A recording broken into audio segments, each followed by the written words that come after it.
See the stage, hear the vibe. Pumped up to get ready for the fight. Big dreams, one chance, be the star. I'm the winner coming out of the dark. No fear, getting ready for the ride. Yeah, stepping into the light. No limit, aim high. No limit, the prize is mine. Step out as a motivator. Let them know that the weight's up. That's how we know when we level up. Hey, that's how we know when we level up. Level up. All we know about is level up. Are we ready not to level up? You know we fall and we get up. Level up. All we know about is level up. Are we ready not to level up? It's time, get up. Back against the wall, still I'm standing tall. Know about the ball, I got my fan with me. All we know is ball to empty out the mouth. The chosen one they call, I take my fan with me. Know about it if you tell, know you're breaking codes. What your credibility and all fall like dominoes. Can you really take a stance? All I wanna know. Need me real ones when it's time to go. Stepping in, elevator. Listen to all the haters. That's all we know when we level up. Yeah, that's all we know when we level up. Level up. All we know about is level up. Are we ready not to level up? You know we fall and we get up. Level up. All we know about is level up. Are we ready not to level up? It's time, get up. I found out I'm not alone, 'cause I'm just like you. There's no failing when we fight. We're not afraid to. Level up. All we know about is level up. Are we ready not to level up? You know we fall and we get up. Level up. All we know about is level up. Are to level up. It's time, get up. ESL Mobile Challenge is brought to you by DHL and Pay Safeguard.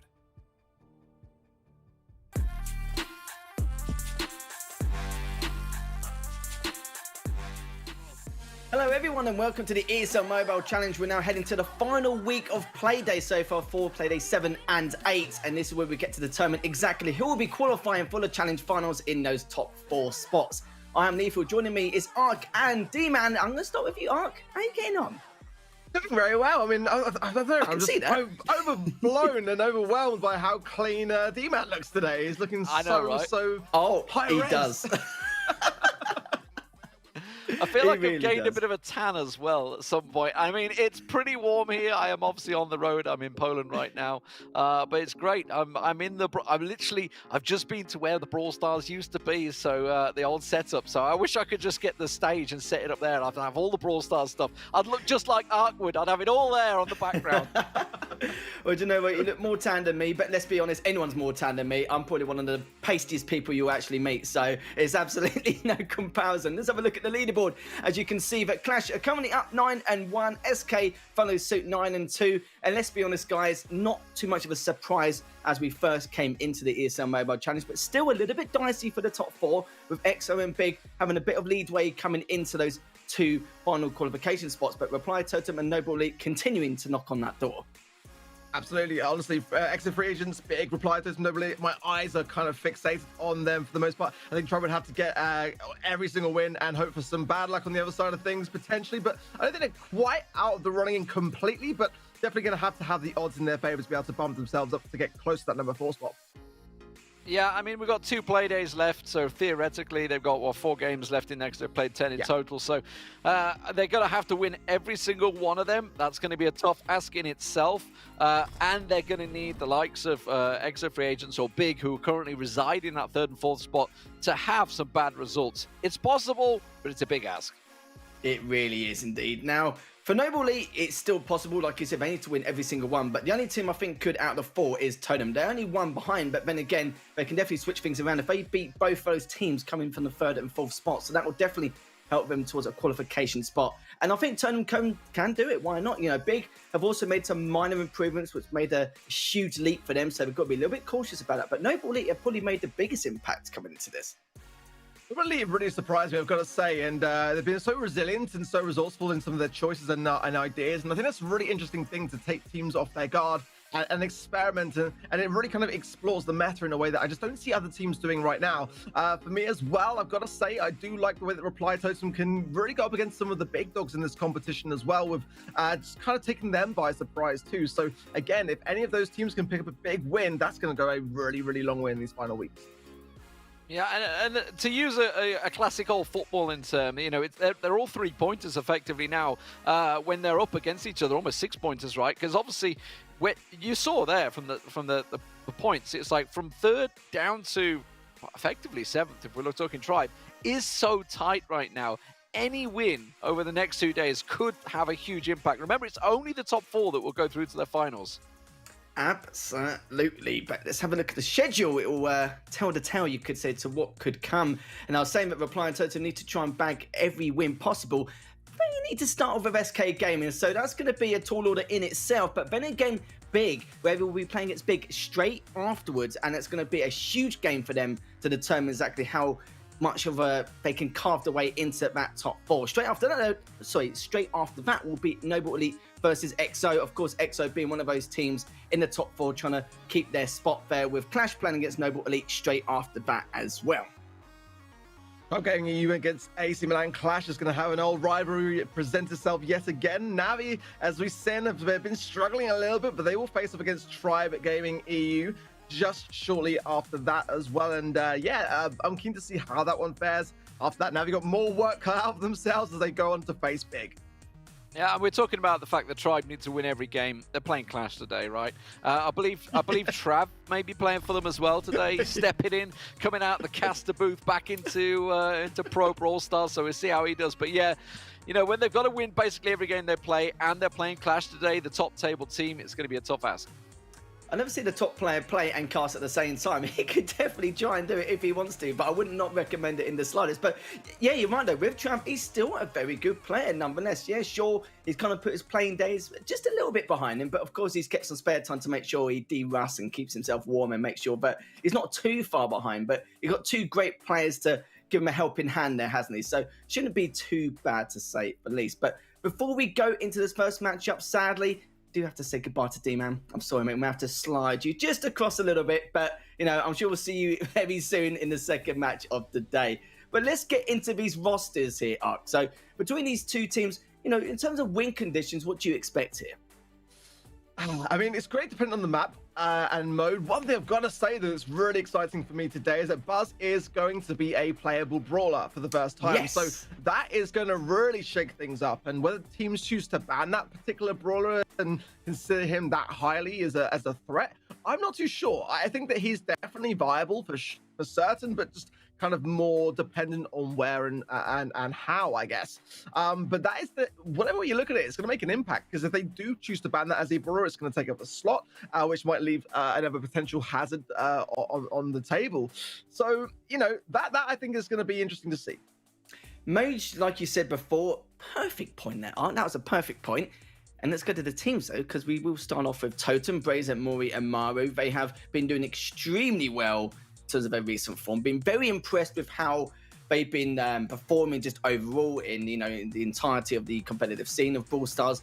But it's weird that, you know, again, it's another team which I don't feel like reflects their performance, you know, having that 5 and 6. But these guys definitely had the chance, probably one of the very few teams in the bottom four to jump into one of those qualification spots. But let's be honest, Ark, it's going to be a tough one. The fact that the first match of the day, and to start off with, has to be against the likes of SK Gaming, it's going to be very hard. But you know what? Totem are the very few teams outside of Clash who can do it.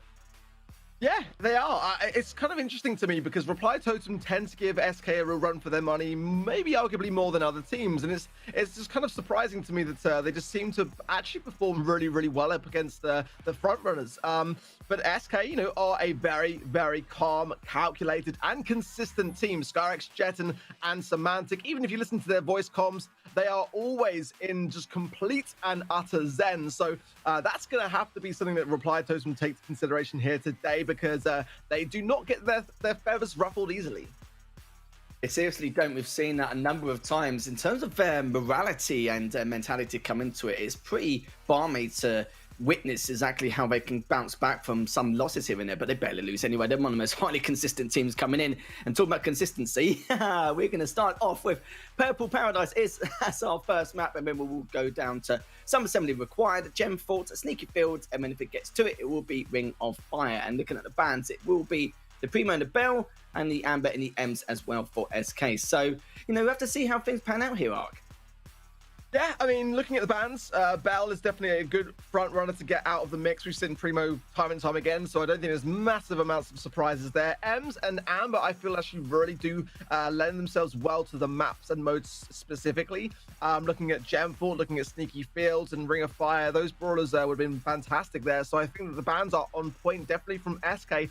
They're leaving out the Stew and then Surges and various others that they do like to lean towards, so they're definitely still going to have some options there. But yeah, I think these are the bans that I would expect to see from these two teams.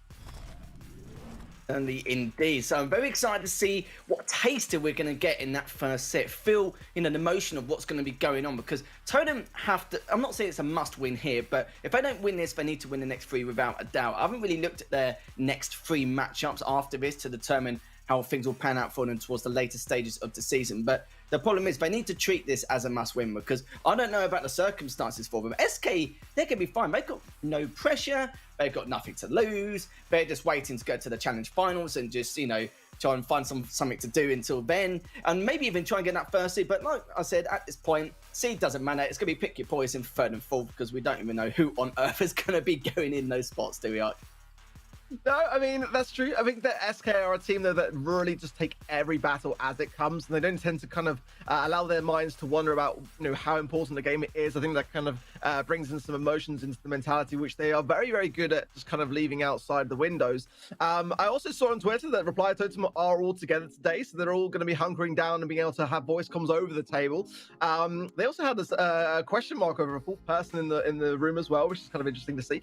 Yeah, I think being together does bring you a big advantage, and just being able to really effectively communicate every kind of hazard or opening to really capitalize on. Again, Buzz is not banned here as well, so we might see some of that come into play. And Purple Paradise, I'm not necessarily too sure. I mean, it can obviously stun a great variety of brawlers should you connect a lot with that, but does really suffer without that cover. With none of that on Purple Paradise, I would say that Gene is going to be ripe with Magic Puffs. That wasn't banned outright. So Piper as well for the range side of things. Foul is also banned here. So that's one thing that we won't see going into Purple Paradise. But definitely there are going to be some options. I just feel like Buzz won't be seeing this in this part of the competition just today.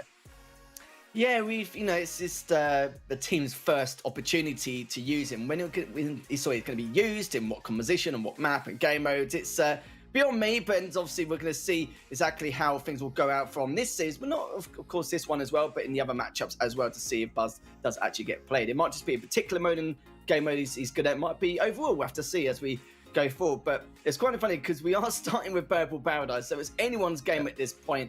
I've very rarely seen SK play this. They have been playing it quite well, but Totem individually are very, very good. We know what they're like. Mori can be a little bit cheeky at times in terms of his flanks, his pushes, but obviously there's going to be no flanking. But as soon as he sees just a snippet of an opportunity or exploit to try and at least gain some positional advantage, the man will just go for it.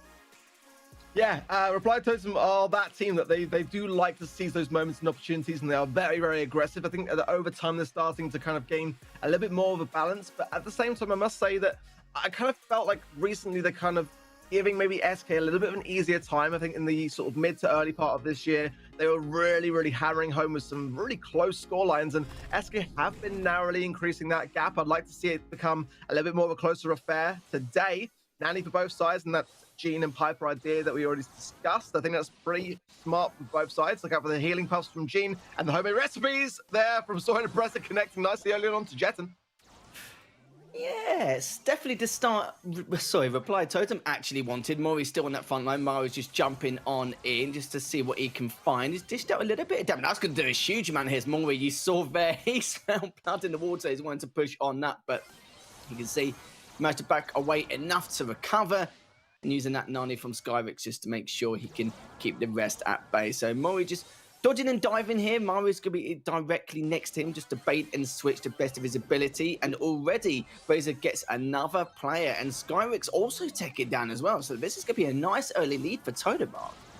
Yeah, it's the healthy number of stars, the return to senders, the peep connections, and also the return to senders really working out favorably for Reply Totem, but they've got to be cautious to not use them and exacerbate them too early. Ultimately, you do like to have some in your back pocket for the final few seconds, and there's definitely 2 homemade recipes already from Soy to Brezza, and yes, she was, I think, a little bit cautious on that third shot there onto Semantic for good reason, really, because he could have used one then, really, and picked up the kill, but definitely saving the moment. But there, down goes Murray, and also comes in the Peep, trying to seek out Soy to Press, who does jump to evade. Will it come back around? It will do. Connect with Maori, but the return to center was strong, and he still survives, despite it being used on the other side of the field, with just a few hundred HP. That was a shame. That was a really good play, but just got traded out straight afterwards. Jetten takes down Mori, so both Mari and Braze are trying to back off ASAP. 15 seconds now, 3 stars in it between the two. And Samantha takes down 1. Mori gets traded out straight after, but Braze cannot be taken down at all. But do you know what? That's going to be game here. 9 stars between them. As you can see, Semantic just diving on in. Why not? 11-star difference. And that was a good performance from Totem there. Good start. Exactly the start they need to have. They need to come out the gate swinging and showing SK that they mean business here today. That's got to be a statement and a half from their side already. And I like what I saw. A couple of people in the Twitch chat questioning the use of the Gene Gadget being Vengeful Spirits. That is the go-to on Purple Paradise. There's not really much need for Lamb Blowout here. Having just a little bit of damage trickle can go a long, long way. Ideally, you want to keep as much distance between yourselves as possible. Even though SK lost that, Semantic has some great shots with that Piper. And I like what Totem try and do. They're trying to gather together as a wolf pack and just body block so well, as well as that bait and switch straight after. They do it on numerous occasions. I just feel like the coordination is very good in terms of not just being in sync, but the small talk. They try and discuss things, on the fly here and there. So it takes a lot of game sets and individuality to try and perform that the best of their ability. And they do it every single time. It's just fantastic to see. But, will they do the same on the second game?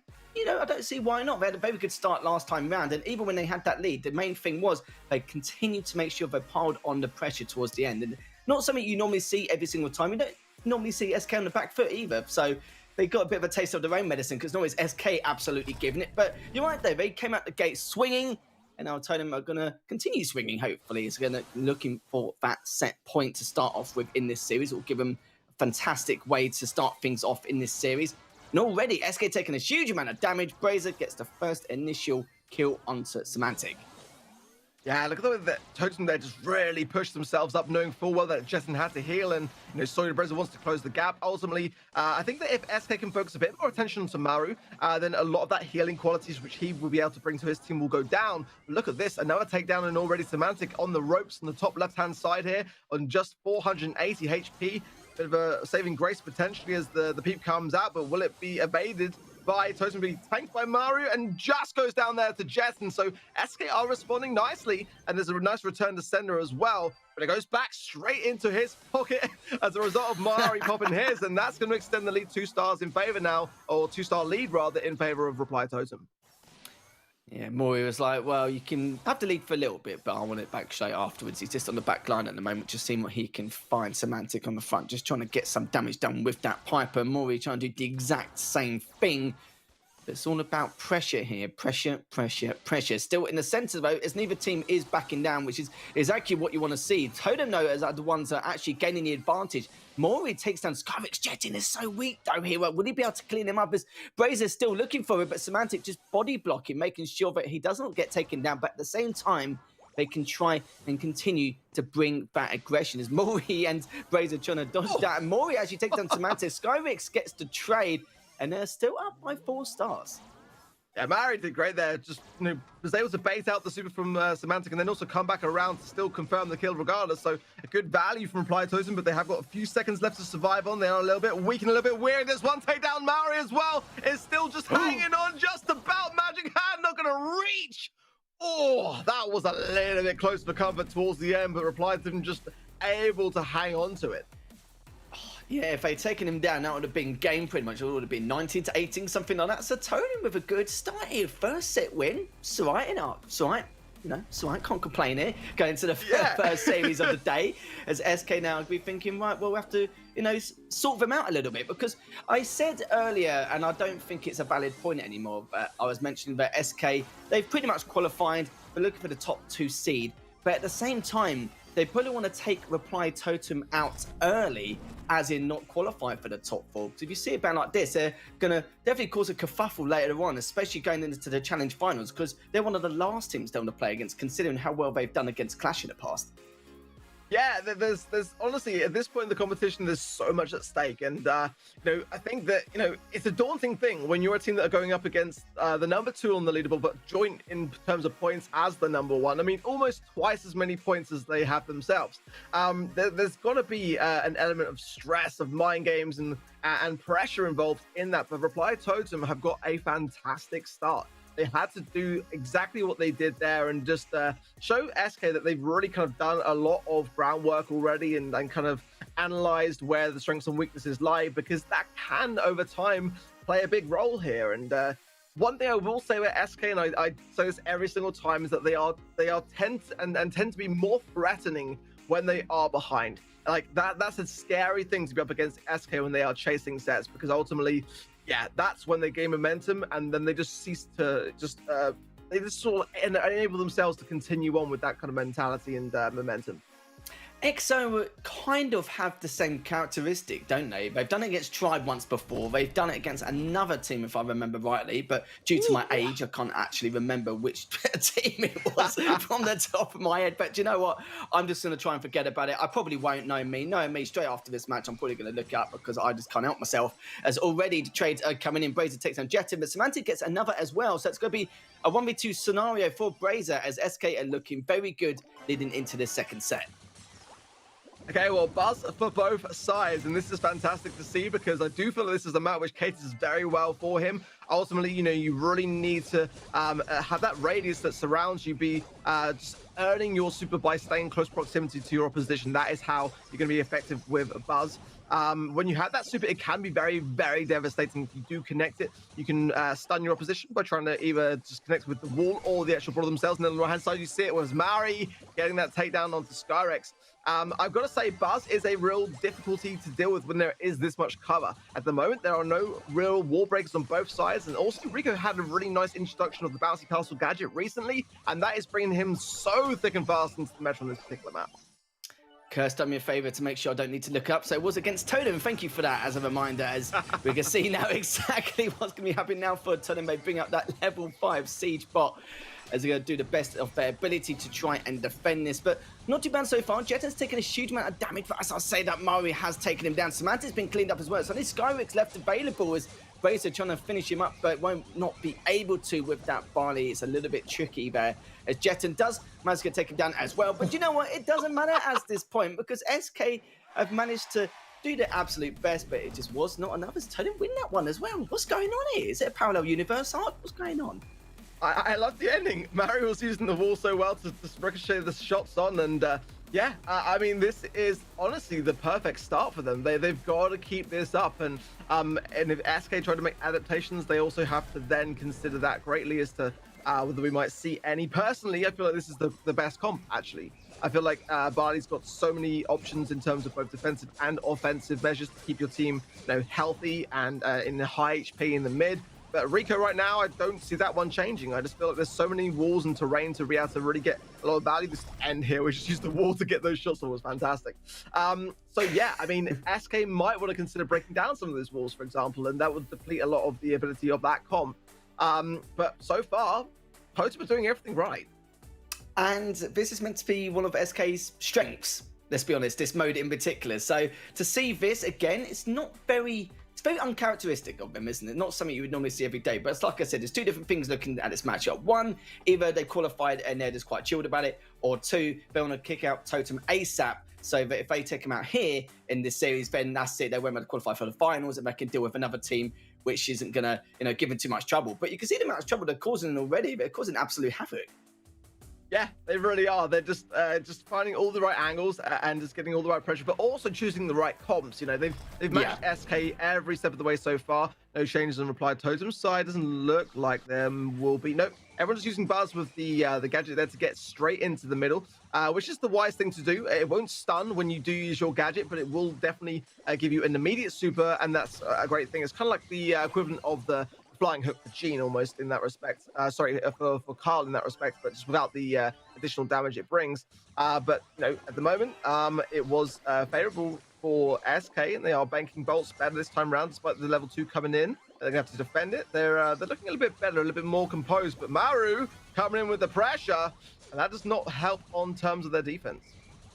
It doesn't surprise me either, to be honest. It's Maru's trait to cause a little bit of trouble for his opponents, especially in that particular instance. 25 seconds left until this next siege occurs. 1 bolt advantage for SK, but it's not really going to give him any leadway, is it here, Art? Because so far, SK trying to deal with the troubles of Mori on that right lane. Mari are also trying to keep them back, but Jetin just can't find anything in the moment. It's just getting pushed back constantly. Semantic just has to sit back here with the Barley. It's not a huge amount he can do. He can do some damage to Mori, but it's not going to be able to clean him up as he doesn't have the aggression to go with it. But Skyrex is here with him now. Jetin is managed to rejoin for the rest of the pack. A level 8 Siege Bot is now going to be coming their way. And look at the bolt so far. It is actually tied up as Mori takes down Semantic. Skyrex will get cleaned up as well. Mori could go for the third, but he's not a greedy lad, is he? He just wants to make sure he can survive and collect some more of these bolts, though. But in terms of damage, it is in the 50s mark, and that should jump down to the 40s already. You can see Brazier just flying there into the side, to the north, to make sure he can add some extra damage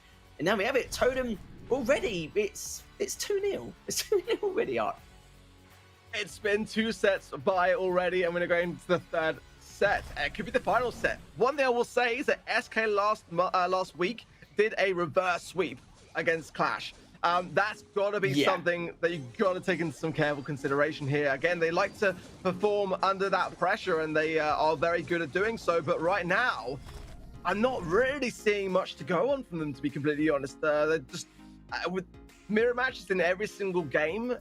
Totem are playing them better, and I've got to feel like SK have got to go with something that is not the mirror matchup into this third set to try to give themselves an edge, to be able to start to bring this one back. If they find themselves into a match point up against that, it could be over very quickly. This is what I wouldn't really see from a team like SK. For you to say as well that they are the ones who need to avoid a mirror matchup because they're getting mechanically outplayed, it's just a bit weird, isn't it? But I love to see it, though. It is one of the final play days. We need to see Totem come out swinging, and they have done, which is great to see. But not 4 games back-to-back. It's taken a mickey a little bit, Art. But you know what? I absolutely love it. As Totem now will be going into his third set. Could be the final set. Demon's going to come back and go, a 3-0. Oh, okay, well done, SK. But like, no, it's Totem, mate. And he's like, oh, okay, nice. But we'll see. It could happen. We'll find out in the next few minutes, though. Well, it's going to be gem fault and gem grab, so there's going to be more of a slower pace game maybe that might cater towards SK, and kind of winning their lanes and taking it into more like a 1v1 on those sides of things, to try to really assert that pressure. But this is how Brawl it goes, you know, like 1 or 2 small tiny changes along the way. The new introduction of those Rico gadgets for me, of the Bouncy Castle, and also there's one on the Sandy side called Sweet Dreams as well, and that might be one that comes into play here on this particular map, because Sandy can work out pretty well for the most part, and you know, and Buzz, and just like these little tiny details that when you kind of add them all together gives maybe one team an edge, or another that maybe haven't, you know, kind of experimented as much with them. Look out for Sleep for Sweet Dreams here. I think it could be a playable gadget. It's one that will kind of send your opposition to sleep and stun them effectively until you follow up with another shot and they wake up. It puts you into a really perilous position a lot of the time, and I'm kind of curious to see how both teams will value that going into our next match. Yeah, absolutely will, yeah. And could be the last set of this rate, you know, because they're just not mucking around. It's maybe dinner's ready in a minute. I have no idea what's going on. But Totem, if you're just joining us in the first series, it is currently 2-0 in this best of 5 as we're about to head into the third set. Just waiting on call until we do get that started. And we do have 7 matches today, still got 2 play days, still got all evening tomorrow as well. And then by then, it will determine exactly who's going to be able to qualify for the ESL Mobile Challenge Finals, which is going to be next week. So make sure you guys stay tuned for that as well. And we'll give you updates on when and where it's going to take place. But so far, though, Totem, like we've already said, 2-0 in this series so far. There's going to be a great start for them. It's going to be a huge morale boost going into the next matchup. If I remember off the top of my head, I think they do play against Big. So Big are probably watching this thinking, okay, so we've got to deal with a pretty strong Totem here coming into it. But Big themselves, they've got some fantastic individual players just overall. So I don't think they're going to be too worried about it overall, because I already mentioned, you know, some of the reasons as to why SK may be playing up to their maximum. But let's have a look now going into third and potentially final set. Jeton already in that left lane. Maru's already taken down Semantic. Skyrix and Jeton just in the centre there, just seeing what they can do to continue on the pressure. Maru, after that engagement, had to sit back a little bit longer just to try and recover. But sadly for him, though, his team has already been taken down before he can rejoin the fray and be able to continue to pile on this pressure on that right lane. But Semantic has taken a fair amount of damage. Brazen wants to try and take him down, but the pull comes in and does take down Semantic once again. Well, SK are in the comp that I prefer, but that's not to say it's going to be the one that works. I do like the experimentation that we're seeing from Reply Totem, bringing in the Buzz. I feel like Mari might struggle to get positioning, especially now that Semantics kind of swapped over to that lane to be able to keep him in sight, and the Super does miss there as well. So definitely going to place more pressure onto Soydebreza and Maru on the right-hand side. Jeton as well coming in, gets the takedown as well. So this is like the first time that we've seen a few cracks starting to form potentially for Reply Totem. There's a missed pull there from Soydebreza as well, could prove costly.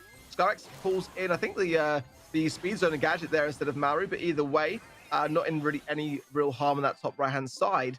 Soydebreza so low, has to heal up.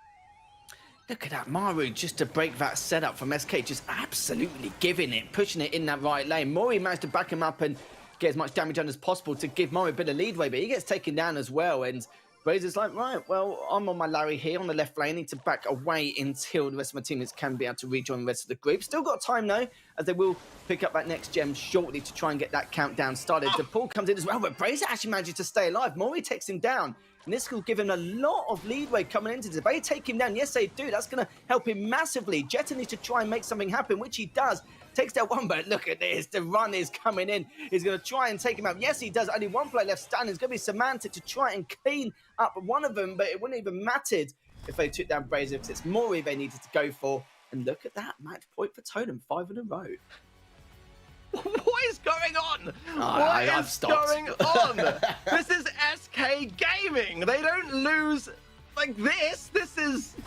This is crazy, man. Like, what is going on? I've stopped deciding to dissect it because it's just ridiculous. But I think we have to talk about that game as like one of the turning points there. They had a great setup in the center, but Maru just came in and just gone, no, you ain't, and just went straight in, no holds barred, and did so much damage to 2 of the players, but it helped them regroup and be able to take them all down in the center in the right lane. So yeah, 5 games in a row and turn them on match point. What a start to the play day. What a week, rather. I'm just I don't want to say amazed, because I mean, Reply Totem are a really, really serious team on that very, very highly. But you know, if they get a sweep over SK Gaming today, that's huge. I mean, like, it's not going to affect SK, like we already mentioned, in the biggest of ways, but it's going to be absolutely massive for Reply Totem if they can get this win.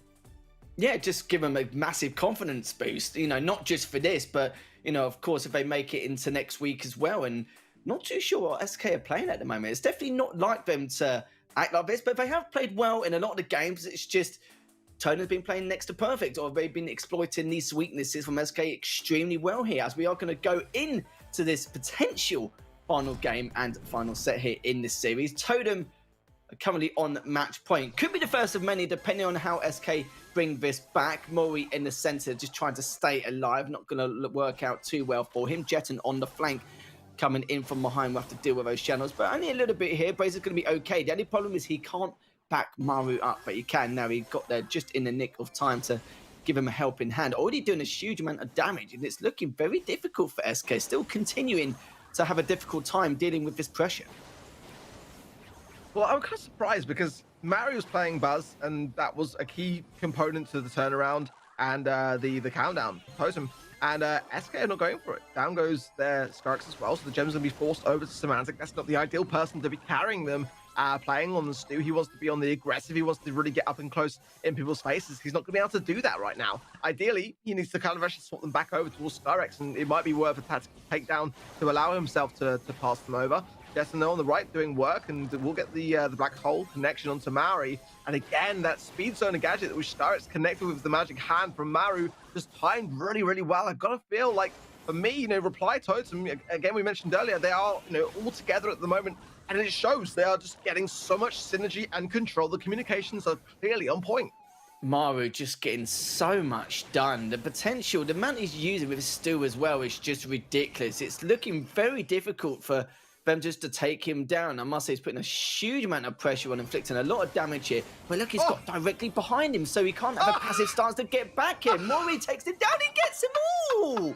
And now he managed to start the countdown. This is going to be match point, like I said, for Totem. 15 seconds left. They may have to regroup, but they can't strategize over how they want to aggressive. They just need to push in straight away, but I don't think they're sure exactly where it is. Jetton's just checking the right lane just in case, but they just need a body block for these next couple of seconds.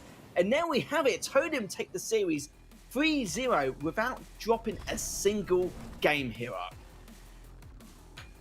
I mean, what do you make of that? I mean, He did it right. Witnessed SK Gaming get swept in the first round.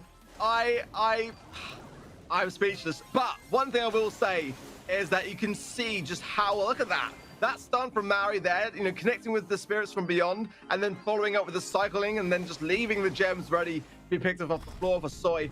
No, I think that people need to like take note of that particular brawler today, because I gotta feel like it was a pretty key component to the Reply Totem, the concoction there. Like it was the thing for me, which was turning a lot of their games. Do you know what? It's very rare occasions I hear you lost for words, like extremely rare. But that's the first time you've come back and gone, I don't know what happens. Well, I do. They just won 6 games in a row. They just taken out SK Gaming 3-0. We said that we need to have the best start possible. And that's a dream start. And now Big have to deal with them next in the next series. So guys, don't go anywhere. Still got 6 more matches to go. So we'll catch you in just a few moments.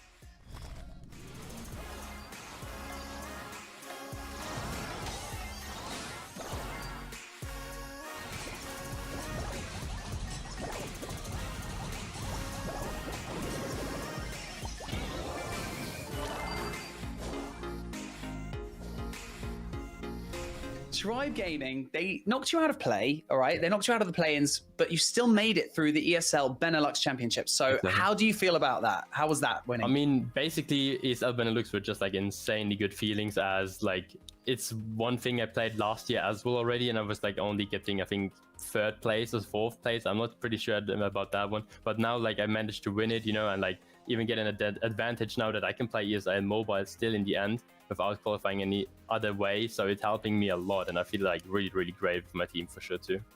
Well, now we can look into the future, right? Because the challenge season is fast approaching, right? And the revenge match against Tribe Gaming, it's on the cards, isn't it? So Yeah. what have you been working on to make sure I mean, that you don't make the same mistakes as you did before? Basically, we scrimmed even more and harder than usually. We analyzed way more, and like even had a look at the enemies' comms and so on for sure too, to kind of get to know what they're thinking in the game, and kind of analyze their gameplay as well, so we in the end can actually beat them, know what to do against them and how to react on certain things. Well, as we approach the challenge season, the more you think about it, who are you most looking forward to facing off against out of all the teams that are competing? I mean, basically what I don't want to face at all is SK. I don't know, like they're dominating in general, like just the European scene so hard. And it's like we didn't win once against them till now. So it's for sure a team we don't want to face. But if it's a team to face for sure, it's like for sure team 1.5 or 2 team. So basically like maybe Totem or something like these. Okay, well, I mean, it's food for thought, because I think that you have the confidence there. You've won the ESL Benelux, so now it's all about just approaching the challenge season, get aggressive, and just go face off against some of the biggest teams in the game, right? Exactly, yeah. Exactly right. Well, is there anything that you would like to say before I let you go to your fans who've been supporting you throughout this journey up to this point?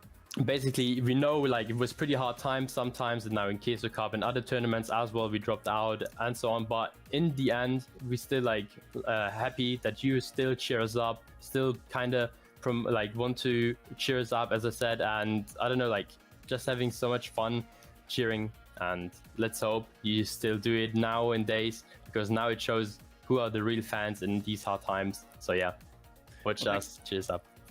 Well, thanks so much for joining me, and best of luck in Thank you. the challenge season. Thank you a lot.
ESL Mobile Challenge is brought to you by DHL and Pay Safeguard.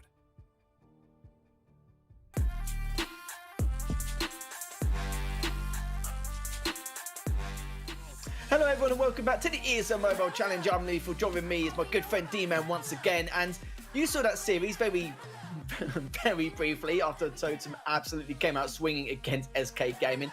And we're going to see Totem again, but this time round they're against Big. And I'm sure Big were watching that thinking, okay, we might have a bit of a stressful time on our hands. Yeah, absolutely incredible. I think Buzz is banned for the rest of the night. that's it. I think everyone just watching that was just like, what just happened? Yeah, I mean, the thing is, SK weren't just beat 3-0. They were absolutely swept there. That was crazy stuff. And that's something you don't ordinarily say. Ark said right at the start of the show, generally when you see SK go 2 down, that's right, okay, reverse sweep time, here we go, they're going to come back. Didn't happen, didn't even get a chance to happen, so much so I was having to run around the studio and get ready to come back in time. But Reply Totem, they do have somewhere to be. There is a certain game that the Italians might want to watch starting in a few hours, but I didn't expect them to quite be this quick. And certainly it's something that Big are going to have to be aware of. Mauru and Soy de Bressa looking fantastic so far. And, we were talking about, obviously, the fact that Tribe maybe make a comeback, but the fact is, when these guys are doing just what they did, they are on a bit of a tear right now as well, because they ended pretty well last week as well. If you remember, obviously they got the 3-0 over Tribe. And they almost took down EXO Free Agents. You remember that went down to literally the last kick, the last second that EXO Free Agents picked that game up. So honestly, Reply Totem, they are in form right now. Yeah, it's absolutely crazy to think. And Big, don't get me wrong, they've got like a huge pedigree of individual skill behind them as well. We've seen the Deans do some great things, same with Lars and Equok as well. And if Totem are just going to respond the same way again, I don't know, or not too sure what they can do here, because we saw some great skill across the board from Mauru, just finding these openings, or not even just finding them, he just create these huge impact plays and just abusing some of the brawlers' natural talent there with the speed, with the stew you saw there, and the damage he was inflicting. It was just everything which was required across the board. And it's just, a real pleasure to watch time and time again. And it's not like they've been putting on bad performances in the past or anything like that. It's, we've seen them do well against Clash in the past as well, etc., etc. But in the 2 or 3 months I've been casting Brawl Stars, that's probably one of the biggest defeats I've seen from SK by an absolute mile. And to see Totem go from that team which was always coming like, top 6, top 8, and having these inconsistencies where sometimes they'll be a thorn on the backside of some of these top teams and sometimes they struggle against some of the tier 2 teams, to what we see today. It's just been, again, like I said, a real pleasure to watch. And now Big Clan are probably thinking, well, we've got big boots to fill here to try and cover what SK didn't, and to try and at least take a set or maybe the series. But SK didn't take a game. It was just very, very strange indeed. Yeah, they definitely got a game on their hands here, no doubt about it. Now, last time they faced each other, Big did win 3-1.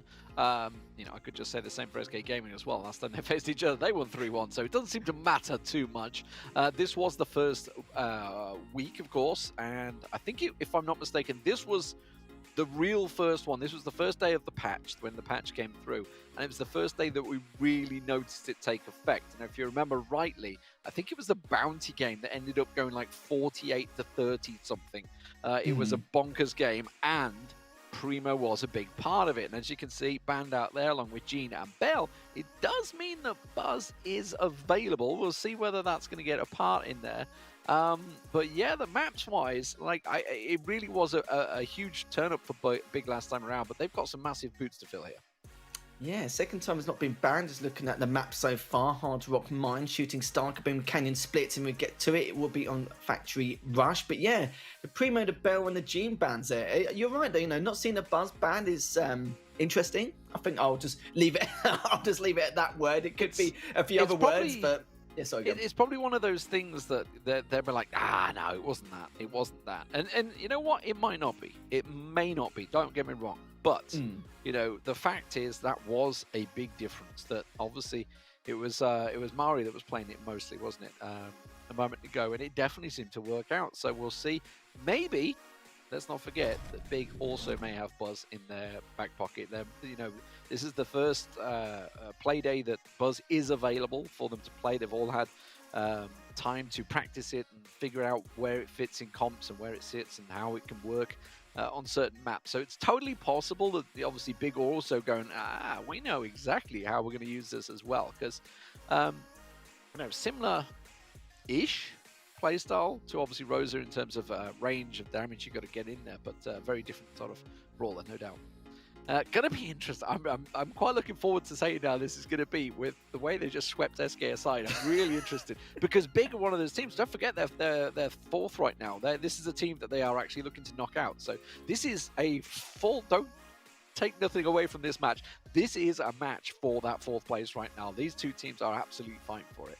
I could not agree more either. It's just a very funny day. Like, we saw it back, we've had a lot of weird things with ESL Mobile Challenge, but not a bad way, but it's like in terms of like we've had some very interesting games where there's been a lot of upsets. That was probably the biggest upset we've seen so far throughout the entire course of the ESL Mobile Challenge. We've had like day one patch, we've had day one now with Buzz making his first appearance now here at the ESL Mobile Challenge. We've had the first everything here. It's been pretty crazy from start to finish. But now we're going to see if Big can, make something of this match. Like you already said, it's, a lot of meaning to this. In terms of storylines, to them, it's a must win here, especially for Totem, because you've got to remember, Big technically have a game in hand, but now Totem will make note of that and know that they need to have a very strong showing coming into today's games. But do you know what? You couldn't ask for a stronger showing in that 6 games in a row victory against SK, and we'll see if they can continue the trend once again, as Big and Totem will be up against it in this second match of the day. Yeah, absolutely. Let's see how this one's going to go then. So Big obviously starting out, pulling out the Rico and the 8-bit down there, and the Stew, and the Piper being the big difference here. Onto Lars. Oh, turns that around. Equok gets absolutely decimated. Soy de Bressa trying to go looking for it, or Mbappe de Bressa as he's trying to be there. We'll see whether it's going to be enough for him, because Lars is just pushing them back on this gem. They're trying to get as much as they can here. The 4 gems picked up by Reply Totem have to be defended, and that's exactly what Murray's going to do. We've seen the Piper used quite successfully, I would say, on Hard Rock Mine before. But we'll see how this one's going to pay off. It looks like it's going well, though, for Reply Totem. Maro being the aggressor on that front line. Maury's taking a lot of damage, though, as Equok on that left lane. Brazier actually gets the flank and takes him down. Beautiful stuff from him. Nadine, been a real thorn here, like you mentioned before. He's a very, definitely one of the game changers here for Big Clan. But sadly, he couldn't really take too much of a challenge during those dying moments, having to stay alive. Lars takes the Maru, though, so that will give him a big help here, collecting those gems from that last kill, as Brazier's just waiting for Maury and Maru to rejoin him, as Brazier now looking to push in on that right lane. As you can see, still so far, one more gem will definitely start that countdown. Maru making sure that does not happen, already doing a huge amount of damage towards him here as the countdown has started. And what a great start here. Nadine has taken down Maru and Lars has taken down Brazier. Yeah, missed his super, completely fluffed it. Maru's just going to dive in, knows it's done, and Big are going to be taking this first game. That was all about, obviously, we saw the push coming out there from Maru, using his super on the left side, completely whiffed it. And yeah, once that was done, once he'd gone down, they knew the game was up. So Big take themselves the first in the set. Yeah, it's there you go. Big have already taken the game, unlike SK in that last series. And I think they had a very good start. Maru did a great job getting that first initial kill to pile on the pressure for Totem. And then it just went a little bit differently there. I will say Nadine put up a great effort as well. Like, there's a lot of times he had to go out of position, out of his comfort zone to keep them back. And he did a good job just inflicting enough damage and giving enough map presence off to stop Totem for getting away with a lot of these individual flanks and individual plays just overall there. So an Equok you saw there as well on a number of occasions, especially in those replays, just keeping them back to the best of their ability. And it was good stuff from Big to retaliate like that. I'm just, yeah, I knew it. I knew it. My brain was kicking in. I'm like, we've seen this tactic before, and I was thinking, I'm sure this is Big. Yeah, using the 8-bit and the Rico and the Stew. We've seen this before, and you know what they did? They did it against Clash, and they pushed Clash all the way. And this is the exact same tactic they used there. So Big absolutely will stay the same. The question is, will we see any adjustments coming out this time from Reply Totem? It's going to be Big actually switching it up. They're pulling out the Ruffs, the Piper, and the Rico sticks in there. And now, look, obviously, we're also going to get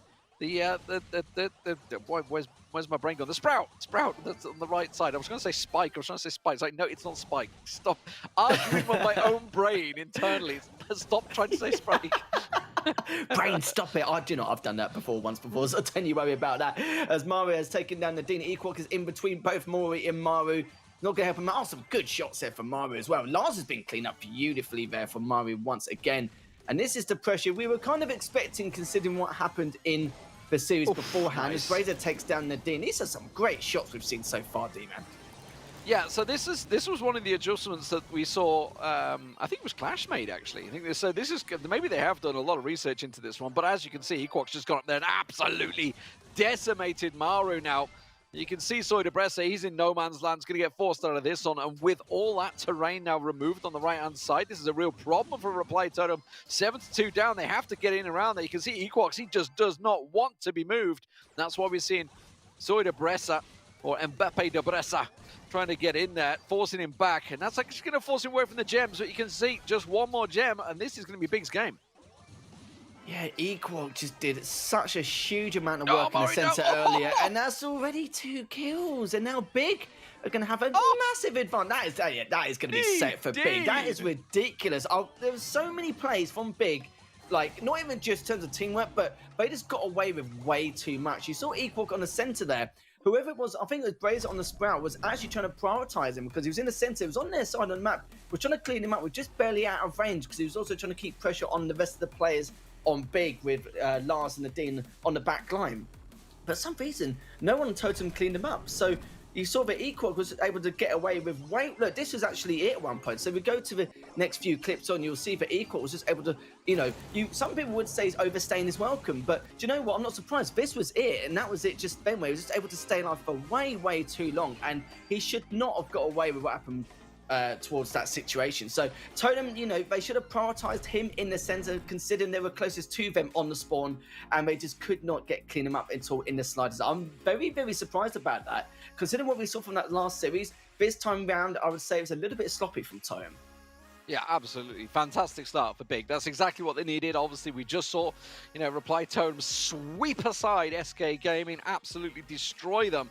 And for a response like that, it's almost like a no. This will not be happening to us, and they're going to move on strong. I love the adjustments that they made as well. So let's see how this is going to play out as we move on to Bounty. This day's gone from weird to weirder here as Brazer takes on Equok there. So yeah, the Brock's back as well. Nice to see him make a return. Maru's going to stick with the tick though.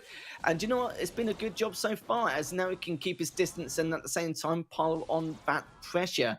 So Equok with that 90 there, trying to push on up, but he keeps you could say almost taken down, but it's taking a huge amount of damage there. But speaking of taking down, Brazer takes down Lars. Mori trying to get away. Mori gets another kill there onto Equok there. And this is a very good start from Totem, considering what happened at the very beginning of this matchup.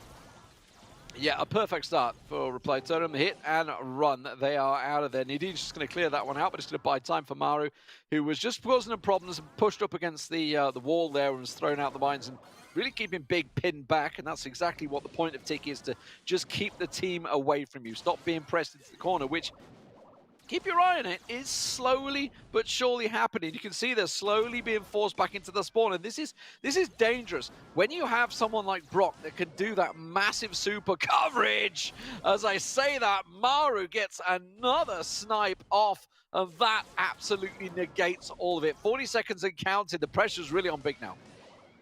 It really is. 5-star lead and the blue star as well. Maru's taking a huge amount of damage, managed to stay alive there and continue to recover, but at the same time keeping his distance to fire those shots off. Brazer takes down Lars. That's not going to help at all. 20 seconds left, and it looks like they may just have to get almost an entire team wipe and then be able to finish this off. So 15 seconds left. You can see Maru's already taken a little bit of damage, so this is going to help Big make a push onto this, but Mario's already recovered. Mori's already taken on Equok there. 5 seconds left, and Nadine's taking way too much damage. Takes down Mori there, but will he be able to get Brazer? No, it will not. He just managed to get away on 412 HP. And if they actually took him down, they would have had a tied lead, but at the same time, they would have had a blue star, so technically they would have actually won that.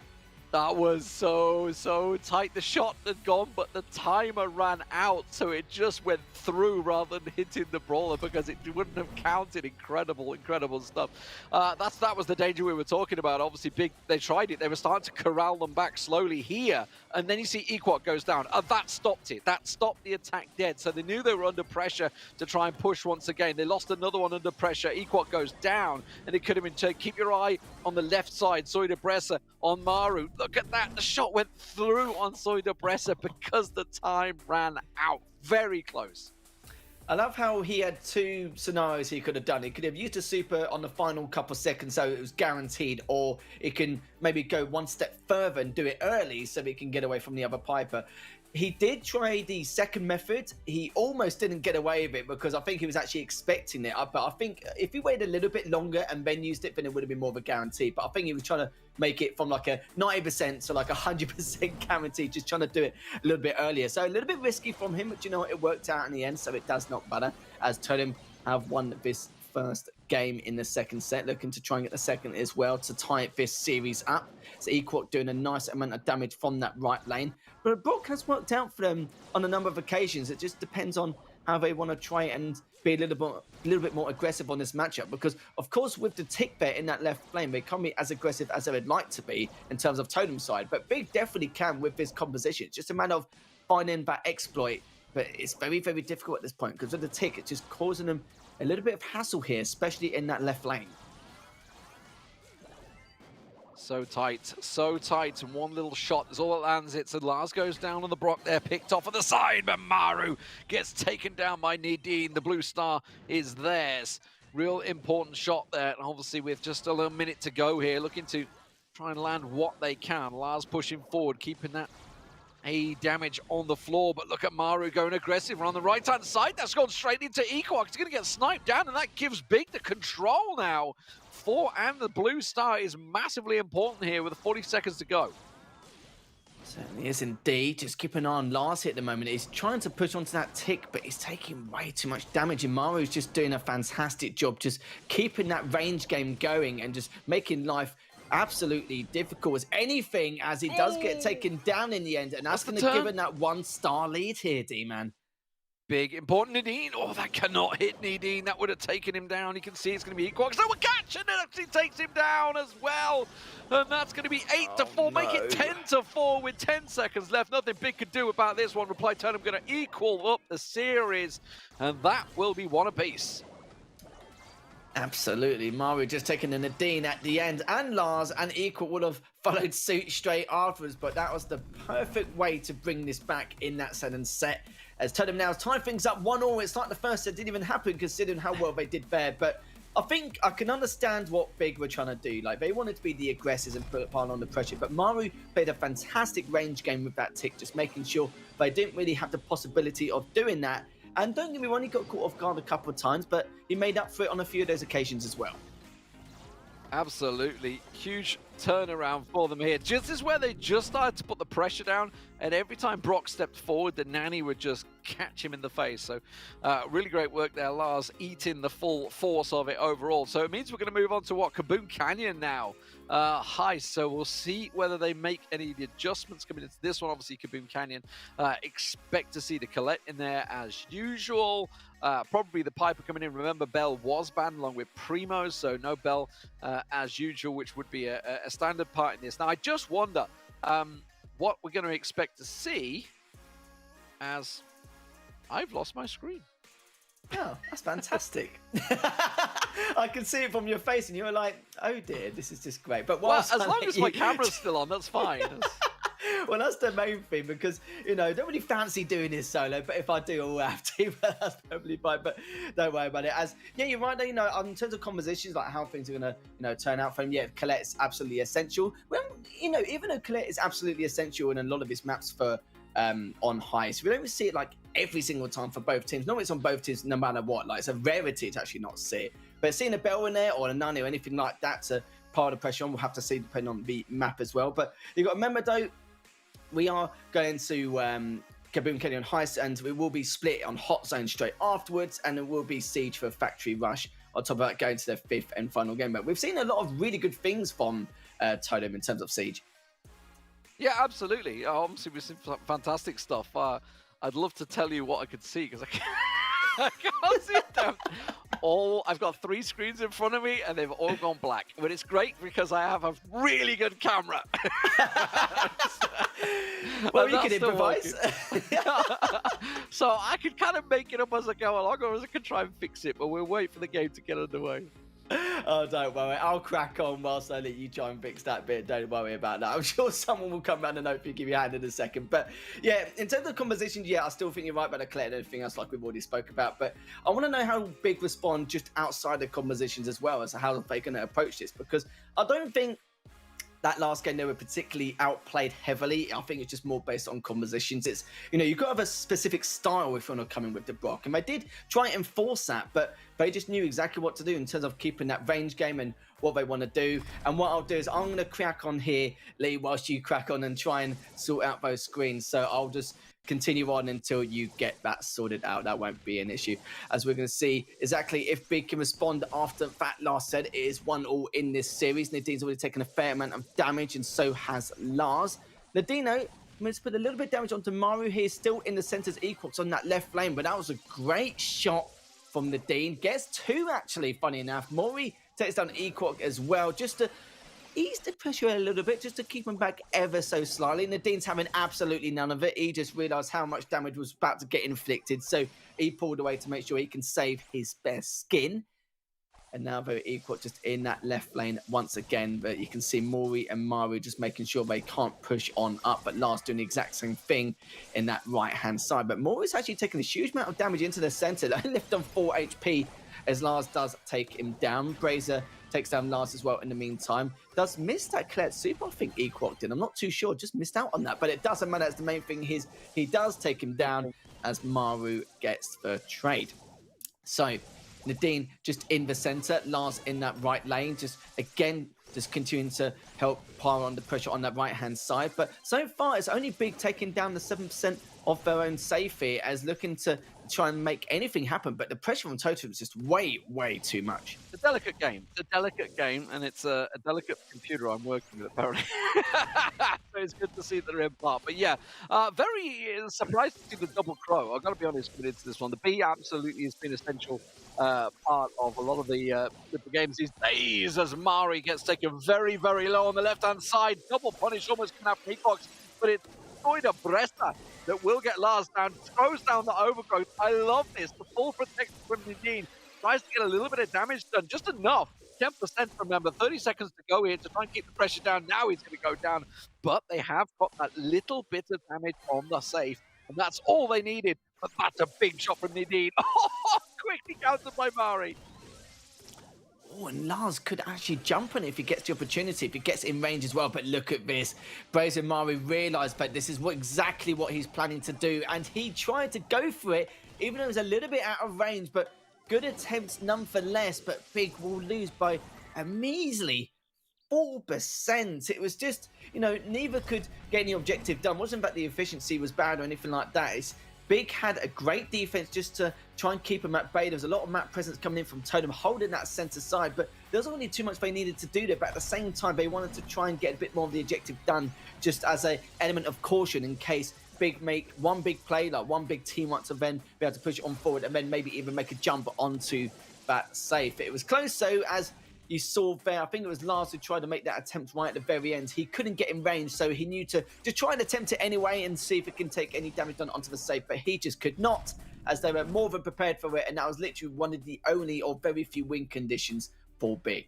Yeah, I just wonder what sort of changes they're going to make here, try and adjust it. Honestly, the Colette, I 100% understand the reason of having a Colette, but didn't seem to have too much impact there, was kept at arm's length at best, and obviously the Sprout, which we've seen more and more of trying to come through, worked very well. I mean, you saw exactly what their plan was: get forward, get the damage down, get the overgrowth, completely block the Piper off, and just get that small amount of damage down. That's the smallest amount of damage is all they needed.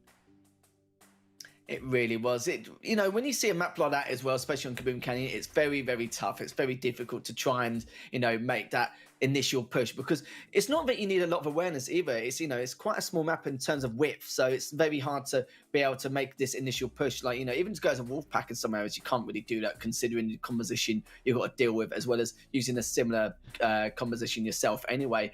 And, fair play to Lars to make that final push at the end. There was only so much he could have done, and they made sure that I think it's Maru and Brazer, or Maru and Mori, were both just making sure he didn't make any more of those pushes in that right lane. Because if he could, they knew that was the only win condition they had in order to push it on up, and if they did succeed in any way, they had nowhere near enough time to do the exact same thing, because you saw that they were way too far away from big safe anyhow.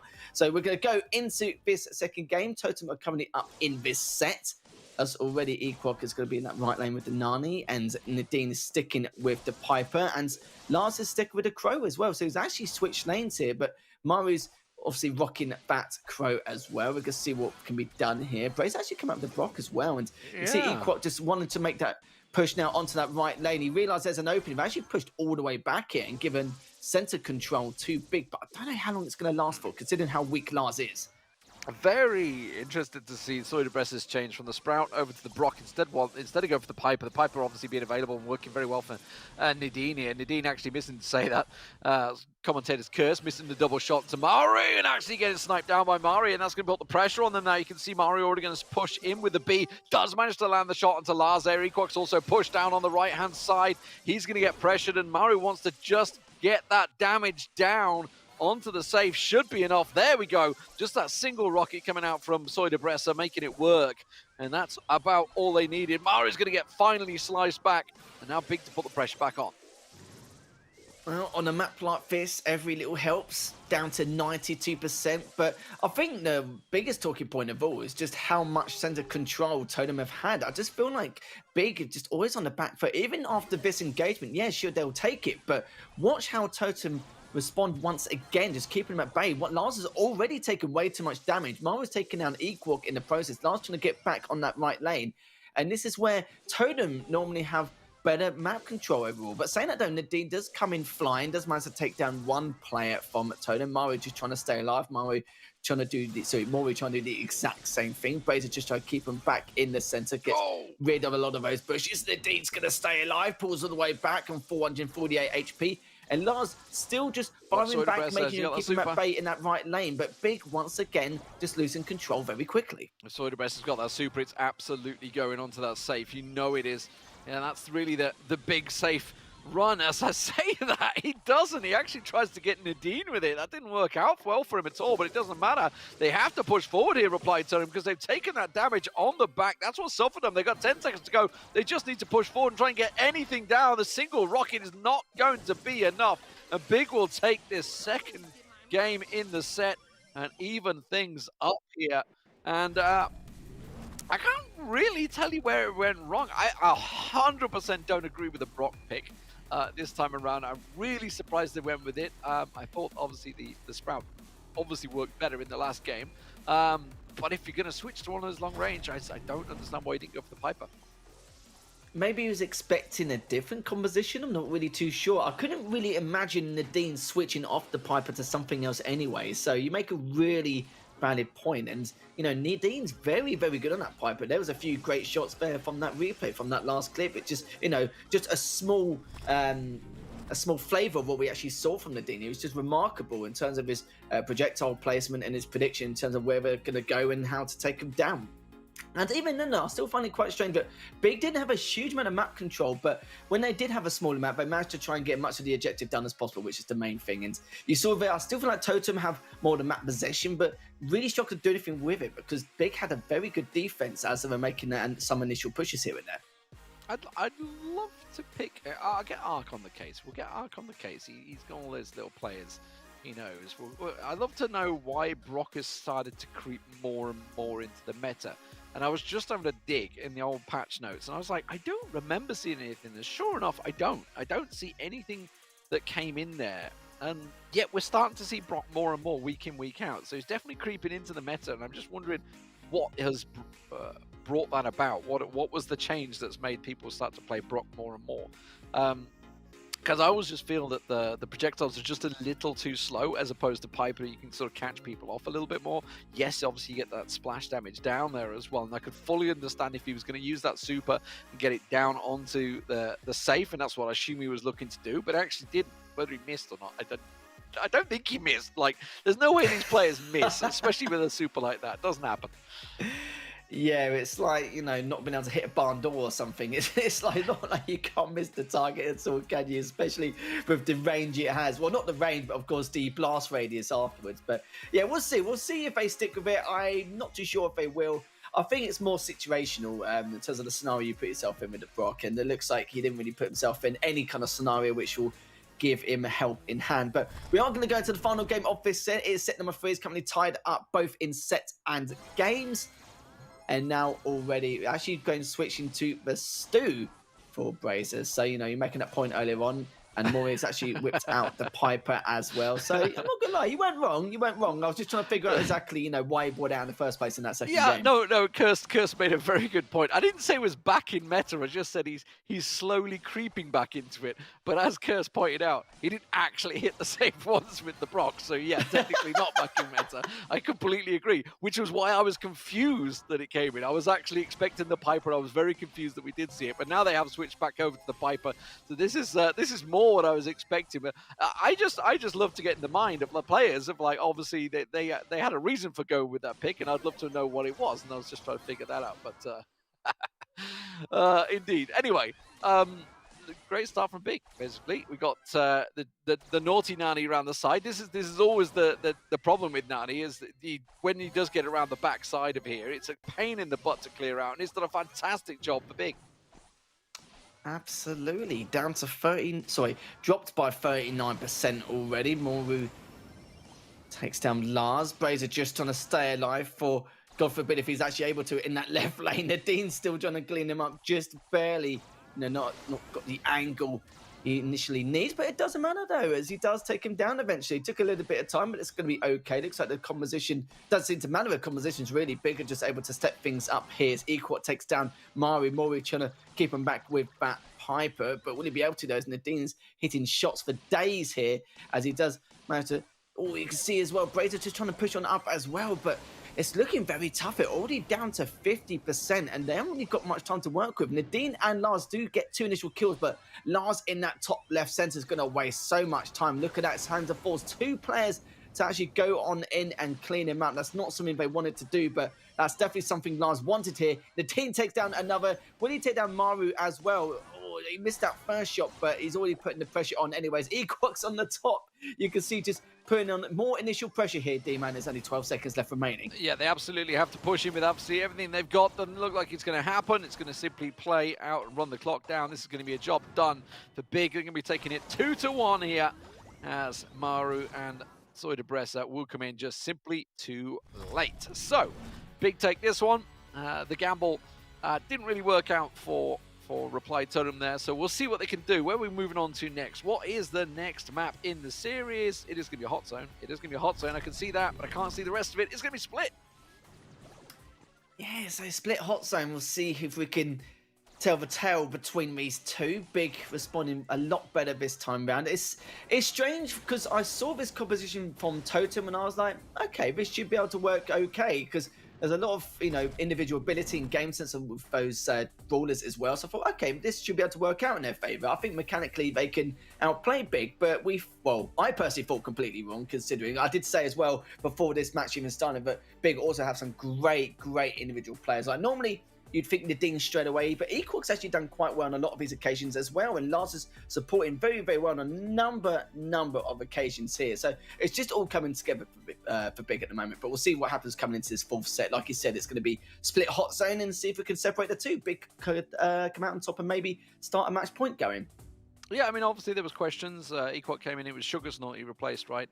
And honestly, Big have done really well. Like, if you were to look at their results, I'll dig out their results in the last couple of weeks. They've really stepped it up. Obviously, they took SK Game in 3-1. They lost in that one. They took down Noble Elite in a very close 3-2. In fairness, that was an incredibly tight series. And don't forget, they also got swept by EXO Free Agents 3-0 in that one. So there was a lot of questions on the change. And as is always the case when a new player comes in, obviously he's always going to be under the microscope. I was about to say microphone. He's going to be under the microphone. I was like, that's not right. Brain. Don't know where you are today, but under the microscope here. And it does always take a little while to gel. Obviously, you know, I'm just giving Trav a little padding for when he's playing in a few moments. But he's got a few hours yet. He's got to get to shake off the nerves, get himself back in there. He's got to drop the mic, and he'll be under the microscope. There you go. Well, to see from Equok now, I must say that I want to know from your opinion, just whilst we wait for this fourth set to get underway, how you feel he's been playing for Big, because they're kind of in that honeymoon period, aren't they, in the moment, to see how things are working out. And I do feel like, in terms of improvement, they made a lot of improvements come into this. It's a shame it's, you know, a little bit late, but do you know what? It's probably just on time, really, considering it's only the last couple of play days left this week. Yeah, I mean, they are currently sitting in 5th place. They were 6-0-5 coming into this, with Reply Totem obviously now on 6-0-6 as well. Have taken that 3rd spot at the moment. Big were in 4th at the start of the day, so you know a win here would put them back into 3rd place. This is something they absolutely need. You know, one win, one game, they're in match point, and away they go. So looking good for them at the moment. You know, a team that was one of the only team that qualified outside of the play-ins, so obviously it was always going to be a team that everyone looked at, but they have absolutely performed, and here we are in what is a very interesting map. And I was about to say, are we going to see the surge? And you're damn right we are. There we are indeed, as Lars and Nadine just in that right-hand side, as Equok now just continuing to pile on a little bit of pressure in that left hot zone. As you can see, Lars just in range there. Nadine just pushing up ever so slightly to see what he can find. He's just trying to sniff one of the players out in that right lane. I believe it is Brazier just over in the back there, as Maru gets the first initial kill already, and this will also create the initial push here, as there's no pressure for him to deal with in that left-hand side. Brazier just going in absolutely swinging, but Nadine's going to be able to lay a helping hand and take that down very quickly. Solid stuff so far, both capping out their 50%. Now it's all about going on the attack. Soydebress has a little peek around the side there, tries to force them back, but this is where the thrower really comes into it. This is where obviously the pressure that Lars is going to apply is going to be so much more intense. Equoxo tries to force it around, and here goes Reply Totem. They're trying to squeeze around the side, but it doesn't work. Soydebress goes down. It doesn't even open it because they've pushed around, and Nadine has snuck around the back there. The Ruffs in the backside can bounce those bullets around the corner. He has to worry about the spawn of Soydebress coming back, and that's what Maru will come back around there. And Big themselves also have a problem now because Soydebress back in position, and he's going to try and lock this one down. Certainly is indeed. 6% between the two teams here, as Totem do have a slight lead. As Maru now having to try and, back away and try and see what he can do here now that the sensor has been broken. This is going to definitely change things massively. Equok is down to 552 HP, with Maru trying to ricochet and take down Equok, but Equok in a perfect position is taking a little bit more damage here. Maru just trying to stay alive. He's not going to be able to. As Lars giving him a helping hand once again. Brazier just pushing in straight away, gets taken down straight away, but it means Maru is just going to have to wait in line and wait for the rest of his teammates. Absolutely eating that damage Maru could dish out there. You can see Equox trying to do it. The Ricos back and forward. Lars in the end will catch him with the mine on the Maru. And this is looking great for Big here. This is going to put them onto match point if they're to take this one. It doesn't look like there's anything they could do to try and stop this one. It is all on Equox on the left-hand side. He's going to get flushed out a little bit. You can see Nadine and Lars now going to push up. They're just going to get all three triple stacked on there, and that is going to count everything in their favor. It will be Big taking the first game in this fourth set. I'm surprised halfway through that Brazier just really overextended. Maybe he made the assumption the rest of his team were going to push with him. Maybe there was a comms issue. They went for the double push. They went for the double push around the left there, and the idea was that Bresser was they were going to go for it, and then Bresser was going to sneak around the back, but they sort of telegraphed a mile away. That's what I was thinking. Yeah, I made the assumption that was the case, and because everyone was pushing on forward, Brazier was probably thinking, "Are you coming? Like, are you going to come with me, or are you just going to bait it?" Typical. Yeah, we've all been there. We've covered the games where the baiting comes in quite hard, and it's no different here in Brawl Stars. They got completely baited by that one, I feel, Soydebress. So honestly, you know, there's many brawlers that you can bring to this one, especially there, and we've seen Surge working out absolutely magnificently. We've seen some bonkers roughs plays on this map as well. I distinctly remember a couple last week in Playday 6, so it's no doubt. But Big, you know, they win this game, they're going to be in 3rd place. We've only got 2 Playdays left. This would be one of their, they've got 4 games to go. This would be, they got they've only got 2 more games after this. So they absolutely need to win this one, because Reply Totem will have another 2 games to play tomorrow, I believe. I think they've only got 1. So they need to win this game. Oh, this is a must-win. A must-win for both of them. And it's Bigger got Navi and Clash, and Reply Totem literally have Noble Elite, like you say, tomorrow. So this is a must-win for either team if they want to be in that top 4. Yeah, it's balmy. You wouldn't think that, would you? Considering the start they've had today, it's like opposite end of the spectrum, really, in terms of these 2 series. You expect this from Totem against Big, and then SK will take them down straight after. It's been very, very strange. But yeah, going back to it, Big are currently on match point. So if they win this, that's going to be Totem down 3-1, and that's going to be finished for them. We'll take an L. Considering they just won 6 games in a row against SK, so things have been a little bit strange. But going into it as well, so if we actually look, even straight after this, they do have to play on Factory Rush for Siege. And the funny thing is, Totem have been performing really, really well on Factory Rush, and especially in particular in the mode Siege as well. So if they can make it back far and just get through this one set, they'll give them, you know, a massive amount of leadway to continue on in this series. And this is not the way they want to get knocked out here, considering the start they've had. And look at the debris. They've just taken all that structure already. Nadine's taken down Maru. Lars has taken down Mori. And Brazer's the last one left standing. Is Equal now just going to try and clean him up, as they do. And that was a fantastic team wipe and fantastic start strategy here for Big. I was questioning the B and the Colt coming out, but I like the fact they've done the change here. But the Buzz, we know how the Buzz can work for Mari here. The question is, can he get close enough at the moment? Because this is a huge start for Big here. Buzz obviously was a big part of Reply Totem taking down SK Gaming. Yes, I said that correctly. Taking down SK Gaming 3-0, and this is what Buzz can bring to the table. Zips on in there. And I was just wondering, these range damaged brawlers, if Buzz can get into their faces, they are so squishy, but at the moment doing a great job at keeping them out. Mari will finally clear out, but look at this, 75-25 already. This is a massive mammoth task for Reply Totem to keep themselves in the game. Yeah, multiple team wipes definitely required in order to keep this as competitive as possible. But look at it though, down by 38%. Doing the best here though is Mori just trying to keep them back. Nadine and Equal just waiting for the opportunity to dish a little bit more damage onto the table. And you can see already Mori's been taken down. Give him a bit of a help here as Brace just trying to defend himself to the best of his ability. Mori gets taken down though, so this is going to be the opener they're looking for so far. And now it's up to 80%. Mori has to wait, but you know what? They're just not going to make sure he gets the time to wait. As now it's up to 90%. Maru and Brazer, the last ones left standing. Brazer, last one now. As you can see, the join comes in. Mori tries to help out, but it's just going to be too late. As Totem, who took down SK 3-0 in the last series, big comeback and defeat Totem 3-1. Absolutely love it when a team brings a full tactic and executes it the way they did there. I was so questioning the Colt and the B, and then until they broke the walls, and it's like, I get it, I see it. I completely pushed it away.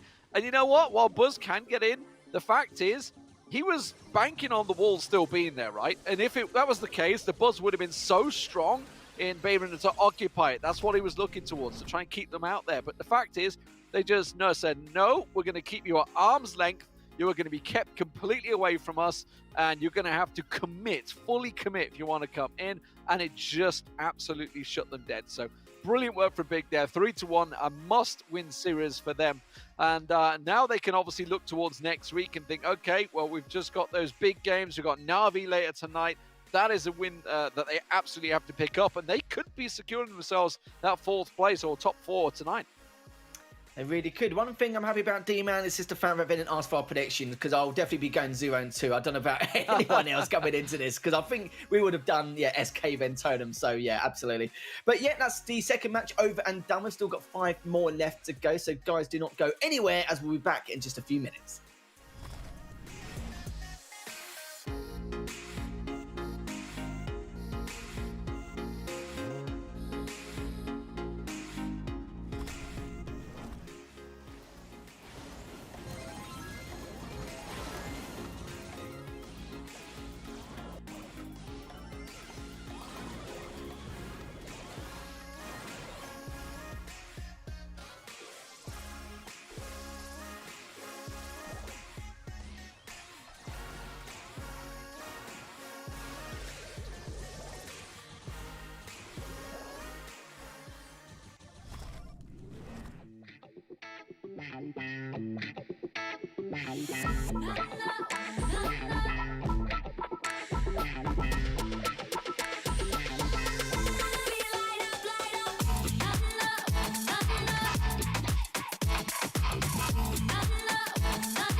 ESL Mobile Challenge is brought to you by DHL and Pay Safeguard.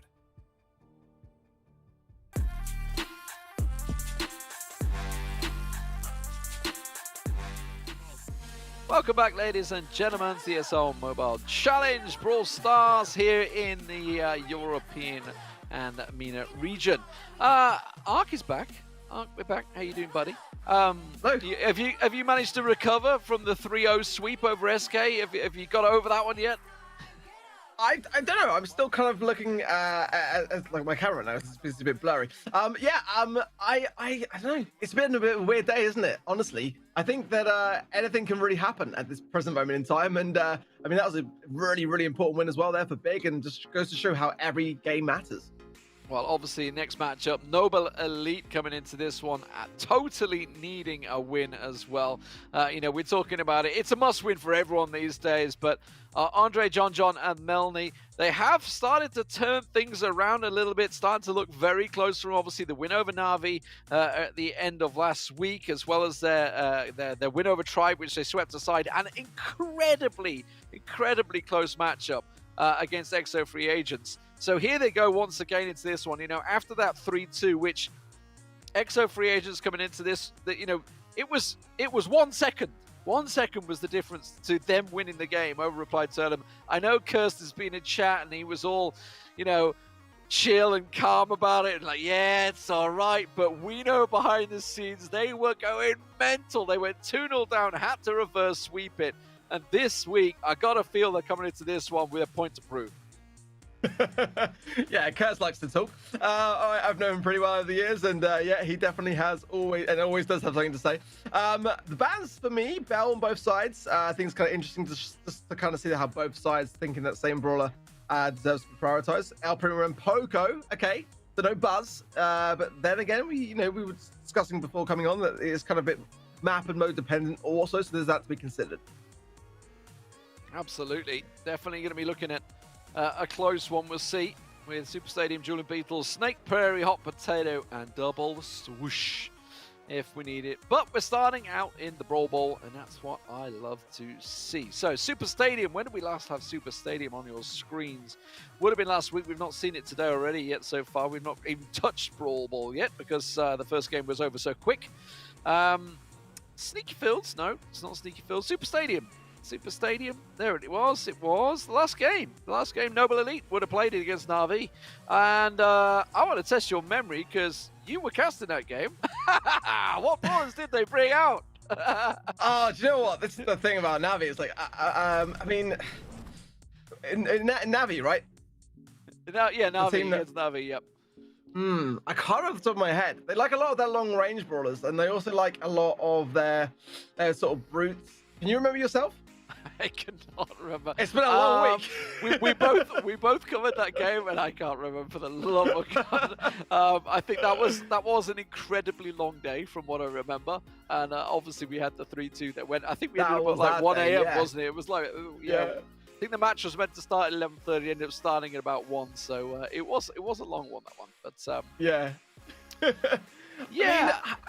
I think it's quite a key map for Buzz though. For me, like it's got like a lot of terrain that you can kind of utilize and kind of hide behind to kind of earn your super. So I'm just kind of surprised that Brawler's not been banned. I kind of feel like it might be played though. I wouldn't rule it out.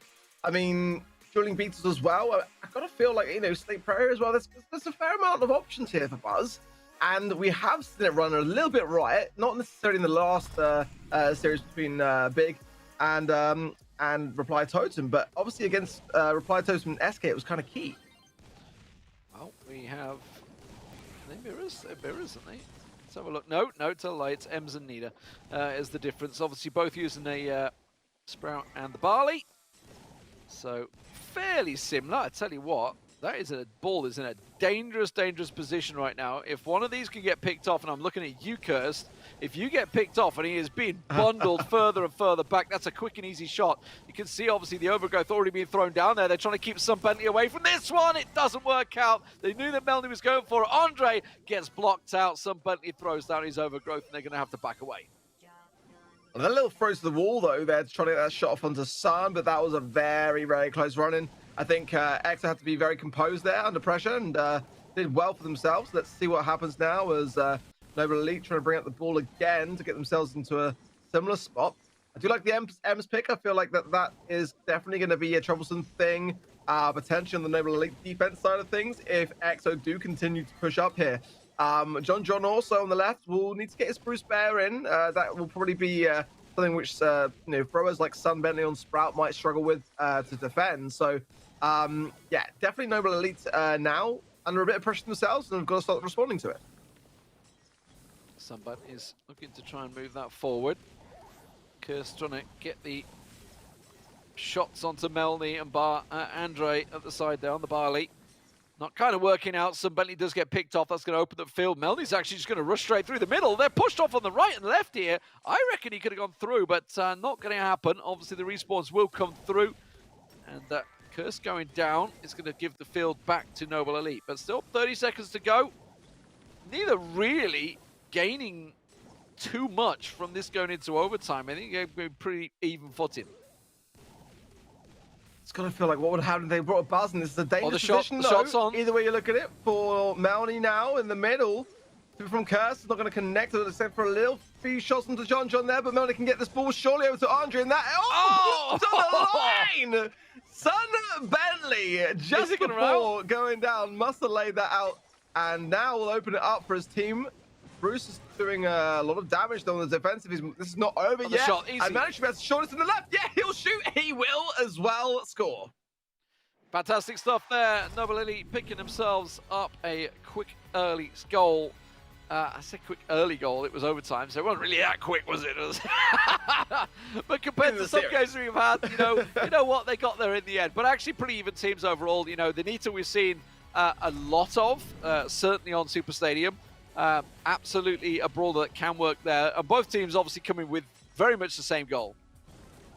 Yeah, and this has been coming back a lot recently, ever since the patch really, in regards to kind of how difficult it is now to spawn back in with having no ammo to hand, it's kind of a really good brawler to really assert a lot of pressure when you're looking to get those all-important goals. And you saw how like Noble Elite just kind of like threw it over the wall just to keep it in the back spawn, and it was still remaining after the walls went down as well. So definitely that brawler was troublesome for them to deal with. Yeah, absolutely. Fantastic start there for Noble Elite. So definitely something to worry about for EXO free agents coming into this one. They have just seen their closest competition picking up wins. And this is obviously the pressure on them. We were talking about the pressure on Big. Applied Totem picking up the wins as well and trying to close in on that position. Well, everybody kind of had EXO free agents stamped into that third place position at the minimum. And right now, they are the ones that are being asked questions. They have some tough games ahead of them. Obviously, if you think of tomorrow, they have ones that you would think they will win, which is against Navi and Tribe. But this game here against Noble Elite, I would say, is a must-win match.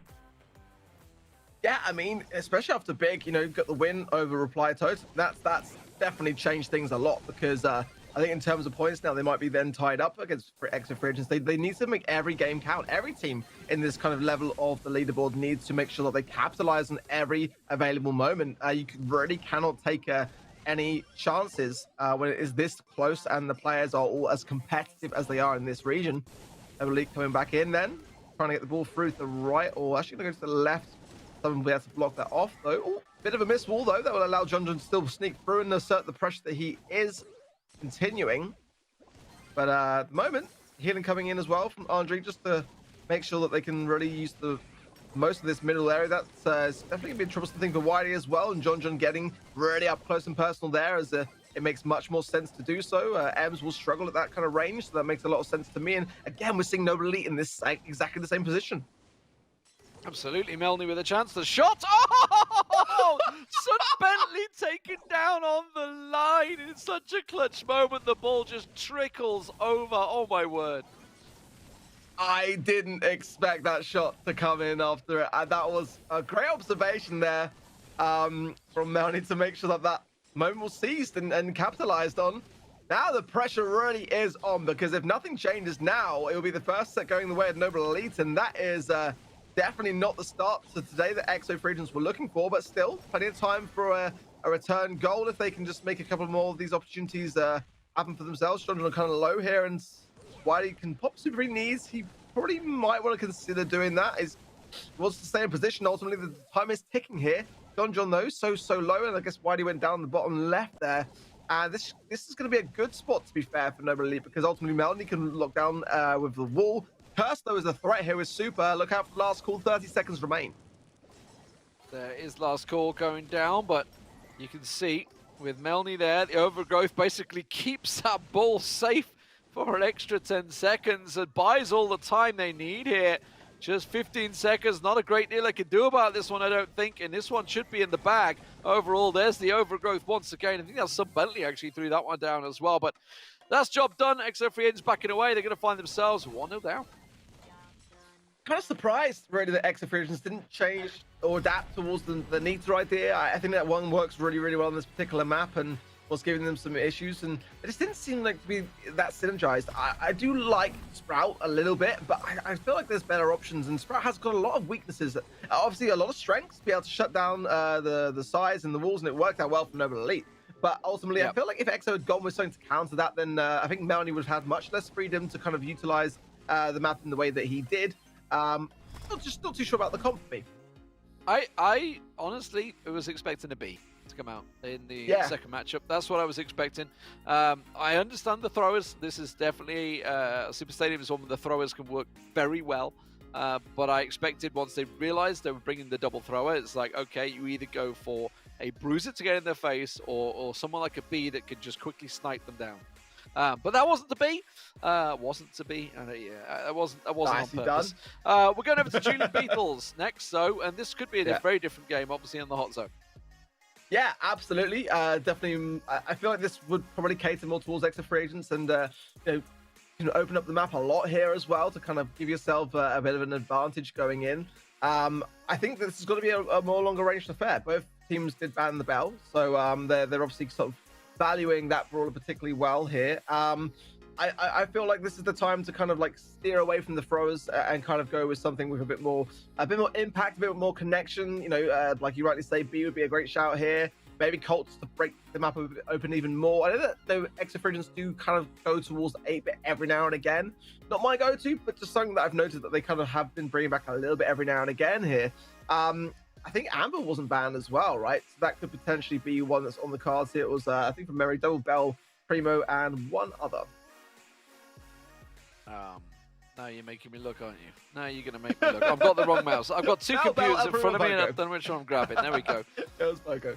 Yeah, so there's options here. I mean, Amber used to run a Riot here. I think Jess is quite an underrated brawler for Hot Zone as well. So definitely some options, and I just don't feel the throws are going to cast this time around. Well, let's see what they do bring to the table. We can guess, but they know it will, of course, be the Jeans, Double Stew.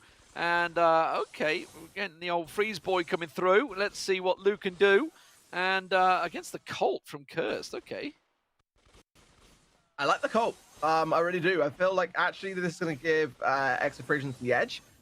Lou is definitely a brawler which undeniably comes with some area denial. And I just don't know whether this is the right map. I feel like it's more of a, you know, we see it a lot in Ring of Fire.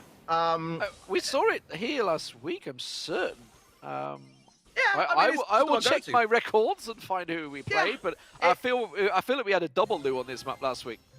Yeah, it's great for doing just that, showing down the zone, and but ultimately I feel like Colt is able to have so much of a more of a range advantage, and if Curse plays this right, then ultimately again, you know, breaking open the map as well can prevent a lot of these assaults onto the middle of the zone before they even happen. Being able to trap people in their spawn is such a key component, but now it is going to be able to get a bit of momentum of their own. But look at that from Curse. They see what I mean? Just being able to pierce through this entire defense so quickly. And yeah, I do like this from Exo Free Agent.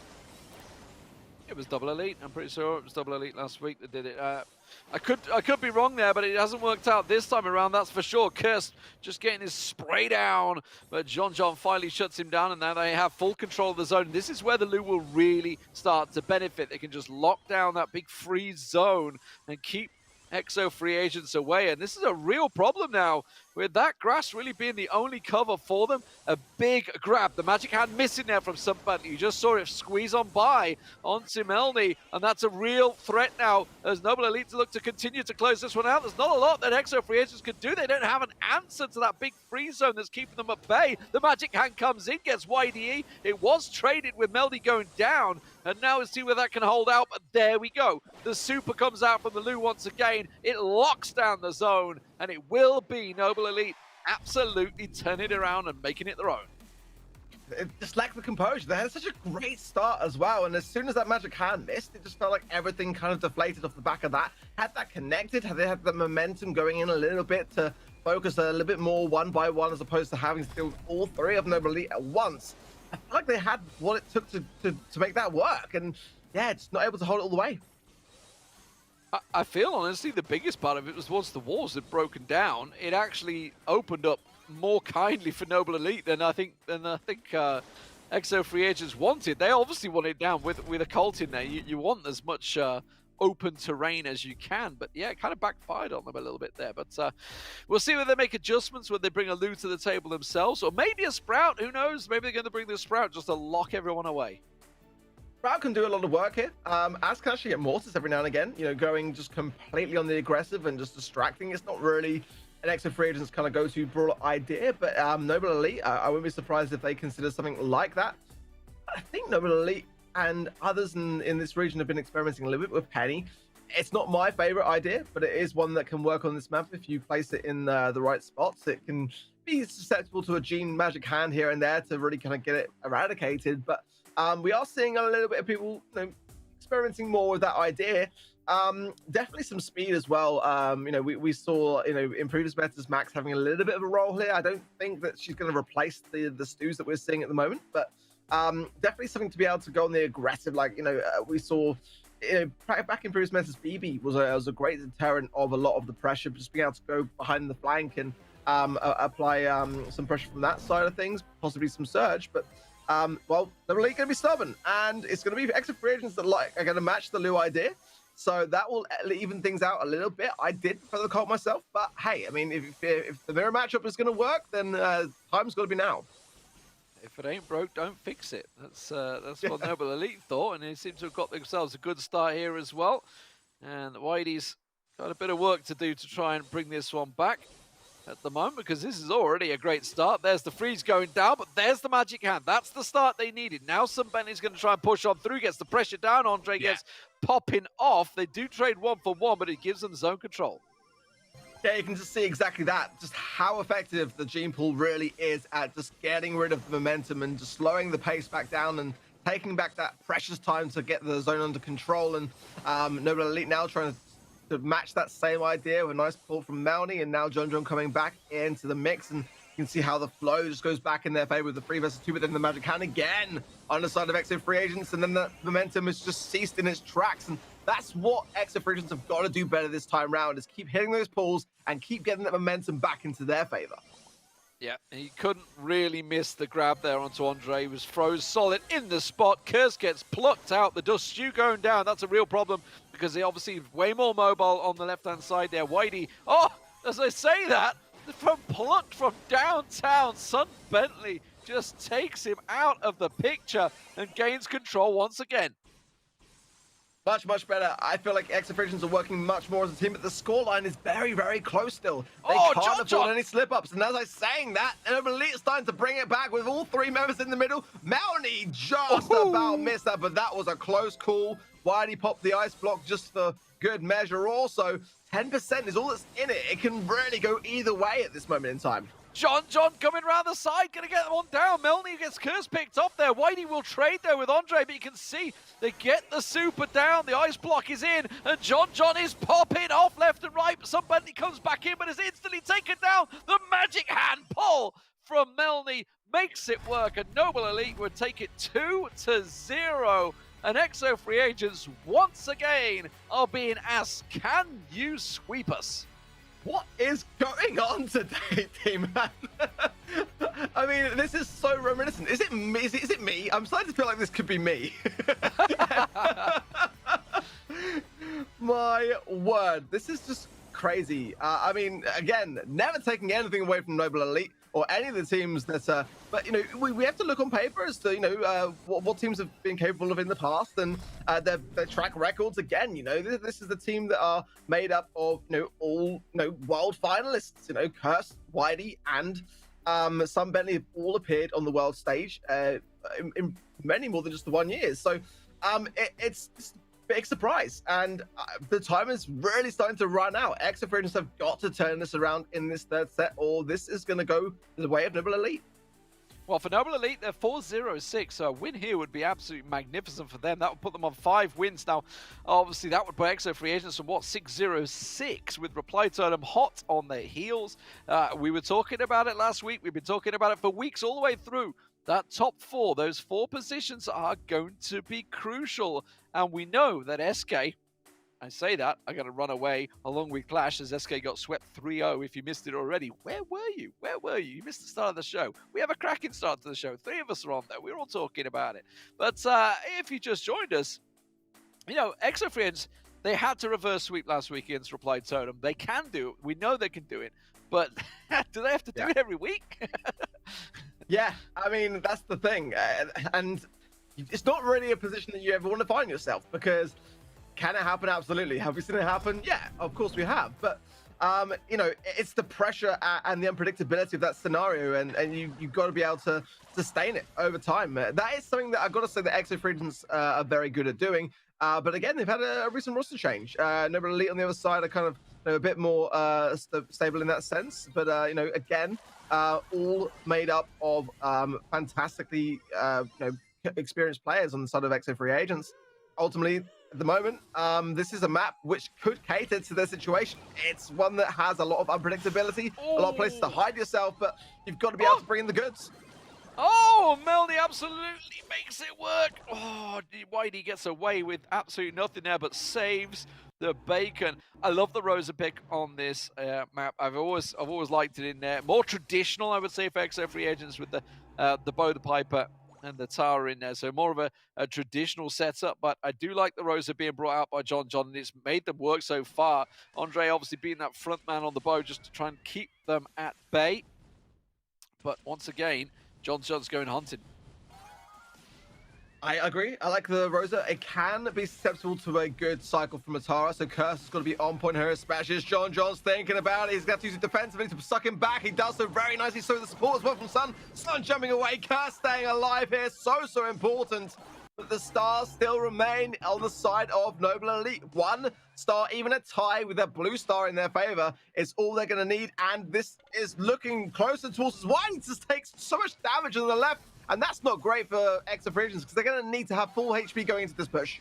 So well executed, that push, though. But let's see how EXO Free Agents do this with 12 seconds to go here. There is Melny they're looking for. They find Melny. They get the pressure down. They get the one in. But in comes Cindy and just brute forces his way through EXO Free Agents, locking down those stars. Melny back on his feet now, and they know they've done it. It's match point for Noble Elite.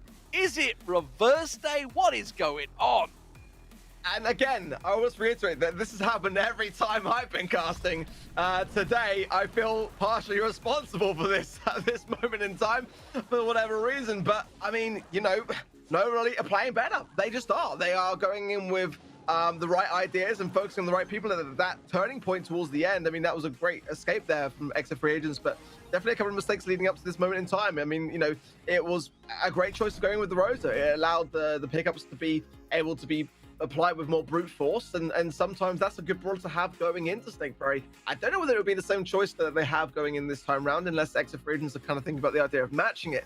Ideally, I mean, you've got to really utilize a lot of the psychic enhancer gadget from Tara to keep a clock on that Rosa, break open the map, use a bit more bow to break things open. I think that if EXO Free Agents can get the early lead, then that Rosa pick is going to be a deciding factor, but more in favor of EXO Free Agents. I love the tactical execution. They use the Rosa on the right-hand side. So John pushing up on the Rosa. He comes up the right, and they immediately turn their attention because they get wind of him. So everybody focuses, and it buys the bow all the time in the world, which I think was Andre maybe on the bow. Just completely one-on-one executing the other bow because they're so focused on, oh, this Rosa's chasing us. We've got to try and do something about it. So really love the execution, the changes for it. They're going to stick with the Rosa as well. They're sticking with both. Teams staying with the exact same composition, so we'll see how this plays off, whether John can execute it just as well as he did before. Well, the poll has ended in the stream chat, and 2/3 of you reckon that Free Agents are not going to reverse sweep today. That's a heavy scoreline. But again, they have done it before. It's just kind of interesting that there's 2/3 of people saying that they don't suspect it to happen, but some of an early break is very important. But look at the double black hole side from Melny, beautifully done. And John has got all the tankings to escape with those 4 stars and the blue one in hand. This is looking dire now for EXO Free Agents. Absolutely perfect execution once again from Noble Elite there. That everybody in the right position at the right time and picking up themselves a double. Now, Curse does come in, gets Andre down, so he makes it close right now. John's in a little bit of trouble. Has to back away from that one, and I do like the pressure that they're putting down. They have managed to work it. John's going to push in, uses his super to just block all that damage, comes through, brute forces his way into those stars, and now Andre and Whitey have to try and bout forward. There's the black hole coming out. Melny does the job, and Whitey goes down. 10-5, Noble Elite in control with 30 seconds to go. And you see that left-hand side that Sun broke was perfect for being in favor of EXO Free Agents, but now it's actually going to go against them as Melny's going to connect again with Whitey, following up with that black hole star power as well to place the pressure into Whitey, and finds... Oh my word, this is disgusting. It's just absolutely disgusting. Noble Elites are looking so good and are just locking this one down in every angle possible. Oh, there was 11 stars to be had, and if they can get John down, this could still be EXO Free Agents, but they have to find him. 5 seconds to go. You can see John just hiding in the corner there. The black hole comes down, gets onto Curse, and that is enough.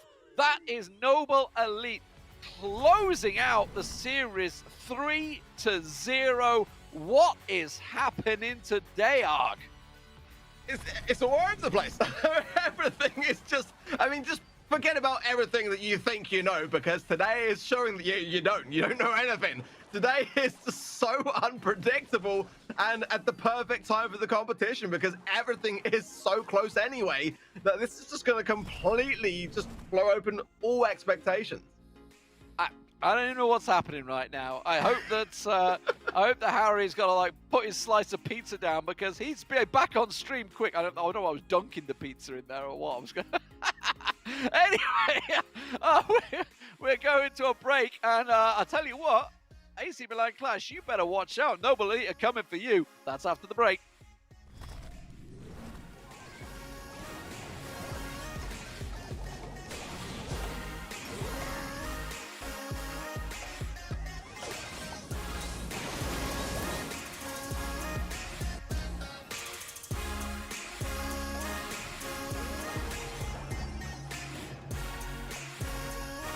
Tadamari, welcome to the ESL Mobile Challenge. Tell us a little bit about yourself and the rest of the team.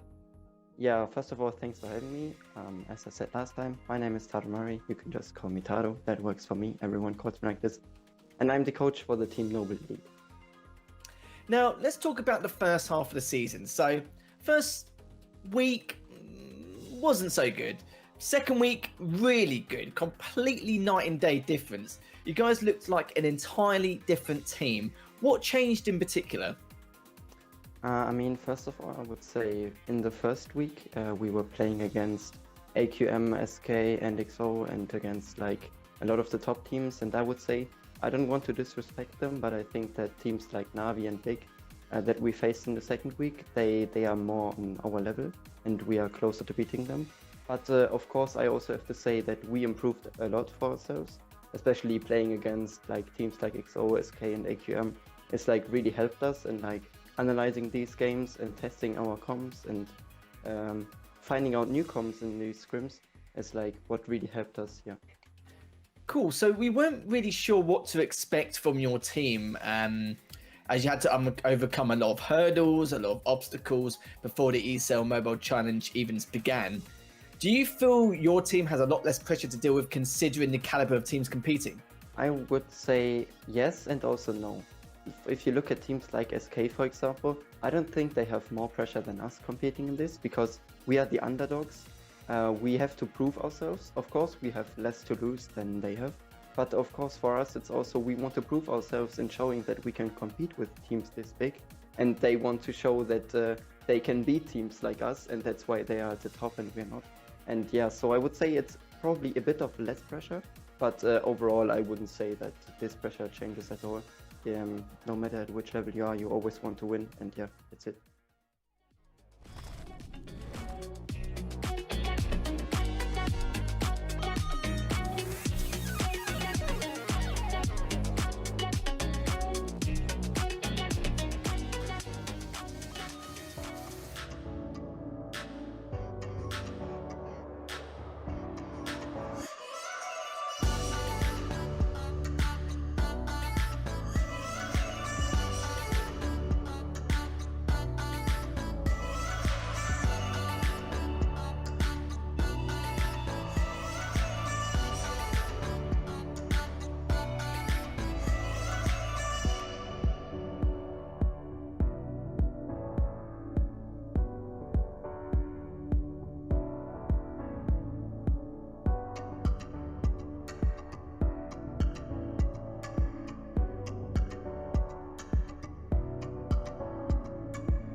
ESL Mobile Challenge is brought to you by DHL and Pay Safeguard.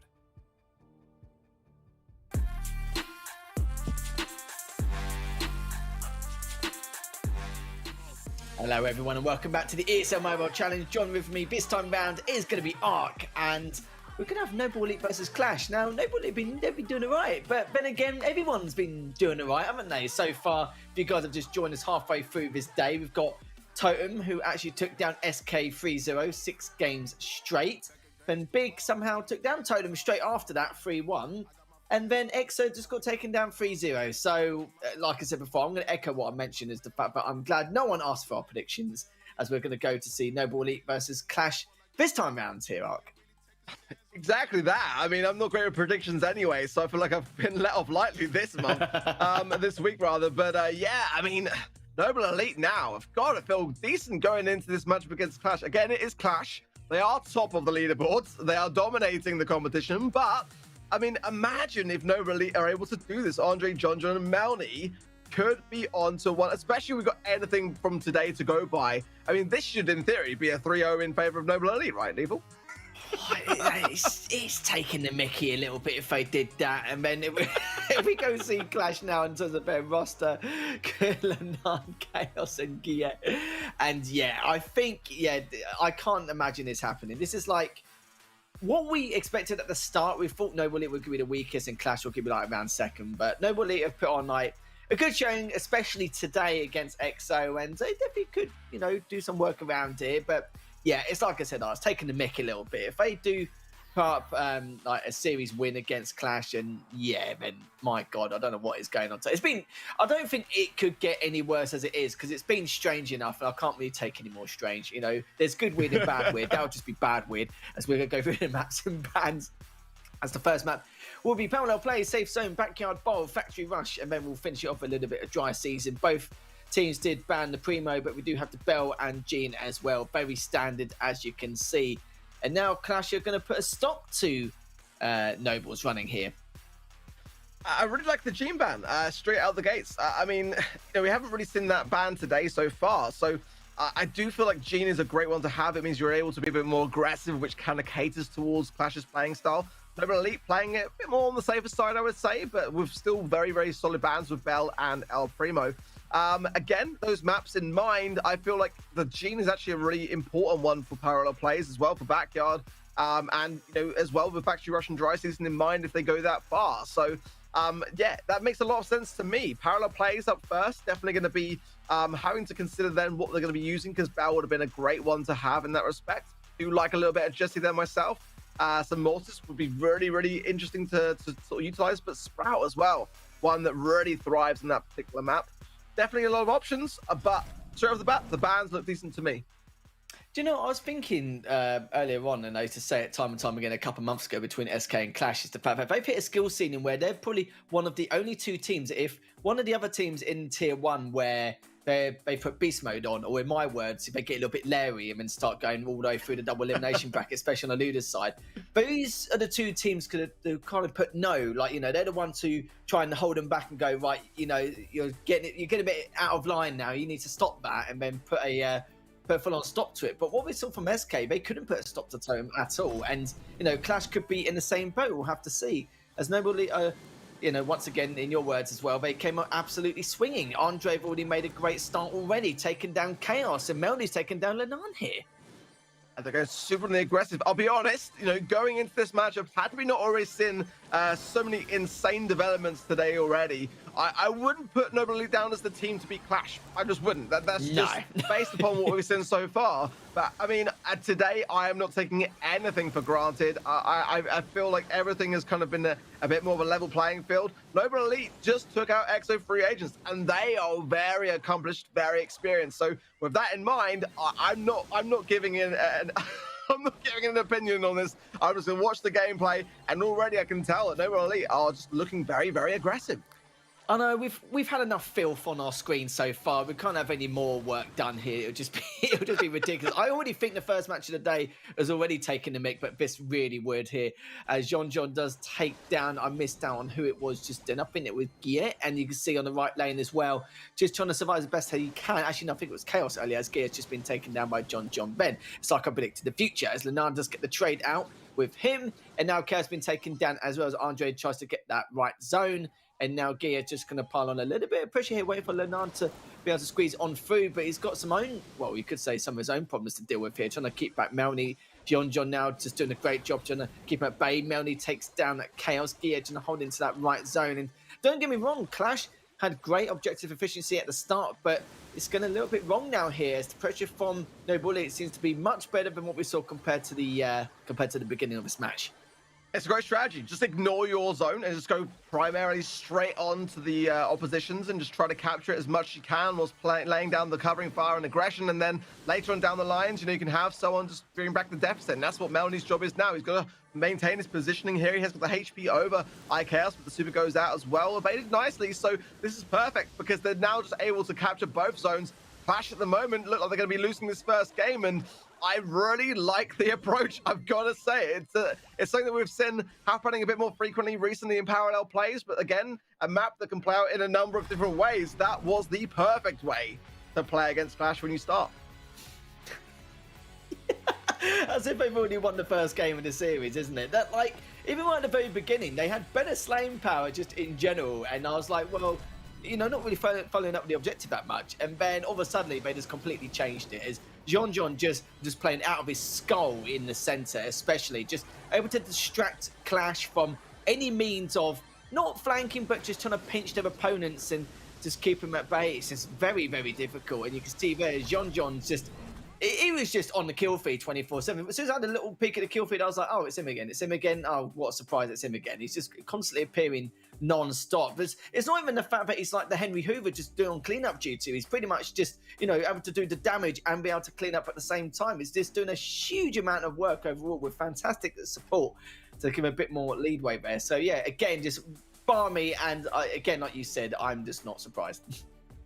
I mean, again, the perfect way to start, but Clash are a team that adapt. They change, they see an approach, and unless you're able to keep up to their pace to keep you guessing, then they might start to gain that momentum.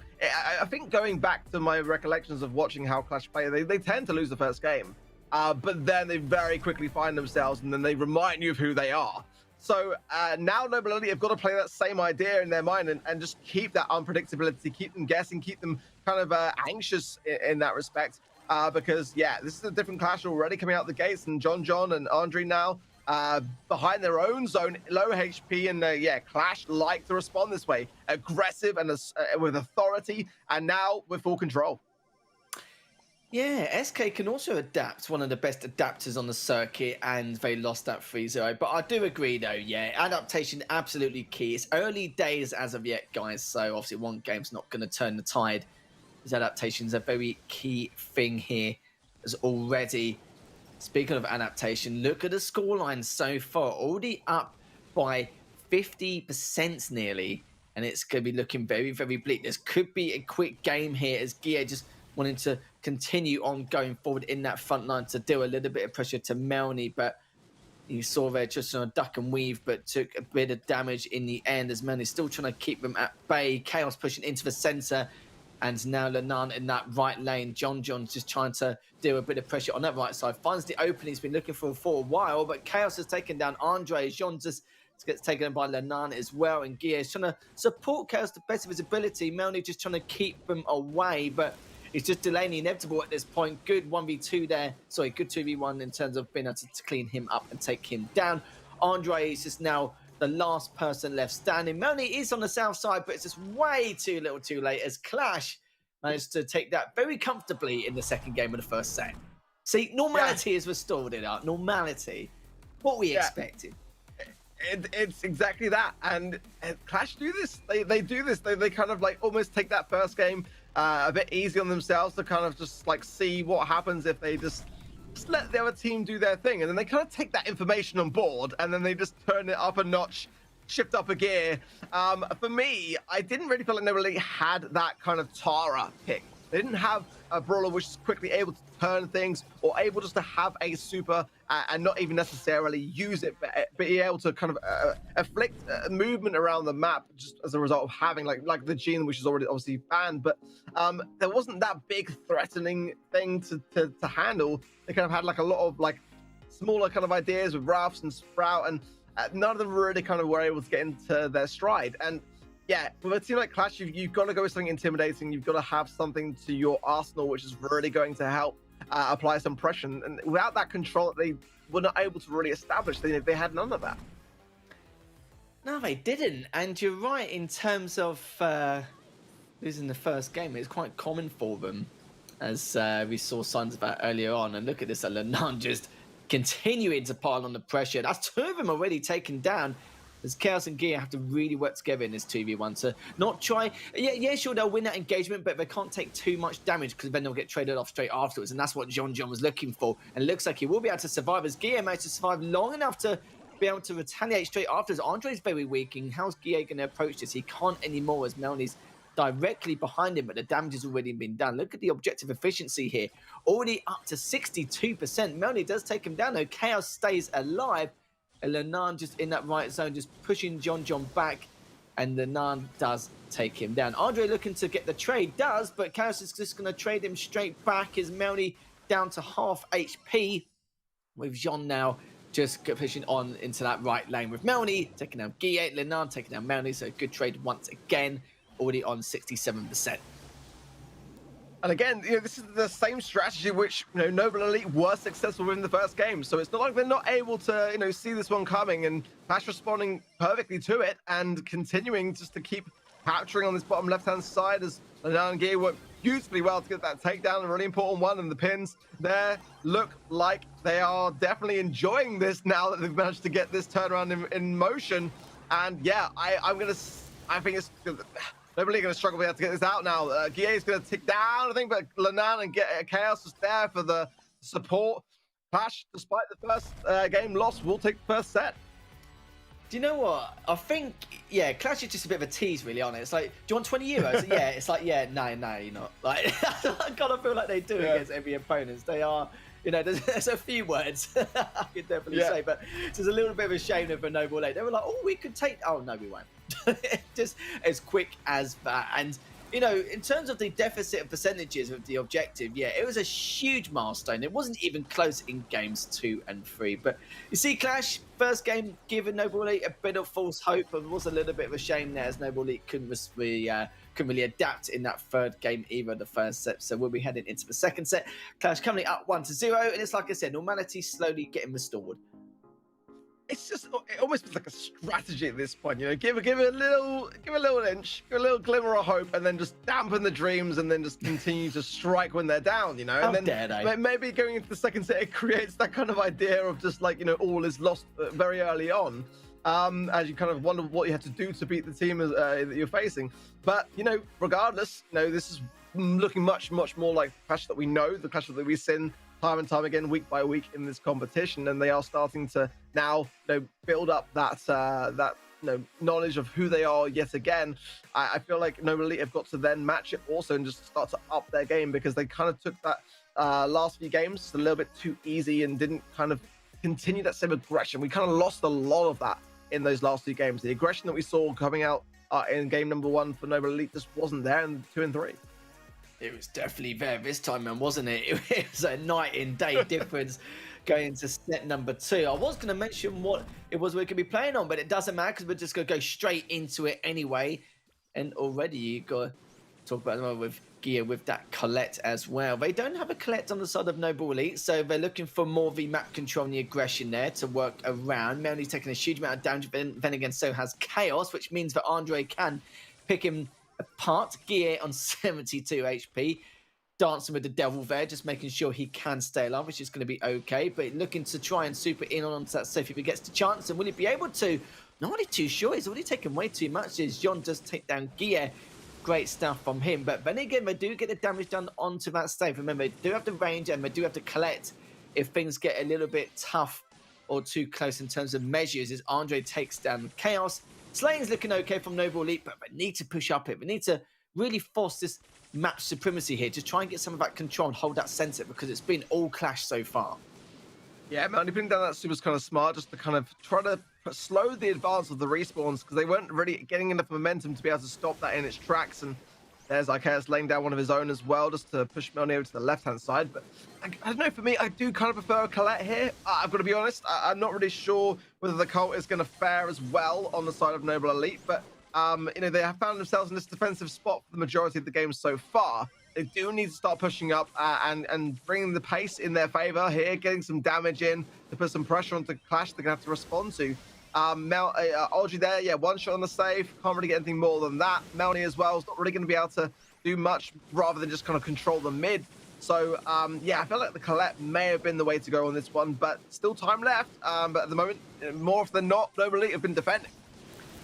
I think Noble Elite are going to need at least, at the bare minimum, 2 team wipes in the next 35 seconds. If they don't, that's going to be it. But from what we've seen so far, I don't think they can. Chaos still managed to do that much damage considering the HP he was on. And some people would say he's overstaying his welcome. I don't think so here. Just having that map presence there, just keeping him at bay. And if he gets taken down, he's got enough ammunition to start with anyway to body block that save. So it doesn't really matter too much. But 50 seconds left. That's the... almost, well, now it is the first team wipe, but it could be too little too late here. They need to push now. They can't dilly-dally about, as Melanie is going to push on up with Andre, but it's just way too little too late. Yeah, sure, fair enough. They did a good job being able to get back possession, but with just a few seconds remaining, it just doesn't give them any leadway towards the end, which is a bit of a shame. So Noble Elite will lose that first game of the set.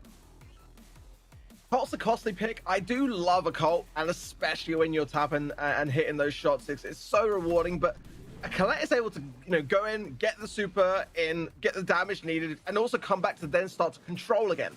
Whereas with Colt, you know, you've got to really land every single shot to be able to control. And at the same time, then, you know, against a team like Clash, they're going to be juking. They're going to be trying to make you miss intentionally, so to buy their time and continue that pressure. And I don't mind the Piper on defense. I think that against a team like Clash, it's probably better to bring in a Colette. It's probably better to kind of just play it a little bit safer and just gradually work your way up. Once you're in that mid position and you're able to cycle your supers, you're going to keep getting damage until you're able to eventually, you know, have the momentum go on the other side of things. But yeah, I don't know. I felt like the comps there just weren't quite, you know, gonna cut it against Clash. Yeah, Noble Elite's comp, you need to be very aggro with that comp. You can't be just sitting back like that. It just makes zero sense. And the worst bit was, I feel like they're actually outslaying Clash. They just couldn't really push up. There was a lot of hesitation. I don't know if there was a lot of caution behind it. Maybe they're a little bit skeptical in terms of the amount of information they have on their opponents on terms of their whereabouts. But looking at it now, it looks like Jeon's actually switched to that Colette, which was definitely required. And you definitely said that yourself. Okay, like it wasn't as essential compared to like before the patch, but still though, it is the go-to brawler, especially to try and inflict some damage onto that safe, especially on this map in particular. As you can see, it's already dropped down to 82% and still dwindling down even further. And once again, it's going to be, you know, the same tale here where Clash have the map control, but they've done a lot more objective efficiency, and look how much they're doing. It down to 43% already. And every time I speak or even mention the percentage, it's just dropping down more and more and more. As Ark, I may not even give you a chance here to even be able to speak, but it looks like I will, because it's finally stopped at 15%. Clash bringing in Penny is honestly, I mean, more on the ball here. I mean, it's an obvious thing that they've got to prioritize that tower, and they just haven't done it at all. Like, I don't think Penny's the strongest pick, but if left untouched, it can just make games like this look so easy. You've got to pay attention to it. You got to surge. You can teleport through the wall. You can prioritize your shots. Even if you go down, you're going to save yourself a good solid 50% of your safe going down, but they just left it. And then that's the thing with Penny's turret. It overwhelms you. I don't think she's the best solid pick. I'm surprised that Clash even played it, to be completely honest. But you see there, just like as soon as that went down, all of the Elite were down, but no one went to try to prioritize it. And Melanie was the person for me that had to. Well, you know, a team has made an impact or dominating performance in the game when you don't even get the chance to give your co-caster to speak. That's when you know it's good. That's when you know you've made the difference here. As I almost didn't at one point. It dropped to 15% in the end, but let's be honest. Yeah, exactly. so quick. Yeah, exactly. So literally, it only took like what, one Collect Super and a sprinkle of damage here and there, and that's about it. All done. All said and done pretty much. So looks like, again, Clash up 2-0. Going into the third set, and I am going to update you guys to find out exactly what we're going to be playing on, as I don't know which screen it is going to be, and I'm pretty sure you might not either, as you might actually find it before I do. No, you will not. I've actually found it. It is going to be on, it's going to be Backyard Ball. It's going to be some Brawl Ball here. Yeah, Backyard. I love this map. It's a real classic. A lot of long ranges. Ultimately, with Bell being banned, that's probably for me the biggest one. Primo as well for the pressure. But ultimately, I like this from Clash, bringing out the buzz. If they can really, get up close and personal and keep Noble Elite on the back foot. But look at John dashing through. Lenar's not be able to stop that. That is a really, really good start for Noble Elite. And yeah, Clash gonna have to be really much more careful to make sure they got their battens, locked down on the right and left-hand side here, because that was a bit of a mistake. It certainly was. This is one of their strongest modes as well. Gia trying to stay alive, but Chaos does have the Poco. So if he needs to help his teammates continue piling on that pressure with any kind of assertion or any kind of offensive manner, then he's going to be okay with that. As I say that, Chaos gets taken down and Lanai gets taken down. That's going to be a team wipe here, funny enough, Ark. And do you know what? They can't slide it in just yet, but one more team wipe is definitely going to do it. And especially with the 8-bit super as well, just continuing to inflict so much more. Melny's already taken down Lanai. Melny could push up here, but he can't because he's currently blocked off as they're just going to continue to pile on the pressure. And I like this as well. As you saw, Andre was delaying that one initial kill just so that it can delay the respawn as well for one of the players on the side of AC Milan Clash. But Lenar's got the ball in a moment, just in that right lane. John just prepping for this next attack as he does take down Guille, and Lenan and Chaos having to try and catch up onto him. But look at this. He doesn't want to make the same mistake twice. Just going back on the defense as he takes down Melny. Well, that was a cracking save, honestly, from Lenan under pressure. This is the thing that Clash have got to be way more careful about, is just making sure that on the defensive, they've got all bodies in bound. And Game, they missed the super as well earlier on, which is why nobody were able to get that push. So they've really got to start cycling those buzz supers. There's one, and there's a stun there as well. We're close to super. Now, I don't know whether he wasted that one again, but if he did, that's a really bad thing to waste 2 in 1 game. I don't think he did that time round, but it was very, very close. He still got it. But he's got to be very careful, because having played Buzz, I know what it is like. And Buzz has got some great abilities, but he's also got a lot of weaknesses. But cycling nicely there with the gadget as well, but not able to connect and goes down. Noble Elite for me have got a decent comp, and with 10 seconds left, I don't see how Clash can be able to turn this one back. Yeah, I don't know either. I think it's going to be too much now, and he's just literally just holding it for dear life. And it's been blocked off at the exact same time. There's nothing they can do. As Noble Elite come back. That's their second win so far in this series, but they haven't got any sets to their name yet. This could be a first, but you've got to remember, though, this is one of Clash's strengths overall, isn't it? Don't be surprised if a comeback is initiated here. I feel like you can't really run Buzz and Mortis. I mean, they're both like such close range brawlers, and the Poco, I mean, I didn't really see too much healing from it, to be completely honest. Same. I feel like you've got to really have something more to blend that kind of idea together. I mean, you saw how well Lenan did there, just to even get the ball and prevent it from going into the 3 versus 1 there. But, with 2 brawlers that really don't do anything unless you're right next to your opposition, they're going to struggle. They need to have some range there. They need to have something to blend it, maybe a max or something, which they do like to play. But it just wasn't working. Buzz, for me, does work here, especially if you get yourself into that aggressive position where you can just kind of sit there and wait for your super to earn itself. You're going to really struggle on defense, but it just wasn't working out for Clash. Not only that, but it would struggle in overtime as well. In talking about that composition, absolutely is already they're gone. They're gone. They're off the server. Already been cleaned up straight off the bat here, Ark, and now just trying to survive for dear life once again. As already they're taking a fair amount of damage and have to push even further back now. But it's not going to stop the fact that Melny is still in range. As John takes down Guille, Andre takes down Chaos, and surely this is the first goal, as they're going to try and pass it in, dribble it in there just to be safe rather than sorry, as Andre gets the first goal. I just don't understand how after the first matchup, and they're going to stay stubborn to this comp. I just don't see how, unless they make something miraculous happen. I mean, we know what Lang can do with the Mortis, cycling really nice and giving a bit of an opportunity or a window there for Clash. The stun there does not really connect from Guille. That's going to deflate the push. I mean, ultimately, you've got to utilize that super from Buzz. I mean, it may have been a gadget. Pop, there's no real way of telling whether it was built off the back of the radius and earning the super, which does have the stun mechanic. The gadget will obviously just kind of come up as a super, and then it won't give you any stun mechanic.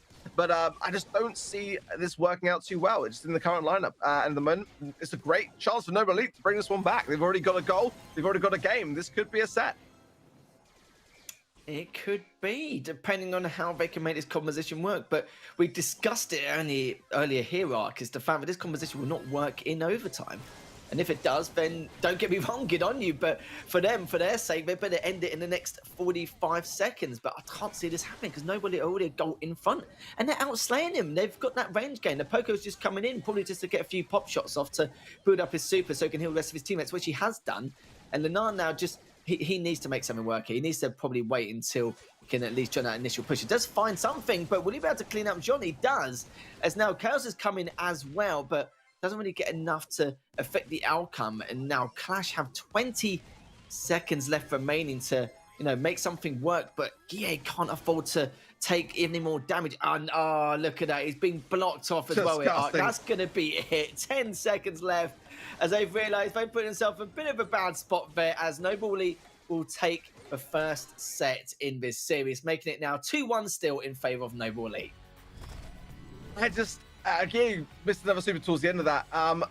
Just didn't really feel like he'd got really to grasp with Buzz. We saw how well that particular brawler played earlier on today by Reply Totem that can absolutely wreak havoc.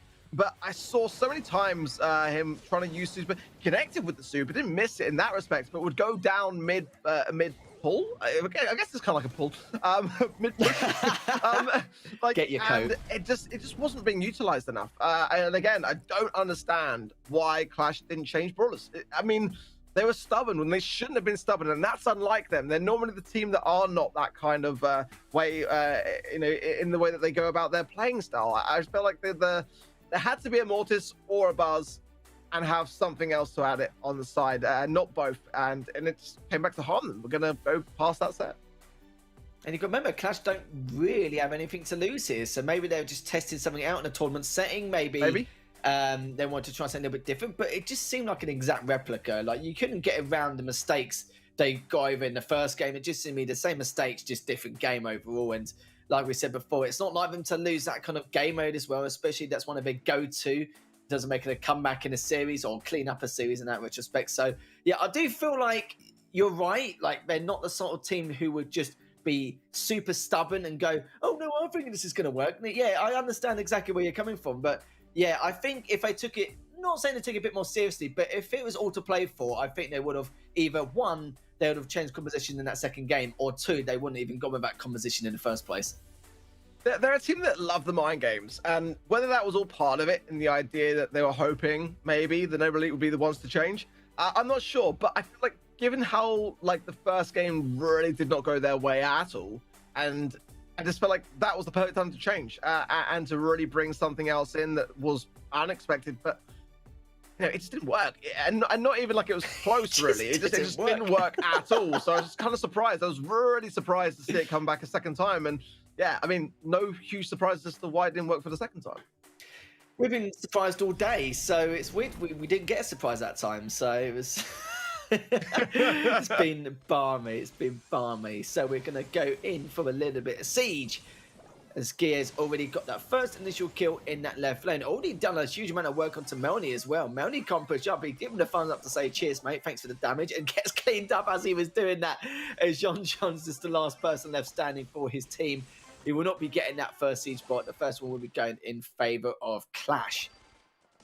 Got to say, I love the culprit coming out the gates from Lenan. That to me is smart, because what it says is that the Lu's not going to be as strong on defense.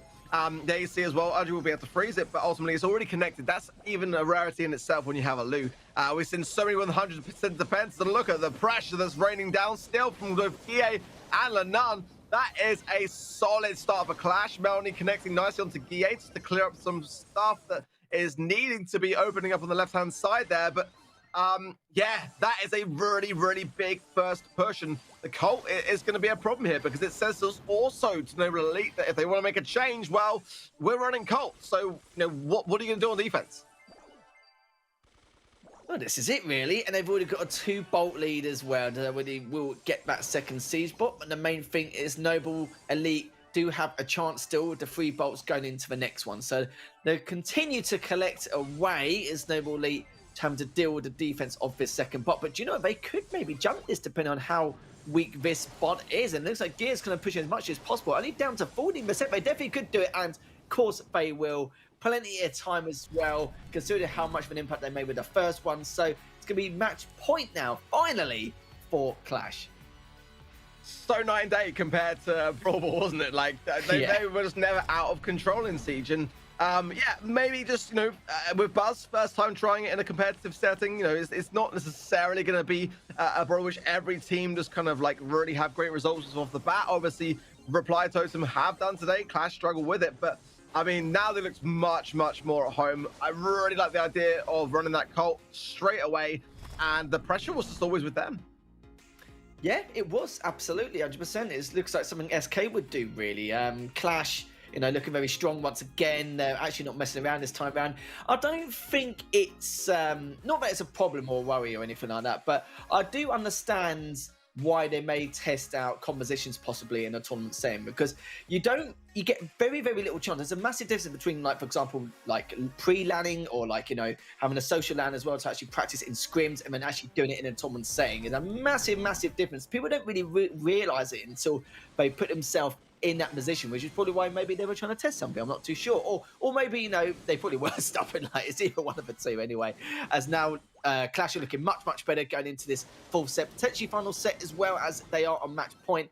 But Noble Elite, well, we've got the first 2 kills, and John's just dancing with Guy at the moment in that right lane, as Andre and Melanie might want to join in that, as it doesn't really matter, as the siege is tied just barely, as now Noble Elite do have I was going to say a 1-bolt lead, but it's already tied up once again as Gear does take down one. Melnie's taking a fair amount of damage as Gear just dancing around once again and inflicting a lot of damage onto Melnie. And they have full map control once again, just like in that first game. Yeah, dropping pins like it's hot. I like the Brock pick. I mean, it's not necessarily the go-to for this region, but I kind of feel like a lot of people were watching North America over the weekend, and maybe as a result of that now, kind of starting to consider it more as a possibility. It is one here that ultimately will break the wall with the Rocket Fuel or the Rocket Rain, whatever one you prefer. And again, to take away the effectiveness of Lou on defense. So I'm still not fully convinced on it. I feel like it's not going to be meta, but it's definitely now an option, which obviously, you know, European teams will start to consider. I just don't know how well it's going to do on defense here. And already there's takedown. It's going to leave just John and Andre to defend this alone. And Clash can just kind of sit back and keep that mid-control. Yeah, do you know what? Why not? Why not? Yeah. The problem is Noble Elite, they do have 8 bolts. Clash can bring this back, absolutely. Should be about 10 bolts available for them to pick on up. But they have to be extremely cautious. They can't really give him a chance, as John has already picked up one. They didn't actually take him down after he collected it. And now it's going to be a 2v1 as Andre and John just trying to take down Chaos. Chaos has to stay alive here. But yeah, sure, they won't get the bot, but they need to cushion the blow as best as possible. And they haven't really. As you can see, 13 bolts in favor of Noble Elite. And as you know, this will be the final bot coming down. Sorry, going up, shall we say, north towards Clash. As Andre does take down one, takes down 2 in the end. And this is going to be it pretty much. Depending on how good the defense is from Clash, is already John takes down Chaos. But yeah, the percentage has already dipped way, way too much, as they will have to buy next time round, as they do tight things up in this set here, Ark. Again, Clash just felt a little bit relaxed. Again, like we almost reminiscent of that Brawl matchup that we saw. I don't know, like, they need to take it seriously to make sure that they tie this one up ultimately, because yeah, they want to just end strong, you know. And I felt like they just gave away a few too many bolts in the early start of here, and the Brock was troublesome. I mean, ultimately, I understand, you know, why Noble Elite did choose that particular brawler. I personally prefer the Colt, and I think that also with Colt, you can combine Bow and really inflict a lot of defensive damage if Belle isn't banned, which of course in this instance she is. But yeah, it's one that I've not seen yet occur in Factory Rush. So it's kind of like an interesting one to see how Brock might be coming back in a little bit. But I think, again, a lot of people are just taking ideas from other regions and trying to apply it to see where it might stick. But yeah, I mean, Clash, again, are a match point. They want to get this wrapped up, and that just wasn't the way to do it. Yeah, I know, it's mad that Noble Elite can still pile on that much pressure. I'm just a little bit surprised. Okay, they had a 7-bolt lead going into the final bot, but again, they had a very good setup. It's just the counter attack was even better, and I don't think they were prepared to decide what lane or how Noble Elite were going to push from. Because you remember, it's a very large map, and it's very difficult because you've got to keep yourself spread out in terms of your setup in order to find out where they're going to go, because you've got to find out the information. But by then, it was just way too little too late, and managed to wolf pack it onto that right side. And you can see already some great plays already from Noble Elite. Chaos does manage to clean up John there in that right lane. It's very back and forth, but Noble Elite will get this first bot. And even though they won't get much damage with it, or or maybe any at all, at least it can give them back map control and get set up here. But they've got to have a lot of awareness. They've got to keep close tabs and get as much info as possible as to where they're going to be coming from. Because you can see already in that left lane, Gear is going to be pushing behind John. John's not going to realise, but he will do now. Can he win in that duel in that left lane? It looks like they've both backed off, as John's just edging him ever so slightly in HP. They're both trying to take each other down, as Guille will win that engagement. Andre is super weak in the centre, and that's going to be map control once again for Clash. And 2 bolts in the middle as well. MENA were trying to defend them. Guille trying to just dance around it. Still a bullet there from Lenan to open up the mid. It didn't actually connect with the entirety of the mid, though, so the bot will still get stuck along the way. It's going to be a defense needed from Noble Elite, and Lenan's going to have to, take 2 on that one. Didn't do what he wanted to, but now redirecting it in very nicely and also getting the damage for good measure. Clash is not really able to take down John fast enough to get behind now, though. But there's the difference. Damage was very, very good regardless. But I feel like they actually could have done a 1 push there had they been able to get a few takedowns faster. They certainly could, but Noble Elite, they need these bolts, but they're just getting outslayed. Chaos gets 1, Gear gets Yon, and that's going to be a full-on team wipe. And the 10 AAEs are coming in, Arc, just to confirm, but Clash will be taking this set as well as the series.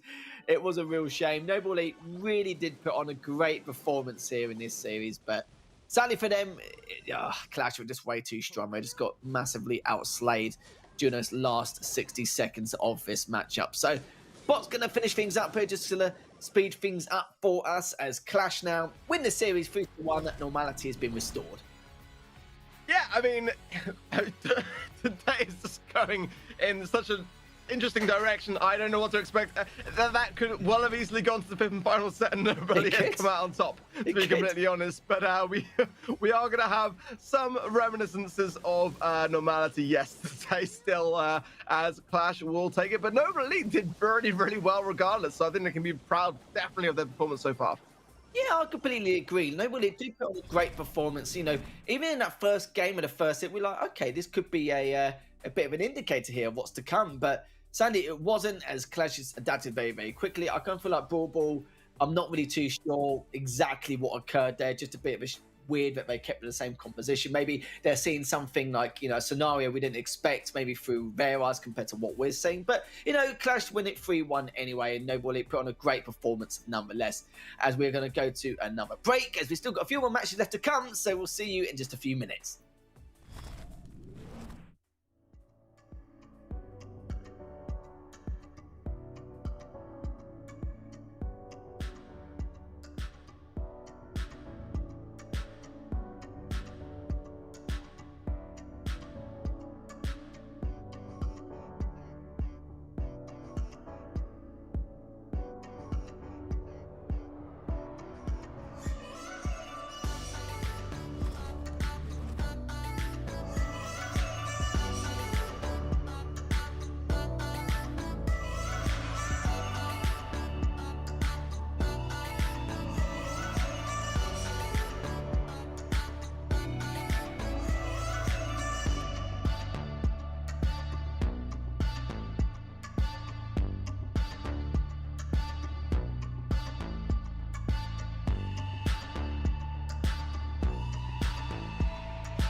ESL Mobile Challenge is brought to you by DHL and Pay Safeguard.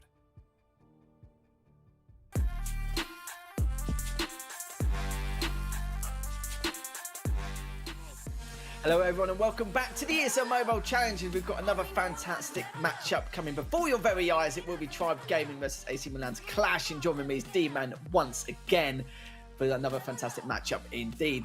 And I really believe they've got a substitute coming in this time round. I think Trav might be competing in this time. I'm not sure if it's this match or the next match or both. I'm not really too sure 100%. But if he does come in, it'll be nice to see his face once again, you know, de-rusting, clean up the cobwebs, see what he can do. Yeah, from what I've just been told by Ark is we don't know if he's playing the first or second game. He will be coming in at some point. And from what I'm told, he's actually not replacing KC. I don't know. But I see he is on, obviously, the screen there. We'll see. Because Tom was busy for the first game. So we will find out when the game gets underway in a moment. But obviously, Trav coming in, you know him as a commentator. He's commentated on a bunch of stuff. Obviously, the Navi stuff, as well as the qualifiers for the monthlies that were taking part recently. And for Clash, well, we know them, guys. There's a stream full of Clash fans right now. And LNA, Chaos, and GA. Well, we just saw them, obviously, a moment ago. Were very, very strong. But as you guys were just talking about off air, it's like, did they feel like they kind of turned it on when they needed to? This time, though, they're against Tribe, so they may well just go full ham. I don't know. Yeah, I don't feel like Clash showed their true form. They might do this time round. I know there's a rivalry between both teams, and it's like I said before, will Trav be in this one or the next one? We're not really too sure, so we'll confirm once we go into the game. But yeah, it was quite fun casting Trav, actually. Last time I cast him was, I believe it must have been a couple of months ago. It was in a team called Bojo's Barmy Army. I'll never forget that, as I even didn't really do too bad in all fairness. The name that sinks in, right? Yeah, exactly. With like, I think it was with Atkins and Carroll or one other player. I can't remember from the top of my head, but I don't know why. But I just remember that team in particular because it was a joy to watch, really. And they actually didn't do too bad, even in all fairness. But sadly, they had a bad group at one of the stages in that competition. But going back in this one anyway, they all know each other anyway. I'm sure there's going to be good chemistry. They're just going to do the best that they can in terms of going into this matchup. And like we already said before, there's still a bit of a rivalry. Tribes still have a lot to go to even try and qualify for top 4. Not too sure if they can really, but they'll do the best they can nonetheless, as we will be going into Bot Job, Hard Rock, Mind Split, Purple Paradise, haha, and Sneaky Fields. And I'm going to let you take the bans here. D-Man, you've already noticed something already, haven't you? We got a buzz ban at last. I mean, I was obviously really strong in the first series, but hasn't been too present in the latter ones. But obviously on day one, or certainly day one for us, obviously allowed in the tournament now. Double Primo and of course the Gene in there as well, which is kind of the standard. But yeah, so coming in, that does mean Bell's available. Obviously Bell's been a hotly contested ban over recent weeks. Safe to say, pretty much all the way through, in fact, the entirety of ESL Mobile Challenge. So interesting to see. Obviously, maybe they just watched how well it was used earlier on, or maybe, I mean, we didn't just see too much from Clash with the Bell, so it does surprise me that ban's come through. Yeah, it's we thought we'd see it a little bit earlier, but going into the 5th match of the day, we didn't expect it to be this late. We expect it to be like the 1st or 2nd, really, and that Purple Paradise is going to be a bit of a doozy. And I was going to say, I don't think Clash want to take it into a set number 4. They'll be looking to 3 overs, which potentially they could, considering the circumstance of what Tribe are going through at the moment. And it's going to be very hard to pick exactly what could happen because, you know, some teams, when they have a sub or lineup changes or anything like that, they go through a period where they could do really well or really bad. And, you know, I do feel like it's, when you bring a substitute in, you shouldn't really go through any strategies or anything like that. And not normally, I would normally say, like, if I was at RGL, I'd be like, you do your thing and we'll just work around you, or we'll just work around and improvise as we go on forward. Because if it's only going to be a brief matter where it's only for 1 match, 2 matches a week, or however long, but there's no point going into too much detail, because as you're trying to go and execute that strategy, you're going to hesitate a lot because you've got to put a lot more time into it because it's not natural to you in terms of your pace or your tempo. So normally you just let them do their thing, work around it, or just all do your thing and then just improvise from the get-go. Pretty much run and gun kind of attitude. And something like that could work against the likes of Clash. Yeah, I think if I remember rightly, last time these guys faced each other, certainly in it's bot drop, isn't it? We're starting on. I'm pretty sure they played that last time as well. I'd have to double check my notes, but I do seem to remember they allow Tribe to basically get the bolt advantage, get the first 2 sieges in, and then always make sure they got the last siege and always come back strong in that final siege. And that tends to be what Clash will do, but we'll see whether they decide to just take full control now. Maybe they're in a hurry, who knows? You know, Spain are playing, so maybe they're in a hurry. It's true. It's true. They could be. I wouldn't be surprised if they were, but they might also want to be, you know, the fact that they want to avoid Purple Paradise as the full set. That could be another indicator. That's true. That's true. They're Yeah. not bad at it, but you know what it's like. It's such a coin flip. Like if you get one bad composition or, you know, one small margin of error, you could say it's very hard to recuperate. There's no like flanking options. There's no like any kind of a jump scare situations where you can catch your opponents off guard and any kind of crevice or bushes or anything like that. It's just very, very tough. It's just, you know, just straight up all aim really, pretty much, and not really too much of a brain depending on the circumstances. The biggest part for me, certainly coming into this, is that Tribe have to win, and Clash, they can do anything. Yeah, they can do what they like. They're 10-0-1 at the top of the table. They're through. That's it. They're in. They're in the top 4. And they're going to be the top seed at the moment. Granted, they could lose that top 3 spot, but SK behind them are 9-0-3 now because they've dropped another game today. So there's a strong chance that, you know, Clash, as you almost pointed out in the last game, they were kind of like, you know, just going through the motion, which is dangerous because, you know, you can get a little bit too overconfident in that sort of style and just go through the motions and not take opponents seriously. They could get to the finals next week, I believe, and they could find themselves in a real sticky situation because they've obviously took the foot off the gas, essentially. It's very dangerous when you take the foot off the gas, but for Tribe, this is a must-win game. If they want to be there in the finals, and that's a big if, because they're 3-0-7, and they are chasing 6-0-7, and they only have 4 games, so they have to win. It's as simple as that. They have to win every single game. If they don't win this game, they're not going to be in the finals. Yeah, it's pretty much set in stone now, isn't it? Yeah, I completely understand from your point of view, and it's like you said already, Clash really don't have anything to lose apart from whether they want them in the competition to continue or not. You know, it's not like they've got nothing to gain or nothing to lose, but I feel like they've got, you know, a little bit to gain in terms of just keep them away from the competition, like you've already said. But again, it's like, who do they want? Do they want Tribe to continue in? Do they, you know, would it give the opportunities to keep Totem, reply Totem out from what we've seen so far? There's a lot of indicators to it and lots of to think about. But because of the rivalry that these two teams have, it might be just more of a pride thing as well, just overall. Yeah, absolutely. I think the banter will be quite healthy between the two. We know that certainly Spen and Tom will bring it, and obviously throwing Trav in the mix. I'm sure he's going to bring a bit. I've seen him in chat a fair amount already, so he's very much keeping himself out and about. Should probably be focusing on the game because we'd like to get started as much as everyone in chat loves to see us. We like to see the game, so hopefully they'll be getting ready to go in just a few moments to see what is coming up there. But what are they going to bring to the table? We've talked about, obviously, the fact that Siege is always, not Siege, brain fart. We are starting at Siege. I was right the first time. Siege is going to be,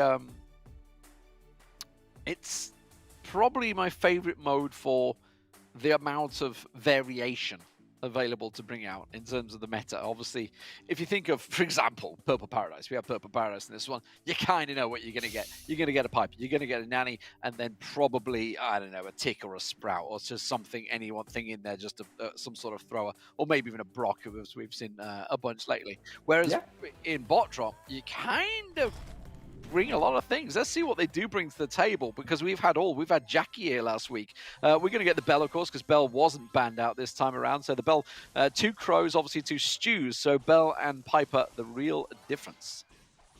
Yeah, seem to go with the Stu, Crow and Piper there. Spender's trying to get a few pop shots off with that Piper. You can see Clash already with the early bolt lead.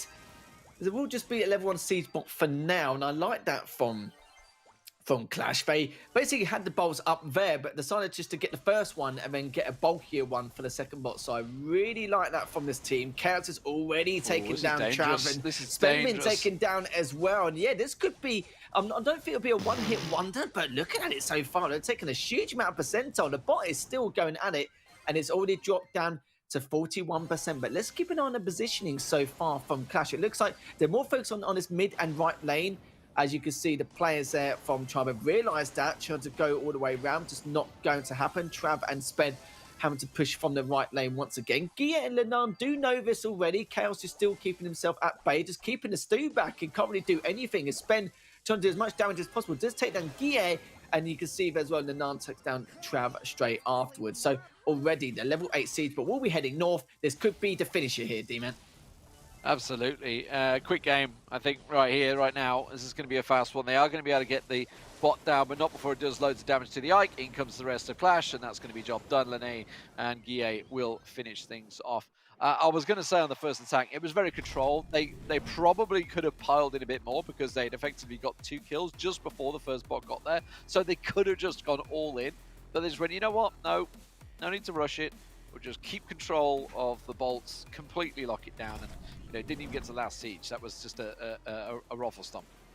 Yeah, it's like they had a little life-saving fun there. It's like, we'll just use a 1 bolt for now because they've got none, and then we'll save it for the second one. That's perfectly fine. And it worked. A massive deal. It's a very easy thing to be able to execute. The only problem is you have to be very, very offensive to not let them get any bolts, or, have the 1 bolt lead and leave the bolts just laying around in that case, just to make sure you can get the second one. So that was very well planned out. Good start strategy as well in terms of their slaying ability once again, and, how the map control be able to execute it as well. Like, normally you see when they're set up defensively in the center, getting ready for this next push, normally they're quite well spread out, and it gives kind of like a little bit of Tribe a chance to be able to make the push one side, take out the one key player who's a bit too spread out, and be able to make it a numbers advantage from there. But they were still quite close, still quite near there, and they had enough information to make sure they can keep Tribe back. We'll see if it's going to happen a second time round, as we know Clash 4, normally losing the first game and then heavily adapting this time round. This time we actually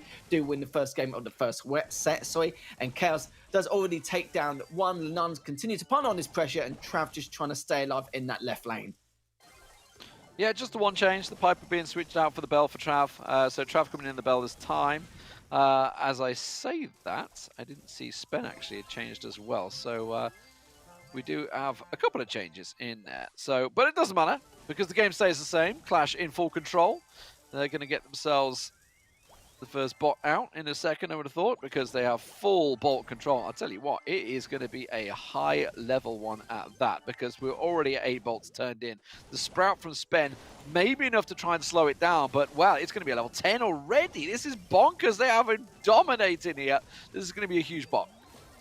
Yeah, I'm not too surprised at the same time. This is madness. Yeah, you got to remember Tribe are missing 2 players, so it's going to be a huge detriment for them. It's like I said, it could be a bit of a honeymoon period. It could either do really well, or it could be the complete opposite end. And it seems like it is becoming the opposite end of the spectrum. Is now a level 12 siege bot is going towards the side of Tribe Gaming, and this could be the final blow here potentially. But then again, Trav does tend down Lenan, so we'll give him a little bit of a helping hand here as continue to push on forward. Doesn't really do a huge amount. In all fairness, that was a good defense from Tribe, considering what had to put themselves through.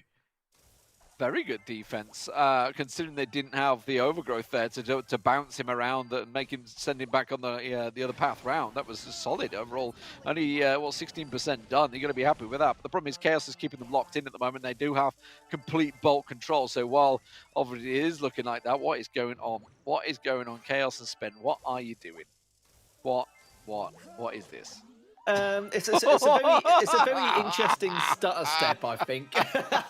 Oh, what is this? I've seen some stutter steps in my time, but it looks like they're all having a dance, all getting a little bit merry, not getting Larry at all. And it seems like this is the well, it's like we've had a lot of strange series. We've seen some massive upsets, and we've never seen 2 teams dancing to the devil in Pearl Moonlight in the South Side. So we're gonna let them crack on with that, as Clash have won the first set 1-0 in a very, very peculiar ending. It's a different tribe to what you just saw in the monthlies, that's for sure. Obviously a different tribe. They are up against Clash, who are obviously a phenomenal team, and that's about all I can say about that game. Yeah, I'm going to completely agree with you. It doesn't really too much to say. Just, a few nice in sync spring jumps from both teams on the exact same springs. That's literally about it. But we're not going to dissect it too much. I just feel like, Tribe putting some effort in, and then I realised after the second half of that game, they're just like, yeah, we were in deep doo-doo here, I feel like, D-Man. So now we're going to go into the second set now. We're going to find out if Tribe can do anything more at this point, because it did look like they were struggling a fair bit there. You saw the very start, some great examples of it, but we'll be going on to Hard Rock Mine for a bit of gem grab. Yeah, and just to answer one question I saw in chat, and I'm not speaking as a person from ESL because I don't 100% know the rules, but I've got a good idea of why the rule stands. Obviously, a lot of thing about trade, and obviously, we can't play in ESL, and there's a good reason for that. It's called law. It's not ESL, it's the law. You cannot pay someone prize money at the start of a tournament when they're under 16 years of age. It's called law. It's ESL don't make the rule up. It's a law in the world. It's like, I'm sorry, we can't pay minors money. It's like, yeah, it's a thing. It's an actual thing. And it's like, as much as I love it because I absolutely love young players coming through and doing really well. The fact is, the law's the law, and we can't change that.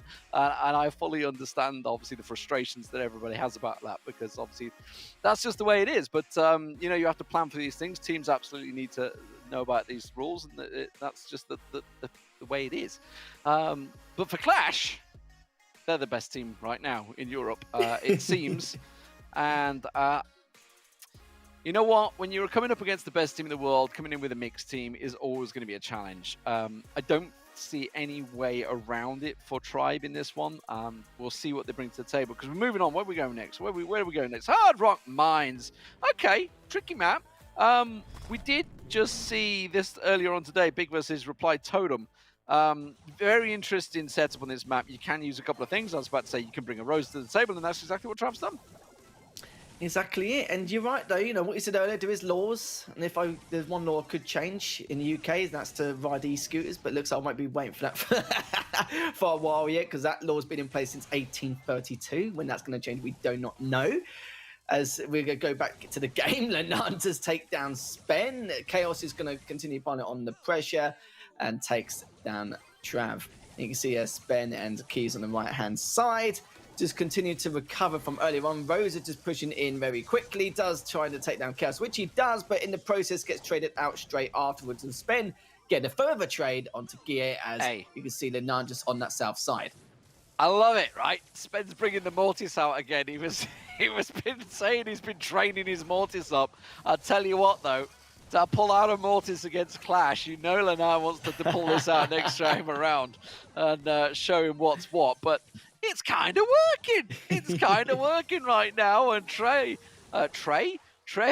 giving him a few new names, is doing all right. He's doing all right at the moment. But KC holding those gems on the max, zipping in and out, going to get himself his 7th. This is looking good for Tribe. Spenny's causing himself a nuisance on that back line.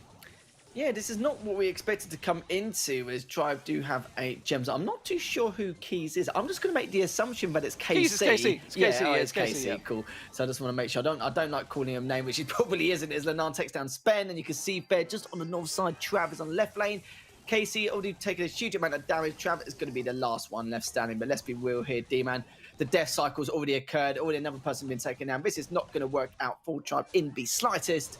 And they will take the first game of set number 2. Ooh, the overgrowth comes out. They're going to try and chase him, but it's just a little too late.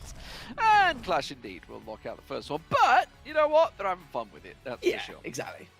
Exactly, yeah, 100%. They're just having a bit of a giggle, bit of banter with it, which I can understand. It's perfectly fine. It's going to be a real struggle for him, because you've got, 2 of the players who aren't around. It is tough. 1, it's fine, you can work around it. 2, it's not so fine. It's it can turn a little bit one-sided. But they're not annoyed. They're not angry. They're not being sore losers or anything like that. But they're just literally just having a bit of fun and just trying to do the best they can in this series. I do question why Casey came forward there. Like he had. I think he came to get the south side gem, which just wasn't safe. Which is obviously when he got picked off, and that was the gems going over the trade. Because they actually had the gem lead up until that point. You know, they were looking pretty good. I just wonder what Clash are going to do, whether they're going to change things around here. And just, I have a strong feeling he's going to bring Mortis to the table. Just say, all right, you're going to bring Mortis out on us. I'll bring Mortis to you. We could be seeing a double Mortis here. I like it. I'm intrigued to see what they can bring to the table. Same. I don't know what else they're going to bring now. It's just at this point they've been so random in these last 3 games. It could be any composition now. So yeah, we'll have to see how things go. Sorry, go. Was it this map earlier on? Yeah, we had the 8-bit 8-bit Rico. That was it. Earlier on today, which actually works really well on this map setup. We'll see what they changed it to. Okay, let's have a look. Let's have a look at it. Oh, he doesn't bring the Mortis. He does bring the Rico. So it's the Chaos on the Rico and the Tara coming out for Guille. Yeah, we saw the Piper already taken down. That was KC trying to come out swinging, but Guille put a stop to that, and he got 3 of the members just trying to take down Trav. Trav, poor guy, man, trapped in that left lane, but Spen's going to come from behind and see if he can do any additional damage, which he will not.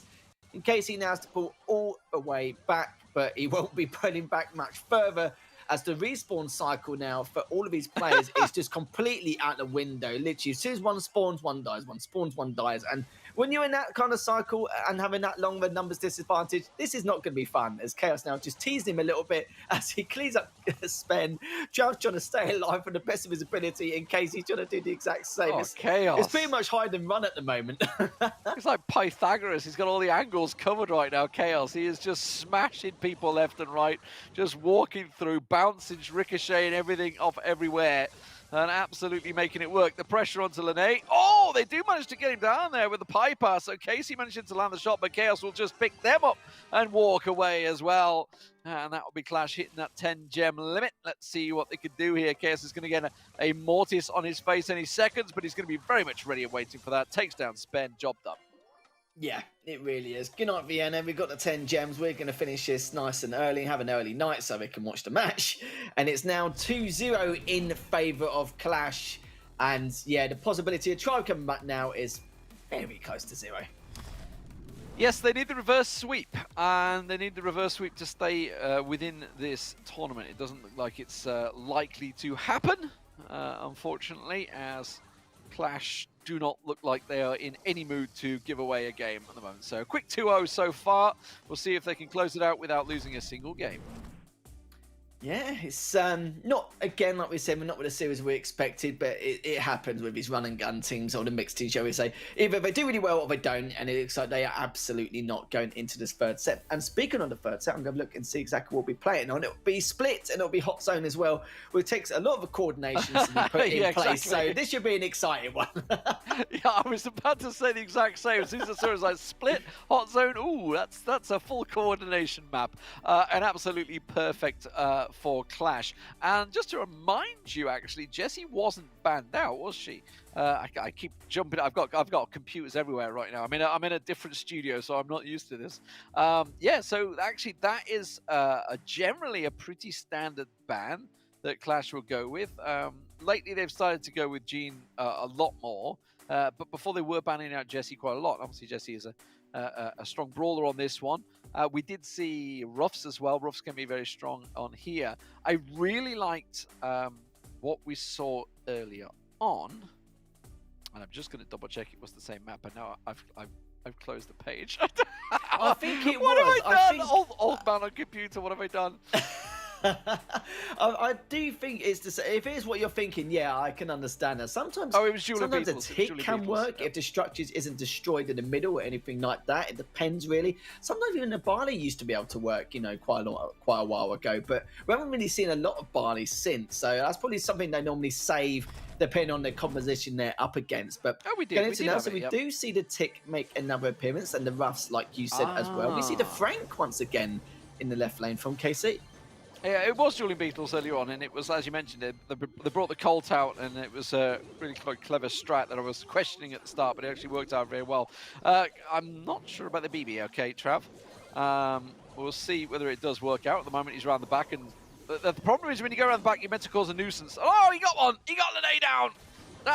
See, Ark, you were calling him out. Has he got a kill yet? He has. He's got one. He's got one. And at the moment, I tell you what, KC is locking this out as Frank. And as soon as that big Frank comes into play, this could get very interesting. Yeah, where I come from, Demon, we normally call it goosing if you don't get one in the end of the series, but it looks like he won't be, so he's going to be perfectly fine as Chaos and Lenan get both. Casey managed to stay, well, okay, we'll scrap that, he didn't. He's getting taken down by Gear's tick. Chaos on the right, Lenan on the left, Spen jumping in to see if he can do what he can do. Gear managed to join him and give him a little bit of a helping hand, and Casey's also saying hello with that Frank as well, but how long is he going to last for? Still taking a fair amount of damage, and Casey actually does take down Chaos, and finally he gets cleaned up by Gear in the end. So still very close though, Clash only up by 4% though, so need to continue on with this pressure or some kind of aggression here. Casey pushing with the Frank once more in that left lane. Gear takes down Spen, who is perfectly in range of that. And Lenan takes him down once again. And Trav is the last person left standing. Will he be able to make something happen? I highly doubt it, as there's only 1% left remaining as Clash win the first game for the third set. And it will be match point now for Clash. Yes, it seems to want to get this one done and in the locker and out the way. And it would take them to 11-1. What a series that has been so far for them. Just dropping the single game so far throughout. And, you know, it wasn't until, I think it was play day 4 or play day 5, where they literally only dropped one game, one set, which was incredible. But it was Clash that came out on top here. I thought it might turn around a little bit when the Frank got into play, and it kind of did for a hot minute, but that was about it. And then Clash just completely took control and said, you know what, we're just going to triple stack it. We're going to close it out faster than you can. Yeah, pretty much. Trav was going off, and then his momentum stopped very, very quickly by Clash being able to control those zones. So match point, and it looks like Clash are just trying to give us an early night here from what we've seen so far, D-Man. And, you know, we've had a lot of quick matches, like earlier on during the first 3 or 4 matches, but it hasn't gone the way you'd expect. And, you know, I think this is probably the strangest day, but one of the best days we've seen so far in terms of competition because of, like, what we didn't expect in terms of predictability. Again, I'm going to echo what I said earlier. I'm glad we didn't ask for our predictions or anyone else's, because we'll be going about 0-4 or 1-5 probably about now as we go into the last couple matches after this as well. So, guys, don't expect this to be the last game, or actually, no, do expect this to be the last game potentially, because it will be match point now for Clash, depending on the compositions. But Frank, you know, we don't really see it a lot now on Split. Still see it now. And again, actually, we're just jumping in straight to it as a little bit of a late start, but Spen switching to the Mortis to try and take out Gear, but Gear gets away, goes onto their side. Will take down Trav, not just yet though, as he's going to go from the right side as well. It's done a lot of damage to Chaos and Lenan, but don't clean him up.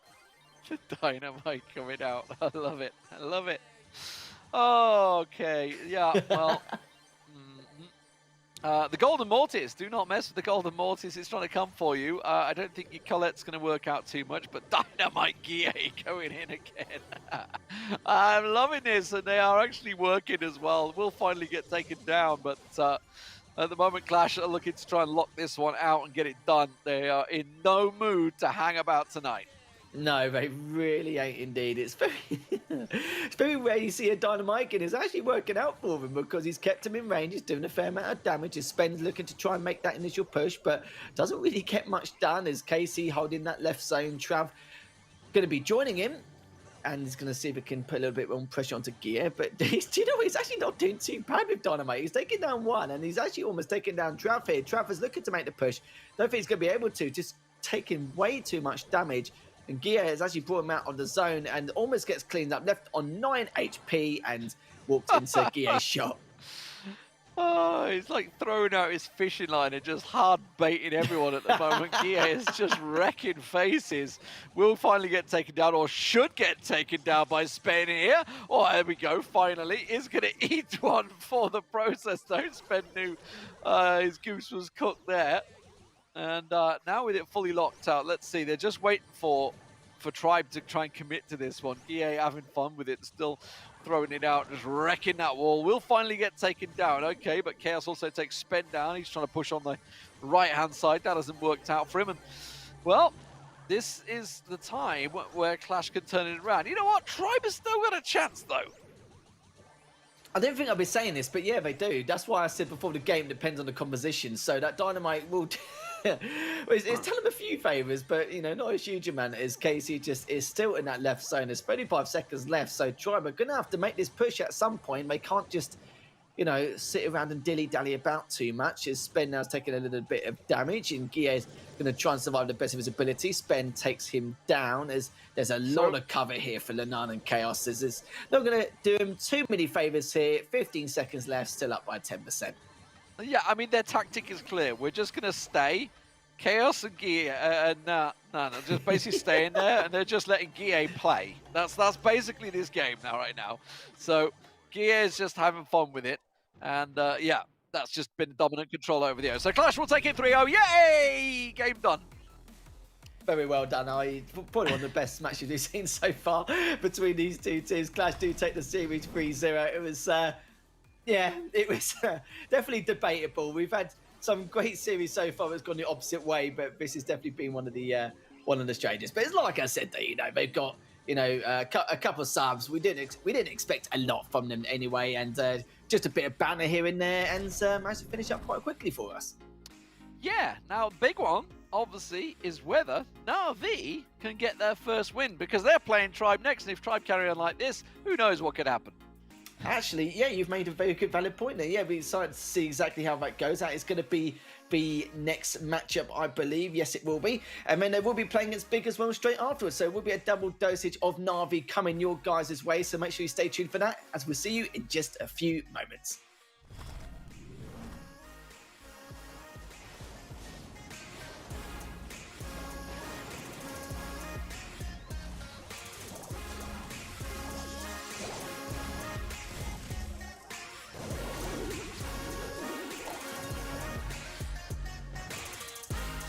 Augie, welcome back to the ESL Mobile Challenge. Tell us a little bit about yourself and the rest of the team. Good morning, first of all. My name is Auge. I'm the coach of MENA Brawl Stars right now for 6 months, I think. And yeah, we are taking a look back, I think, on the past 7 match days of the ESL Mobile season.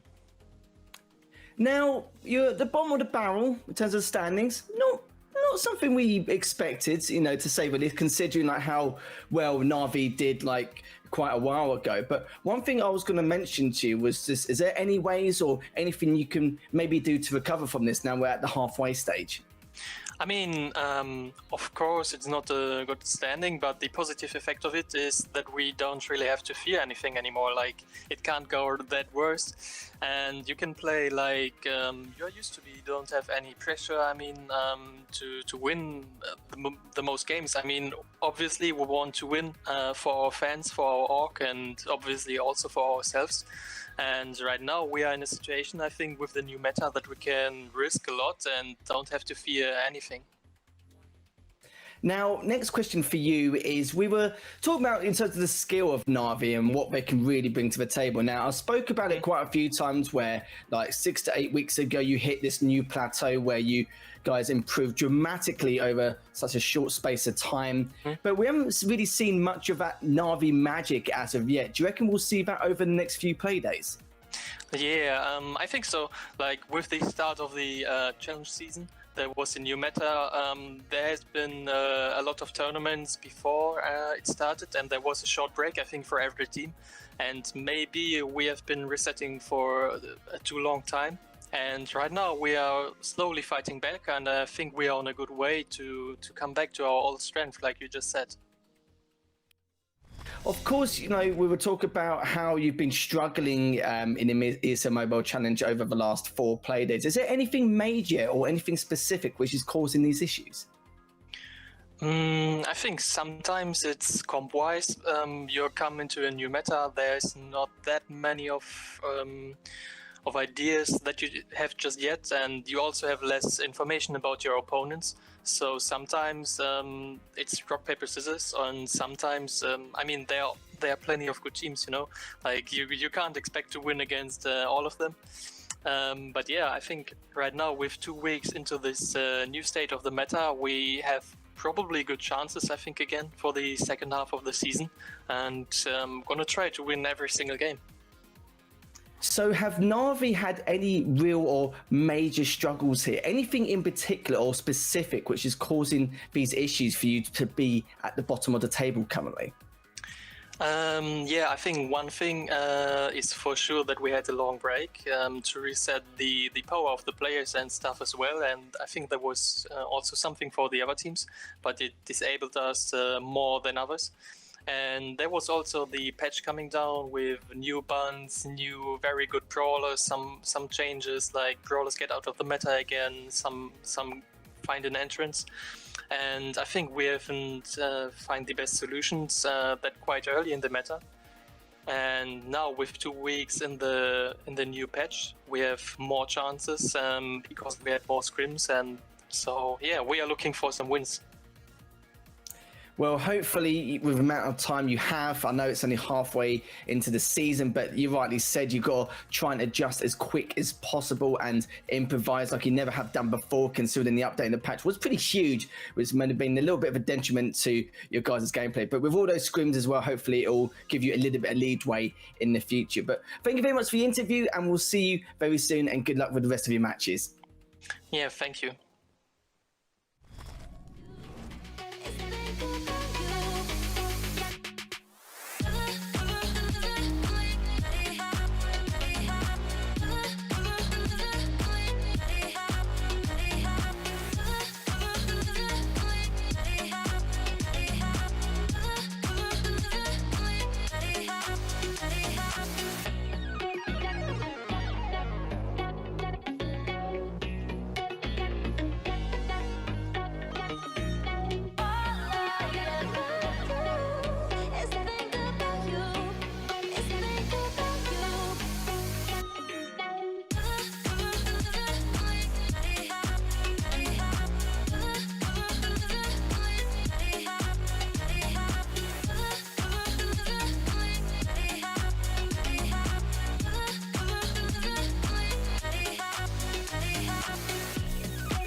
Hello, Nadine. Welcome to the ESL Mobile Challenge. Introduce yourself and the rest of the team.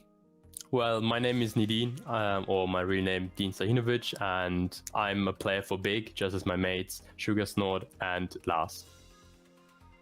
It's fair to say your team, has had its ups and downs over the past couple of weeks. The biggest positive, though, back in play day number 4, where you defeated both EXO and Tribe. What led to this success? I mean, basically, I think the day before we lost with Noble Elite, and after that we were pretty sad, as normally we should defeat those kind of teams in general. But as we were sad, we kind of had to focus more, analyze these gameplays, why we took that, why it was this result, why we lost there, and kind of worked even harder than on these mistakes to work on these, and instantly kind of adapted to them, as you could see in the next day was EXO and Tribe. And I don't know, it was pretty good. I don't know, maybe we had a bad day before and then we had a good day, but in general I think we just worked on these mistakes we did in the day before. Yeah, I can understand that. All the stars aligned basically on that one day where you defeated both EXO and Tribe. It was just absolute madness, but a pleasure to watch as always. But this kind of leads me to my next question a little bit, where your team just absolutely destroyed our predictions on that one day you were speaking of with EXO and Tribe. What notable improvements have you made? I mean, basically what we've done is having a coach now, which is even working on us harder than before. He's kind of forcing us even to analyze more. He's trying to give us more tips, what we can improve on this point and this point for sure. For example, he knows what is missing at some point, as he has a neutral point of view at this point. He can see the game from another perspective and give us therefore feedback, which we definitely needed at that point. As I don't know, we struggled so much lately, and this is showing that our coach is doing a good job. We improve with him there a lot. I don't know, like just showing instantly like that we can reach more if we just have like someone who's helping us there and there, you know.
ESL Mobile Challenge is brought to you by DHL and Pay Safeguard.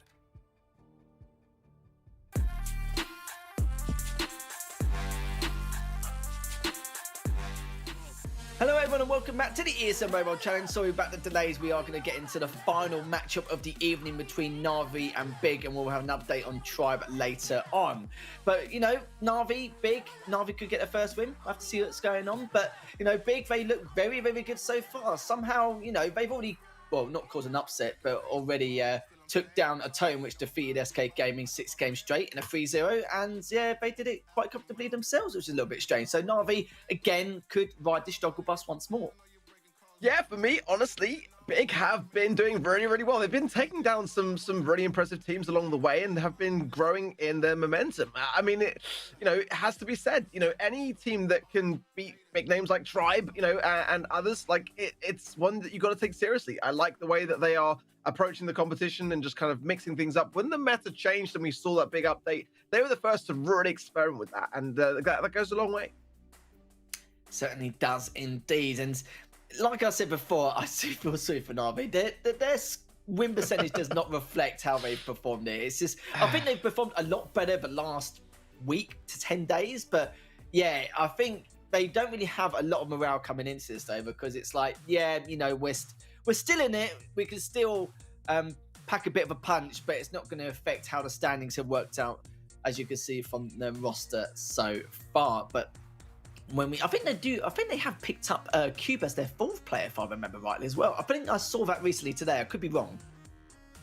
I mean, sorry, I missed what you just said, but the thing that I've got to say though about Navi was just simply that it hasn't been a great tournament run for them. No, it's definitely been a struggle, and I always said this like in previous streams. I was surprised because in the other phases, in the latter phases, that they seem to be so strong.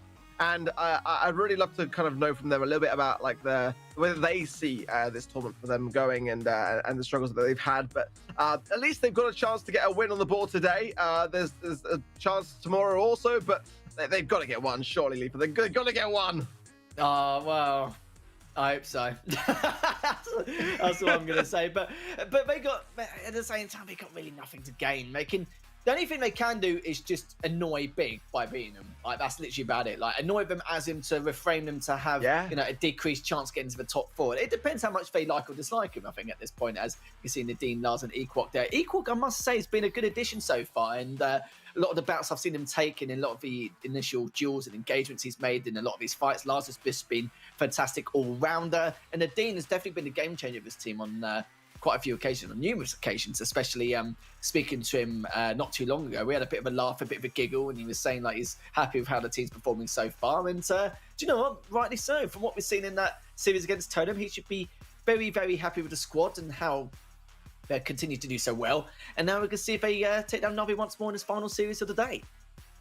Yeah, I really think that Equok was a great addition to the roster. I feel like it's kind of given the team a bit more of a lease of life and a bit more aggression in the mix, and having a really, really strong lane such as him is definitely doing them wonders. Again, you know, as you rightly said earlier, Reply Totem with a fantastic win over SK, and then for Big to come along after that and just shut the momentum down. I really think that has done them wonders. Really has indeed, but what if Navi got on the table here to, well, bring to the table, you could say, at this point against people, because they are looking so good, and it's not saying they're an unstoppable force or anything like that. We've seen Navi do some big things themselves back in the day and in the past, and of course their recent form, but the W's just ain't coming round here, as we are going to be kicking off with the maps such as Backyard Bowl, Dry Season, Double Swoosh, Summer Assembly required, and Safe Zone if it gets to it. For the Brawlers, it's going to be Buzz, Primo, and Gene. And you know what, we've finally seen a bit more Buzz this time. It's only been the second ban of the evening, but we're actually seeing more of him now at last. I think there's a good ban from Navi. I've got to be said. You know, when Buzz has played well, it's a big threat. That's the thing. And yeah, I think it's gonna be interesting though, seeing Bell play a little bit more here. Primo as well. You know, I mean, that's pretty much an important ban to have no matter way you look at it. But yeah, I feel like it's better just to eradicate threats like Buzz, because they can cycle really well. They might struggle to obtain their super when they have it. If it's used well, it's a big risk to run into. So I think that banning Buzz not the worst thing at all to do here.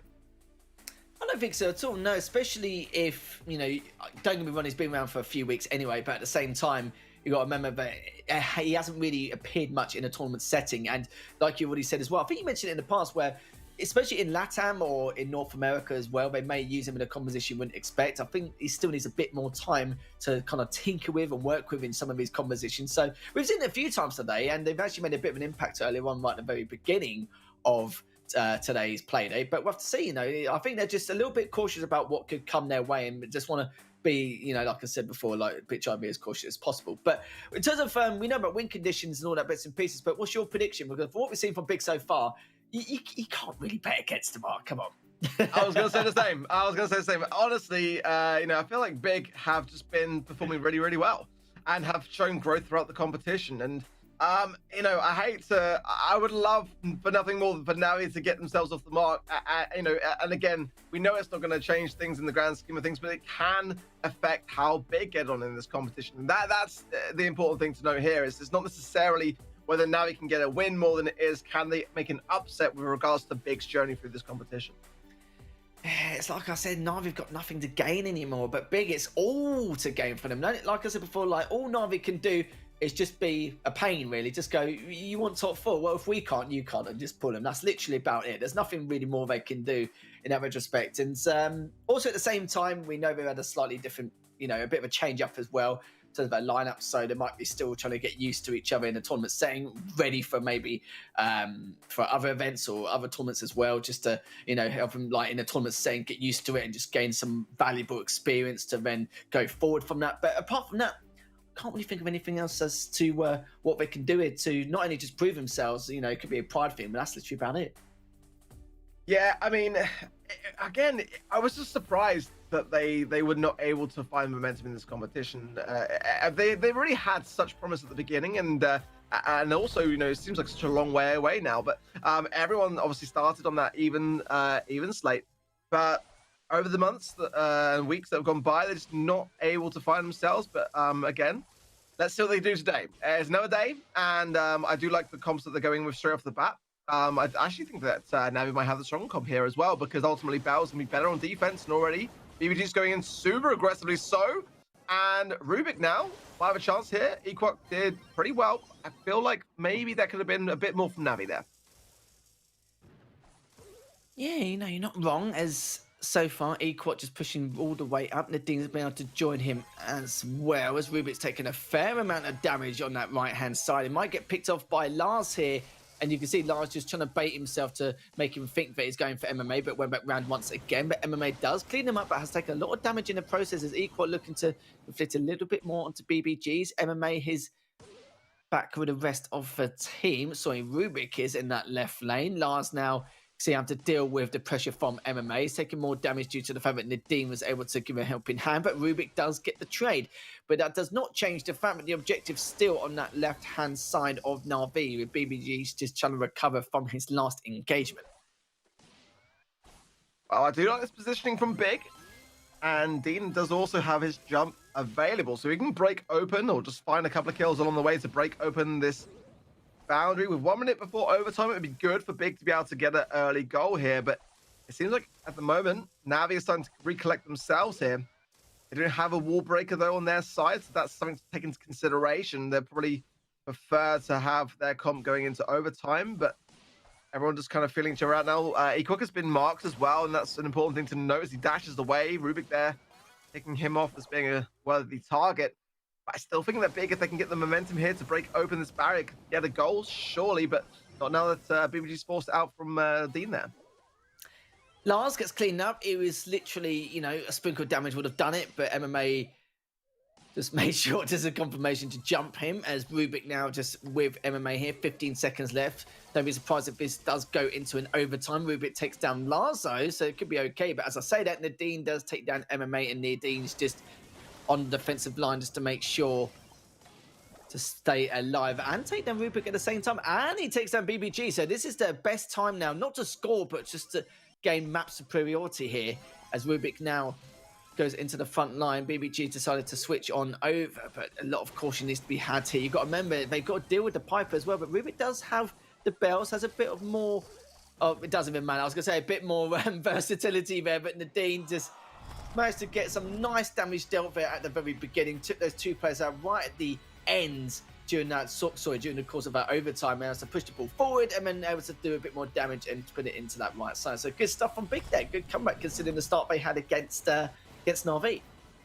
Yeah, patient, and I think that was the way to play it. Ultimately, Piper, yeah, I gotta feel like, to me personally, Bell is the more stable option. So I did feel like Navi had the better comp there, but Big knew that was the time to do it. Ecook was going to go down there as a result of the flames, so definitely no time for any error or mistake there. They had to make sure that they placed that ball across the line, and no doubt about it. It's a bit worrying, though, that Navi had a slightly better comp and they still lost that. That's the thing. Real worry for them, isn't it? And it's like, well, we're getting mechanically done in, and we still can't win with, with the better comp. I don't know if Navi will make a change, like maybe on the side of Big they can do. They probably realise a few slip-ups here and there. But do you know what? They had a lot of map presence anyway. They had a lot more map possession in comparison to what Navi did. And BBG's was on the back front line on so many different occasions, and he just could not really do anything. We have some good trades from Rubik there and MMA as well in the right lane. But apart from that, there wasn't really too much else. We just saw a bit of flair from Navi at the start, and that was about it. Yeah, I mean, I feel like they've got to try to mix something up and be a bit more out of the box almost. I mean, you know, there's definitely some potential, some ideas that they can utilize and try to maybe just, I don't know. In that last match, it was mainly just the Piper and the Bell that was any different on both sides. But they've got to think of something different, and this could be it. I mean, looking at this idea with the Pam, I mean, they got the Byron there as well, which is, in my opinion, the better healer for this comp lineup. But it's interesting, isn't it, that just in this mind game approach that we're seeing similar ideas on both sides, different from the last matchup, massively so, and both teams just kind of thinking the same things through at the same times. Yeah, with the Poco double tank, we'll see what can happen here. Nadine manages to stay alive. I think him even just getting a trade will give his team a massive, massive help there. And he's trying to keep MMA back from dribbling it in, but he's got way too much HP to hack there. The Poco alongside him, but we'll see now going into this. MMA is already taking a huge chunk once again. Last pushing with the Frank, just keeping BBG's, was to say on his toes, but keep on standstill there as MMA takes down Nadine. Equal there is with him. He's trying to get away from MMA here, just try and pass it to Lars. And look at this. So this has been very good so far from Navi, but the problem is, will he be able to get it in time? And it looks like he's just trying to get away from Equal still, just literally a game of cat and mouse. But MMA does manage to get away, which is the more important thing. And yeah, this is a little bit weird, but I can understand what MMA is doing it, just trying to get towards him and try and do some damage down, and also pass it to him if he needs to get the first attack. Equal does take down BBG's. MMA gets a trade straight afterwards, but Lars was going to even try and take him down, but it didn't even matter as Nadine managed to score and equalise things for Big and hopefully get this set for themselves. I like the pressure. Lars has got super here as well. Equark ready for the heals. The Sting goes in, gets taken down though. MMA did really, really well there with the help of Rubik. Also, the pressure now then quickly being transferred. Oh no! Oh no! The ball! Was that on the line? Yeah, I couldn't. Like, I just look back to see whether it came from Rubik or whether it came from Big, but either way, you look at it, that it's just those signs to me that just going to cause Navi to struggle. Lars goes in with a big hammer down, and already, yeah, Big back in control and pushing it forwards. They really are. It's all about that objective now as Lars has been put in his place just a little bit as MMA managed to stop it on the line, left on 60 HP. As he does get taken down, 15 seconds left once more. Nadine is, they're trying to all keep him back, they're trying to dribble it in, but they will not be able to. There's just too much DPS to handle here, and Lars can always pass it to Nadine if he needs to, which he has done, and he managed to pass it in. Beautiful stuff from him. Literally 0.1 second of overtime. It was in, and Big win the first set in the series. I mean, you know, there's just some clear signs to me that just the synergy there for Navi's not there. I need to look back again to see like whether that was a big shot on goal or whether it was a bit of a Navi blunder or whatever. But either way, it definitely, you know, was an impact in that game. And those things just don't tend to see very often amongst some of the other teams. To see, I like the Frank pick, I've got to say, from Big. It's a brawler which they really know how to use very, very well. I think it was actually Equark there that went for the shot, and that would be just short of the line there. So but either way, that could have easily been a goal with just like a little bit more range close in terms of the gap. It would have definitely been a goal, and those are the moments that you can't let happen. Big will not fail to capitalize on those mistakes. Yeah, it's very rare you see any Poco double tank plays now, you know, from what we've seen so far, but we finally see it once again in this series. Navi down once again in this series, down 1-0 against Big. But I don't, you know, I'm not really surprised. The way Big performed against Totem earlier on after Totem's performance, you know, they've got some, you know, real, you know, also still coming into this series. You've seen it before, like against when Totem beat SK by first, blah, blah, blah, blah, blah. But now Big just wanted to try and get this W. I think if they win this, I'm not too sure if it matters about tomorrow, because I know that, you know, winning this is going to be a bit more of a helping hand in that top 4. But the question is, how much more do they need here? I'm just going to really check and see, because Big only needs to play against Clash tomorrow, and that's about it. So that could be the match which is going to be a huge talking point there. But by then, Big might have already qualified, but we'll have to see later on this evening. Yeah, I think that either way you look at it, Big will be looking at every game as being one that they need to win. I think that it will definitely help their ego massively if tomorrow they can beat Clash, but ultimately, yeah, I don't think they're a team that are going to take anything for granted. I think they're going to be very, very aware of the fact that anything can change, especially today. Like, I mean, we've seen... today's been balmy, I know. Yeah. So they are going to be just on their guard, I think is the best way to put it, and just not taking anything for granted. That is the way that I would suggest that they go about today, is just making sure that they get the job done. It would be pretty bad for them, you know, when you look at on paper the score differences for them to lose one against a team that have yet to get a win. So they're going to have to make sure that they just do not drop the ball in that respect. Yes, it just seems like at the moment Big are just doing better fundamentally and mechanically overall. Even with the better composition, they can't really do much. It needs to be an almost complete counter or anything in order to be able to win these next few matchups. But I can't imagine it happening. I'm just going to take a look as well at the game time to see what we've got next, because, you know, it might swing to random amounts. I don't really know. It is going to be Backyard Bowl, which we had last time, so we'll be going for Dry Season on Bounty, and it will go to Double Switch for Gem Grab. And if it does go any further, we've got some assembly required for Siege and Safe Zone Heist as well. But do you feel like it may give Navi any kind of chance in any of these games, or do you think it could be a straight up 3-0, 3-1 from Big? Because the way Big performed today, it's just been remarkable. They've definitely got a lot behind them at the moment, and I feel like the comps that they're running for me are decent for sure. I think that the problem they're going to have is that Navi have kind of got that down. You saw in that last matchup how they went with a similar idea. They were mirror matched more or less at the beginning, except for Piper and the Bell, and then they had that sort of same idea with the double tank heal. So both teams are thinking similarly. It's just that Big at the moment have just able to close the gap just ever so slightly, and a few mistakes on the side of Navi and just letting things slide a bit. That can't happen now, especially in Bounty. There's, you know, kills and deaths matter. You know, that's the reality of it. And I do like the B pick already from the side of Big. That will do a lot in terms of deflating a lot of the shield abilities from the Sprout here. The Ruffs as well will be a big turn of the Piper from Navi's side. So I think for me, it comes down to whichever team is going to exert most pressure. One thing for sure is that Big have got a wall breaker on their side. You could argue that maybe the Tick could break walls with the Tick head, but it's not as directly or strategically placed as a Brock Super or Gadget. So I do think that Big have got a big advantage in that respect. Yeah, Navi do have the early lead, do get that first blue star. Sadly for Big, Lars did overextend ever so slightly and got caught off guard.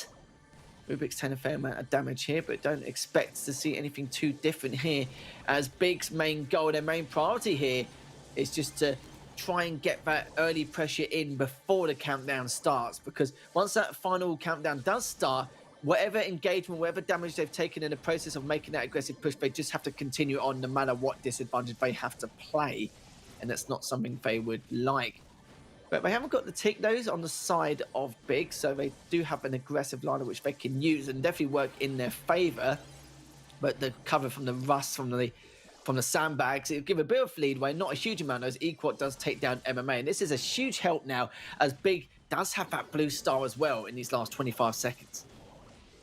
Yeah, that's a key component here, and I do say in dry season it's arguably easier a little bit sometimes to defend whilst in this spawn area. So let's see how they do fare here as Navi are closing the gap.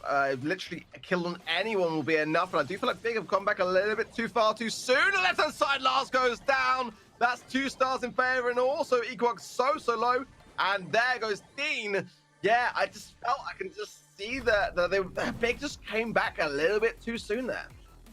Yeah, they really did, but Navi's shown a bit of life on the server, which is nice, a little bit more flair. I don't think they had a bad game originally in the last set. It was just a lot of things that just took into account, which made it a big problem. But this is what I talked about at the very beginning. You saw there, Lars just overextended just a little bit. So even though they got the blue star inside of Navi, they also got the kill as well. But yeah, Navi weren't too pleased about the kill they got on him earlier on. And they had to keep him back and put him on the back post there, and there was to get a couple of kills just to make their mark and take that first initial game of this set. So bit of a comeback from Navi, maybe.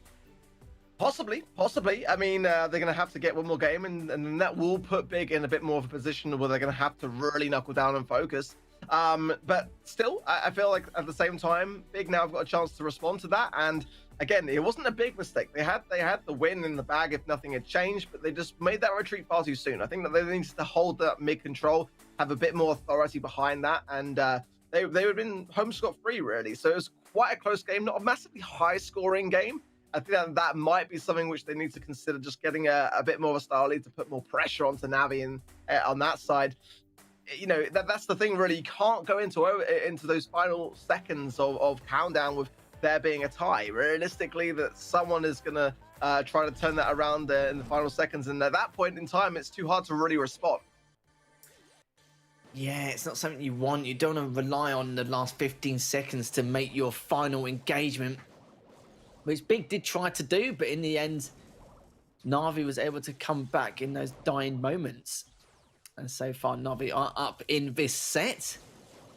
This MMA just trying to do a bit of damage onto Nadim, but it looks like Rubik's done it instead, as Equok now coming in with the Mortis. He found an opening there, but is not going to take advantage of it. And look at this push from Rubik here. I'm surprised he got away from that, but I think everyone was quite weak as well, so they weren't really too sure in terms of coordination how to deal with that. But still quite surprised nonetheless that no one was actually taken down.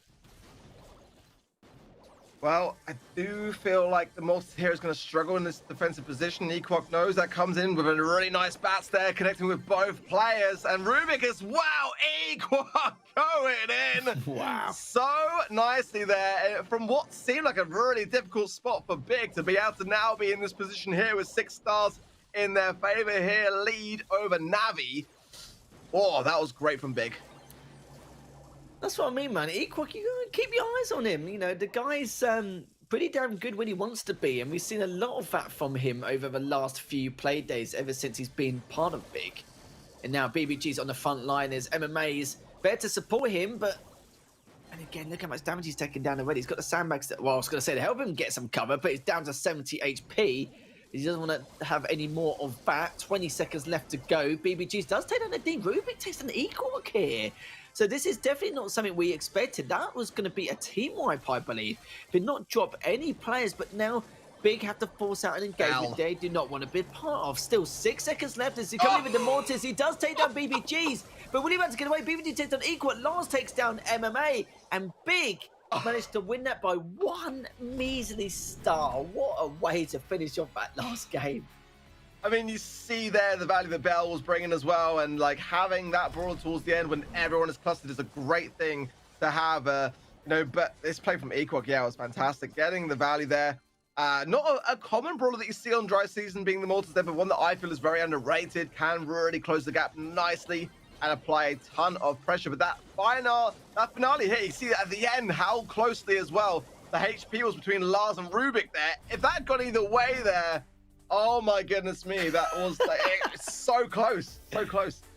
It really was. I'm not going to say it was both, both had great pushes overall. They've been executing them really, really well. It's a bit of a surprise, but he's just lucky he had the Mortis, really. Because if he didn't have that Mortis, then I don't know what they could have done. It would have been one of those very standard bounty games you normally get where it's either too late, too early, or they've got to push at a disadvantage, or where the situation is. It would have been very, very difficult. But Equal did make the Mortis work in some areas. Maybe Navi gave him too many opportunities to make it work. We've seen it on a few occasions. But one thing we do have to point out is the fact that when Navi was on the back foot by 6 stars, getting that entire team wipe without any devs and being able to pull back with a defensive setup was really, really good. It's just a shame it didn't work their way towards the very end. There was just too much time left for Big to come back on that.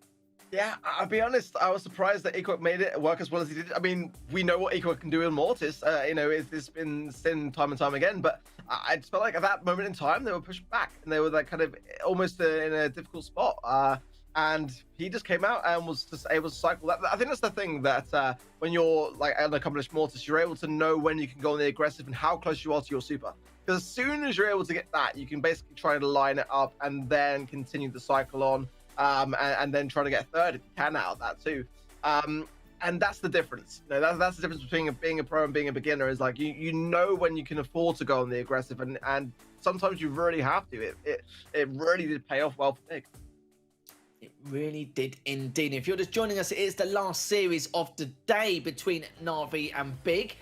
As it is currently, shaken up so far. Navi is still looking to get their first set win. They still could do here, but Big have answered back. It's tied up in the second set, as BBGs has actually switched to it himself this time round. So, okay, we'll have to see what he can do here, as Big have actually switched out of it. So they do have to stew the bell and the tick, and already keeping the side of Navi on the defensive. And look at that, we actually see the ball as well. Yeah, ball is an interesting one here because it really counters the idea of, going back onto the defensive in the spawn area and trying to utilize a lot of that cover. Ball can just go charging straight in. How it fares in the defensive, though, I'm not too sure. And Equok is being quick to get into position to really put some pressure on as Rubik goes in, taken down by all 3 members of Big, and that puts BBG's out of position here. Lars, though, is susceptible to Mortis and does go down himself. Equok, last man standing, and it's 3 stars this time in favor of Big, but I do worry. Rubik and the guys need to get out of this spawn area because, ultimately the best place to have this comp is when Big are on the ropes. When they're low and in the far back end, Rubik is going to be able to just run on in and clear up the scraps and maybe even super back out if he's able to cycle in the back of it. But definitely, now they're starting to move up the map. They've got to be cautious in how they do this, but this looks better for me from Navi. Here we go. It really is. Yeah, the engagement is going to happen a lot earlier than expected. BBGs finds Nadine as Equok just trying to stay alive. Nadine still takes down Rubik as well. And now Big are only up by 1 star. Equok was looking to be on the aggressive a little bit more, but I like this stance from Big. Okay, they don't have to be like statues or anything like that, but as long as they stick together and not be too spread out. But the main job from BBGs is to keep them at bay with that tick. Let them push at a disadvantage by taking a sprinkle of damage here and there just to make matters even worse for this push. And already it's working. Equal takes down Rubik here. BBG is trying to do something, but he can't really do anything there, as it will be Big who win this last game of set number 2 by 6 stars, which means, sorry, I was going to say Navi then. Big are going to be up in the series 2-0 going into the 3rd set. I mean, Navi had a great start, but they just weren't able to be consistent, and this is kind of what we've seen, isn't it? Like, for this competition, they've been lacking the consistency. I feel like they've also been underestimating a lot of the big players here because Dean was getting so much value with the Bell pick. And ultimately, when you're running Poco, you can be in close proximity. You need to be there to support your teammates and to be there to heal. But Bell can mark some of the big tanky brawlers. You saw that on the mark on the bull as well. And those can lead to quick takedowns, and it can also just really sway the game in your favor. Bull is great on offense, but not on defense, and you've also got to have the support network there to really, be able to get back out when you go on the aggressive. And if you don't have that, then you're just going to kind of get a kill, but then you're going to give away probably more stars than what you would have received yourself. And because BBG's had a tick this time around, when they do go on an offensive, they can make them push at a disadvantage. And what a massive difference it made. It made huge wonders in comparison to when they didn't have the tick beforehand. So BBG's did a lot of work leading up to that final engagement from Navi to make sure they took a huge chunk and having to force out that fight. And BBG did a good job just in terms of his position and the placement of his attack as well. Just great stuff. So we're going to go into the third set here, Ark. I do believe... have a little look around. It's going to be double swoosh for gem grab. So what do you think, Art? God, tell me your thoughts. Do you reckon this is going to be the final blow? I mean, the way the Big are playing right now, I mean, they were under pressure in Bounty. Navi could have quite easily tied up the sets. But Big came back with the right idea, and then again with the second, and followed up, and now they are 2 sets ahead. I feel like they've got it, really. I mean, double swoosh is one of those maps where it doesn't really take much. It really doesn't. Just a single Tara, black hole at the right time, and you can turn everything around. So I feel like there's a lot more advantage in game grab of all the game modes to really kind of turn a game, and if it's not going your way, just make sure that one play pays off. The most part, I think it won't be that. I think it will probably be quite a controlled, based, methodical approach, but it does have that quality to it, where if it's not going your way, you still haven't lost all your chances. You can still come in clutch towards the end. That's kind of dangerous if you're Navi. It really is. Like, even that last game was a lot more chaotic than I expected, but wasn't chaotic, but it was what I like to call organised chaos, where it was very back and forth in a matchup you don't normally expect, and yeah, that's where it happened. But yeah, Big did come out on top. So guys, Big are currently up 2-0 in this final series of the day against Navi, and this is a huge W for Big. If they manage to win this series, it means it will give them, in terms of carving their path into the top 4, their chance of getting in is going to be looking very good, which is why they're doing everything they can to lay down the pressure and lay down the line against Navi, as already MMA taking a huge amount of damage after last pushed all the way downwards. But BBG's also taking down the Dean there, as Equox, the last man left standing, to try and back away. We'll be able to regroup with his mates, and now Rubik again trying to pile on the pressure with that Amber in the right lane. But so far, it's going to be okay. MMA is in the center, and BBG's just waiting for an opening. Navi are still not playing Bell. I don't understand this. I mean, we've seen Bell be banned so much over the coming weeks, and there's a reason for it. It's not because people don't like her. It's because she's just that strong, and we continue to see Big going with the pick, and that's the thing. It's causing a problem for Navi. They've got the stars at the moment, and BBG's on the left-hand side will do a nice super dump to Lars then to assert the pressure into the mid, but I do feel like the Bell pick cannot be underestimated here, and more often than not, especially in those spawn areas, when you're under pressure, you can ricochet shots just very, very nicely between players to get maximum value here. I do like the comp that Navi are running. I think that Sandy here as well is good. Look out for Sweet Dreams as well, the new gadget, as that is a real good way to turn the action. There it is there from MMA. But look at them. The Bell hit, keeps MMA low, and that's the dangerous thing is Lars looking to capitalize now on the left-hand side. There really are. 15 seconds left. The countdown has started for Navi. This is going to be the opportunity to come back in this series potentially. But look at this. Rubik managed to get the first one in as BBGs gets the second. Equal is going to be the last person there. There's only so much one person can do against the terror of Navi. And that was much better from Navi from what we've seen. Much better. But again, it's all about the adaptation from Big. We saw it in the last set. Will it happen this time round? Yeah, they were basically, now are in the same position that they were in the first game of Bounty. And how did that go for them? They've already got to now hunker down in these side lanes, and because they were able to assert the control, and that was the problem here for for Big really was they were not really able to come back from this position here successfully, especially with like Sandy, who is a brawler which has a lot of unpredictability. Having that cloak and that invisibility to provide for your team means that you've got to play passively. You've got to stay back and you've got to be very cautious on your step. You know, at the moment, it might not be a bad place to go. We've seen Stanley come back a little bit, especially since the introduction of the new gadget. So it might not be a bad shout. But I do feel like Bell here, for me, is the better call. They've just got to hold their positioning more. And once they lock everything down, it's really, really hard to go up against the Bell. You've got to juke every single shot. And also, you're on your own, because if you cluster to get against your teammates, you're going to be sending them the damage as well. So I'm curious to see, though, now that Big are under pressure, how they're going to respond, because they're not afraid to, with some really, really bold choices we saw in Bounty the Mortars and how it actually turned the game for them. I wouldn't be surprised if we now see something like equally as radical from them. And you know what? I think the mechanics from the side of Navi was a lot better. MMA looked a lot more comfortable, a lot more confident with his aim and the pressure he was putting in with the Amber on the right lane. BBG's with his sneak attacks on the left-hand side.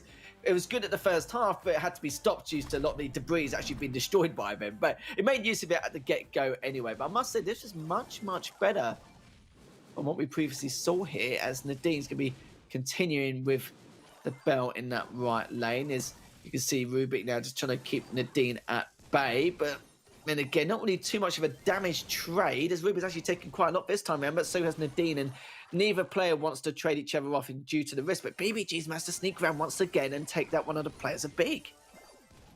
You've got missing super there as well, so that's something to bear in mind. I'm just going to come out and say I don't like Sprout here.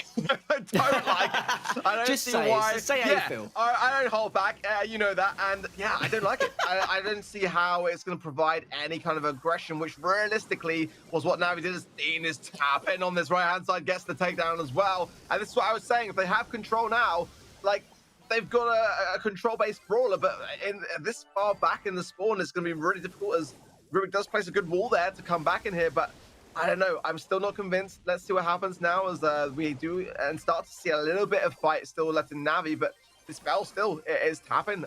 Dean is continuing to show us why it's such a good choice. Gets the takedown again. You know, that can't be underestimated. It really can't. And I just don't see why you would go to Sprout over Bell. That's the thing. Yeah, that is weird. Like, with the Sprout, it means you can control the tempo of the game, but if you're against some very aggressive opponents like Big, and especially with that composition, it's very hard for it to work. I completely understand that, which is why Big are currently leading in this gem game, and already now Nadine. The worst bit is now Nadine's already taken BBGs out, and Lars has already taken out MMA. That's going to be a team wipe. That is going to be absolutely it for Navi, and Big should definitely take this one with relative ease. And do you know what? I'm going to completely agree with you. Like, in terms of the tempo of that game, completely different in terms of pace in comparison. And now Big on their first match point here. What Navi did there was the right thing, but the wrong thing. Like, they made a change. They did. They made an adaptation, but it was just the wrong one. It's been such a long time since Sprout was really an option here, which I've considered seriously. I think the Sandy one does. I can completely understand that from MMA. That makes perfect sense to me, and it is a viable option. But I don't know. I just don't. There's M's available here. Like there's the bans with Buzz, El Primo, Gene, and El Primo.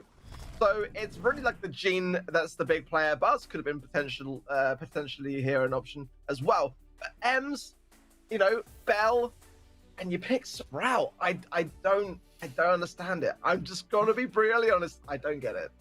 It's like I always say, just say how you feel. Maybe not 110% because we'll get in trouble, but just say as much as you can. Exactly. Yeah. Oh God. Yeah. No, I don't want to see that. You can tell me that after the show. But yeah, literally, it was a bit weird because it's like I said. If it was a really good Sprout, it just hits almost every shot. You can control the tempo of the game, as in you can control the aggression, but you're not going to stop Big doing what they're doing, especially with those borders, especially with that competition. It's very, very tough. Maybe because he fought with the right lane, there's some choke points he can deal with. I don't know. But then again, you can't just keep doing the guessing game and be able to stop him in their tracks because it's not going to happen. And you saw them excel at that. And it's just very, very tough. I'm not too sure what he was going through. Well, do you know what? He's done you a favour, right? He's done you a favour. He's come off it straight away. And already now we're going to see if Big can win this next game to win this series outright. Already a little bit of trouble for Navi as Rubik gets taken down. MMA, though, takes down Lars, but Nadine takes out BBG. So MMA needs to stay alive here. Yeah, Dean is doing a wondrous job here of just being able to stay in the mix because ultimately, I mean, that MMA couldn't do his thing on the left. Equal and Needy were able to work together to get the angles there so that it kind of restricted what MMA was able to do here, but now out of position slightly. If he drops the gems, not the worst thing in the world. They're right in the back of the spawn, and I like the way also that Lars there is just kind of teasing the idea that he's going to pick them up. He doesn't really want them at all. He wants to give them straight back to Equok there. But it did mean that Navi there were just being very cautious around their shots because they felt like he was going to pick up the gems. I feel like at the moment, I do like that Navi have listened, well, clearly shouted loud enough that the Sprout pick was not working. Because there is an argument, oh, well, photosynthesis, right? And so many bushes in double swoosh to use, and you're therefore tanky. Well, I'm sorry, but Bell and the Mark just kind of eradicate that theory completely. We are seeing a much closer game, though, it's going to be said, as Navi is starting to get a little bit more into the thing of it, into the swing of it. But I don't know. I still think the Big are just playing better right now.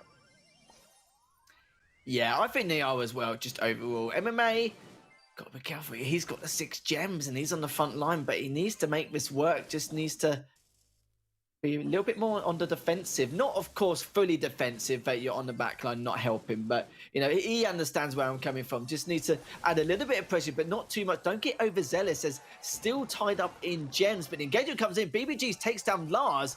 He's stopped in his tracks as Nadine does take down BBG. So, again, even if the countdown starts, they can't just back away and go on some kind of defensive setup here. Lars, Equok, and Nadine just trying to do everything they can. The countdown has started, but Navi need to win this. MMA is actually taking down 2 of the players as Nadine's being cleaned up, and that's going to be it here, Ark. 5 seconds left remaining. It was looking so good for Big in the last minute into this game in terms of collecting these gems and getting some of these advantages over, but Navi will manage to bag their first set in the series. And what a time to do it, but can they keep that up? That's the question now. I mean, better. We had that in Bounty, 1 win, and then 2 games lost, and then they were able to see it through this time around, but they are still behind. This is the thing, and when you're behind, you can't afford to kind of like experiment too much or make any wrong choices. You got to keep that consistency and see it through. But really nice use of the new gadget for Sandy there, the Sweet Dreams, coming in really, really clutch, and some nice synergy towards the end between himself and BBG's. We want to see more of that. We need to see more of that, or this could go a very different way. I've said it a number of times before. There's a lot of flair and light at the end of the tunnel for Navi. They're a very, very solid team. It's just sometimes, I suppose, I don't know if it's because they've got not a lot to play for this time round. Anything they can do is give it a little bit of trouble to Big to qualify. That's literally about it, in all fairness. But it's nice to see they really are trying to give it the best that they can.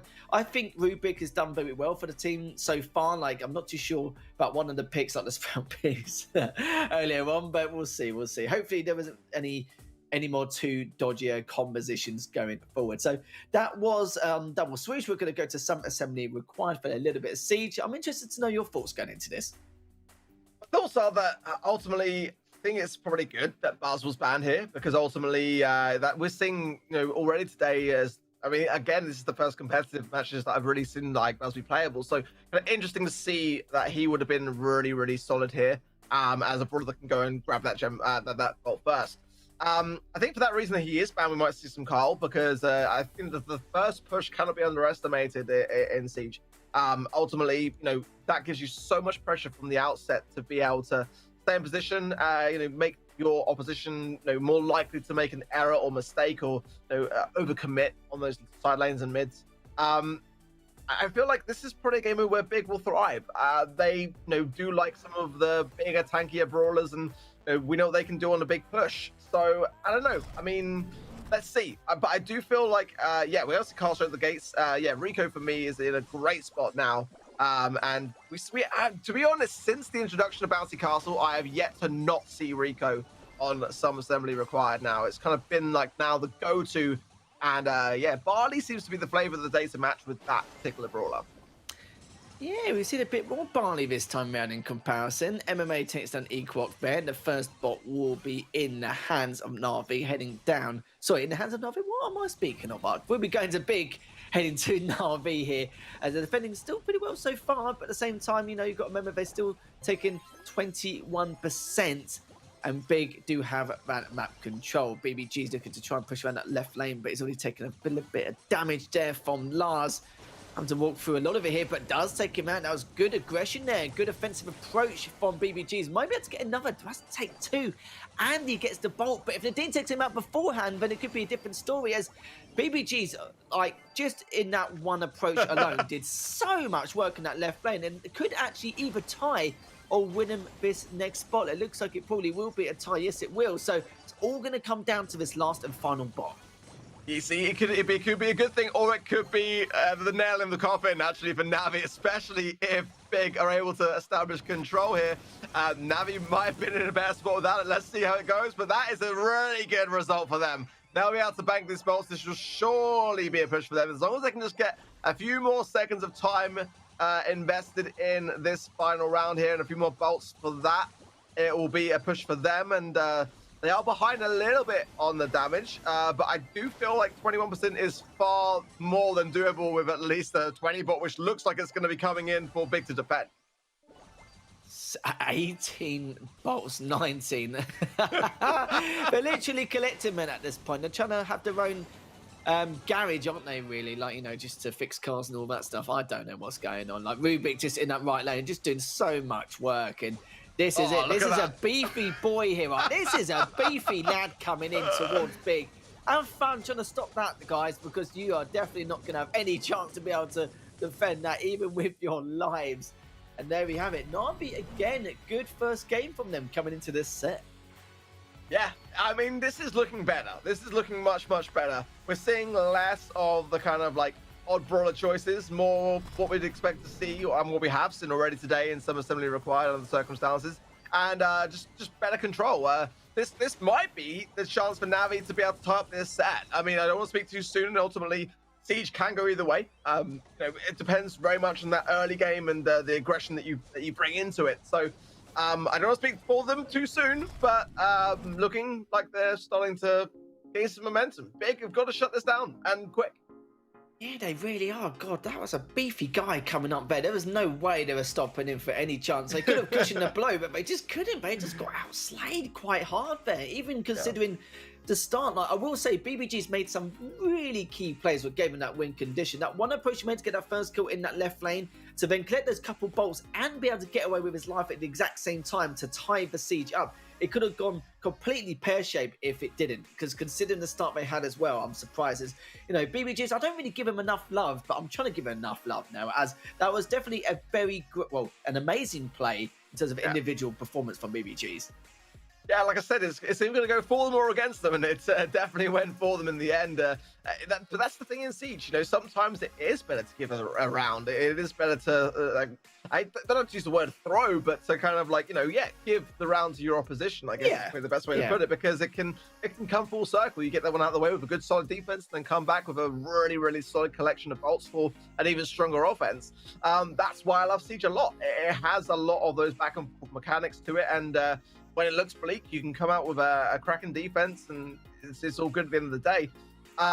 Either way you look at it, I think that Big have got to respond with that same like aggression, that same control. I think that was the thing for me that Navi really were able to utilize the most in that last game, was their ability to control the situation and capitalize on the bolts.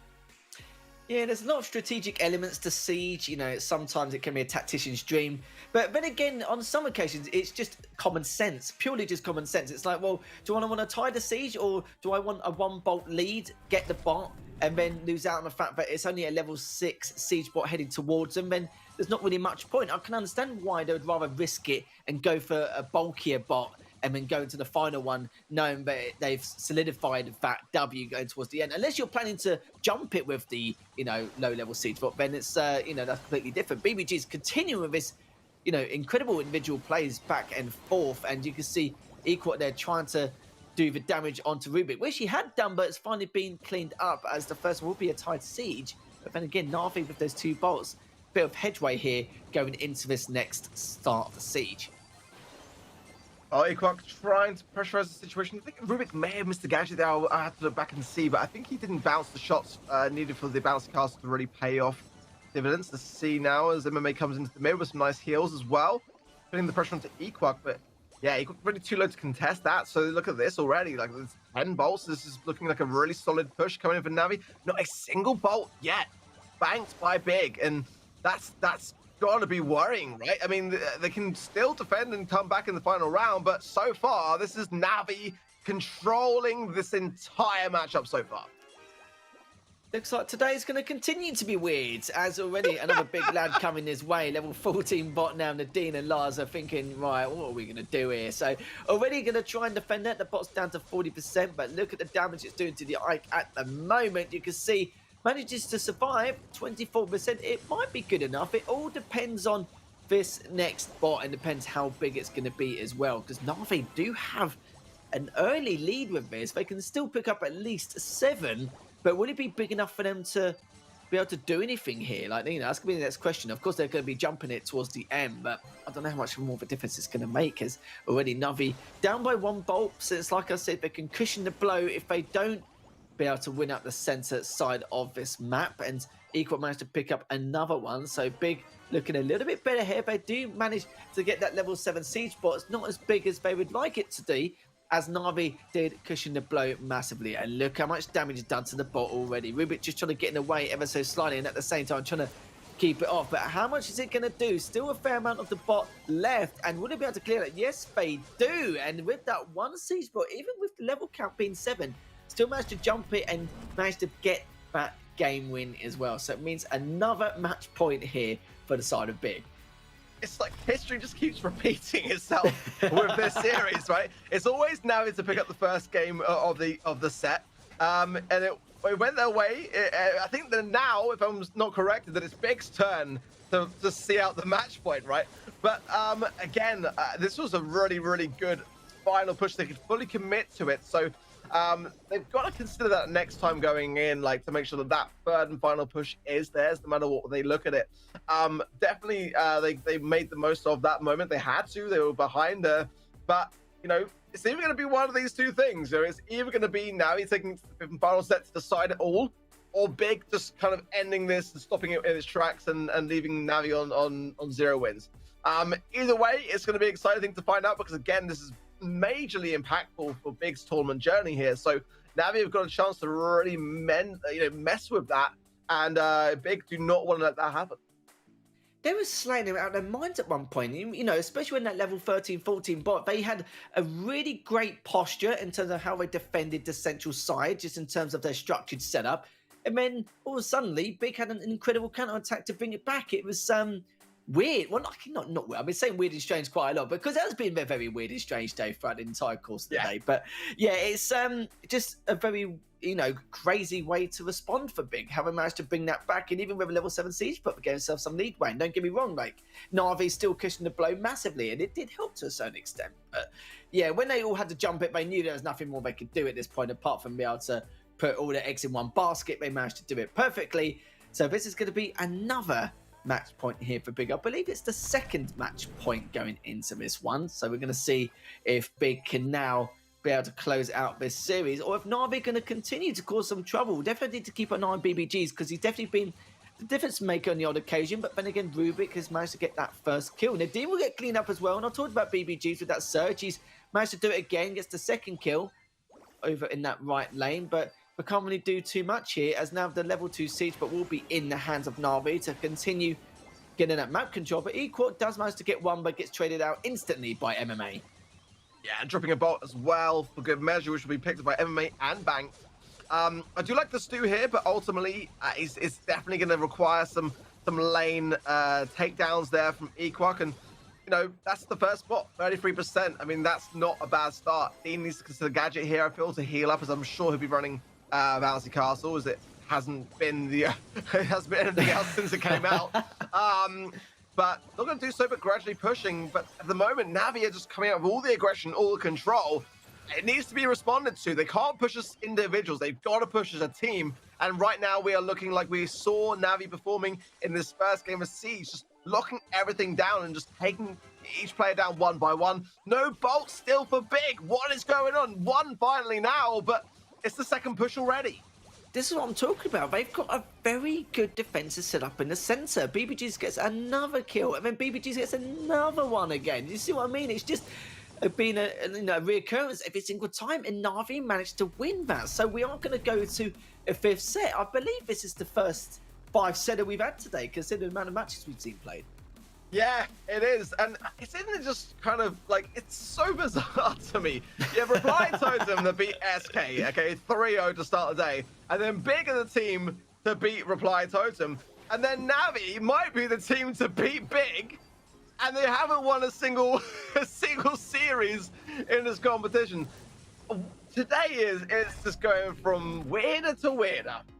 Yeah, don't give us this false hope, please, for the love of God. If I do, that would be a joke, wouldn't it? It really would. But it's been a very dodgy day indeed. It's like I said, if we had predictions, including the audience back at home, I'm sure, like, out of the 6 matches, we'll probably predict 1 out of 6 correct, something like that. That's literally will be it. We'll be on an awful win rate. We'd have like a 17% predict rate. This is not something, we'd make awful analysts at that point, considering, wouldn't we? So it's a good thing, we're just cast as not analysts at the moment. But yeah, you're right. They go into this first 5-setter here. We'll go to set number 5 between Navi and Big, and it's not even due to skill or anything like that. It's just been a rock, paper, scissors kind of scenario where, their style suits their style and vice versa. But yeah, you are right, though. Key word today, strange.